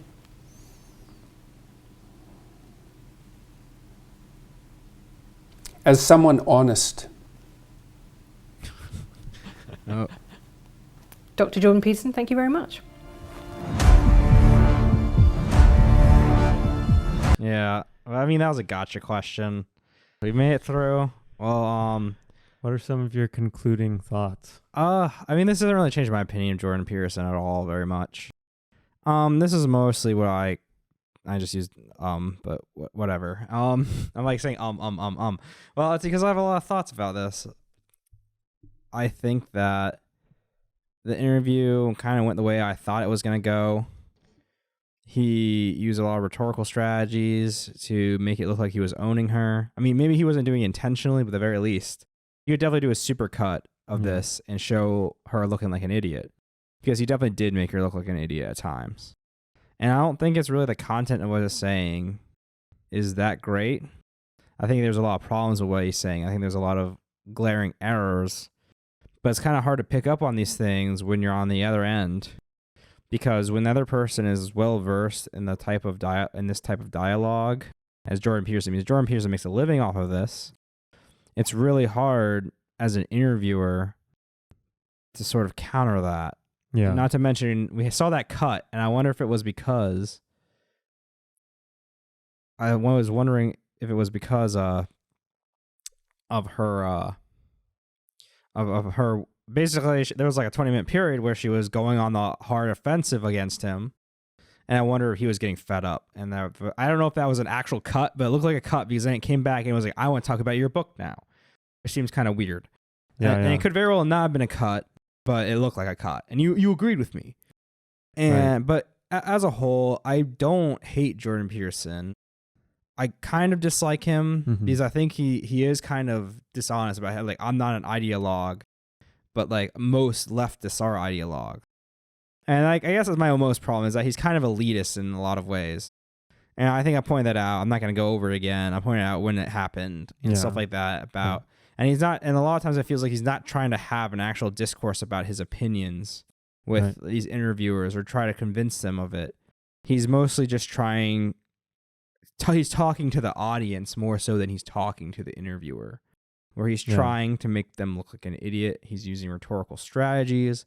I point out some flaws in arguments that I thought were present. I'm sure there are flaws in my own arguments. I'm not perfect. I'm not even like, I don't like philosophize all the time. I'm not like an expert. I don't know even what an expert philosopher is. Jordan Peterson, Sam Harris. But I think the interview went fine after we got, and also there was a lot of funny moments where like the Rouge thing, the lobster, and then the Pepe flag. Like I said early, ripe fruit. Yeah, the ripe fruit. And I come on with the Rouge. I think an important thing to note is that a lot of times these sort of people who use these rhetorical strategies of jumping around is when you beat them to death with certain points. And the 3 points that she decided to beat him to death over with were not the right call. But overall, I think it was a long interview, an hour and 42 minutes. I don't really think there was a lot of substance to this interview, but I think it's just important to point out that Jordan Peterson is not like this genius guy who is like has groundbreaking work on like philosophical debate.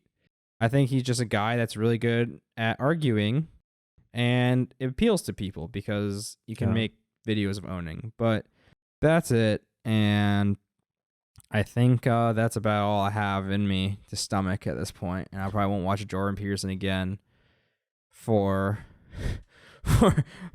hopefully a while. But thank you if you watch this. Thank you so much for watching. Tiredly. I don't know what we're gonna name this at this point. I don't know, but whatever. Me ripping Jordan Peterson, me supporting him. But yeah, thank you so much for watching. My name's Will, and have a nice night or morning or whatever. So later, guys.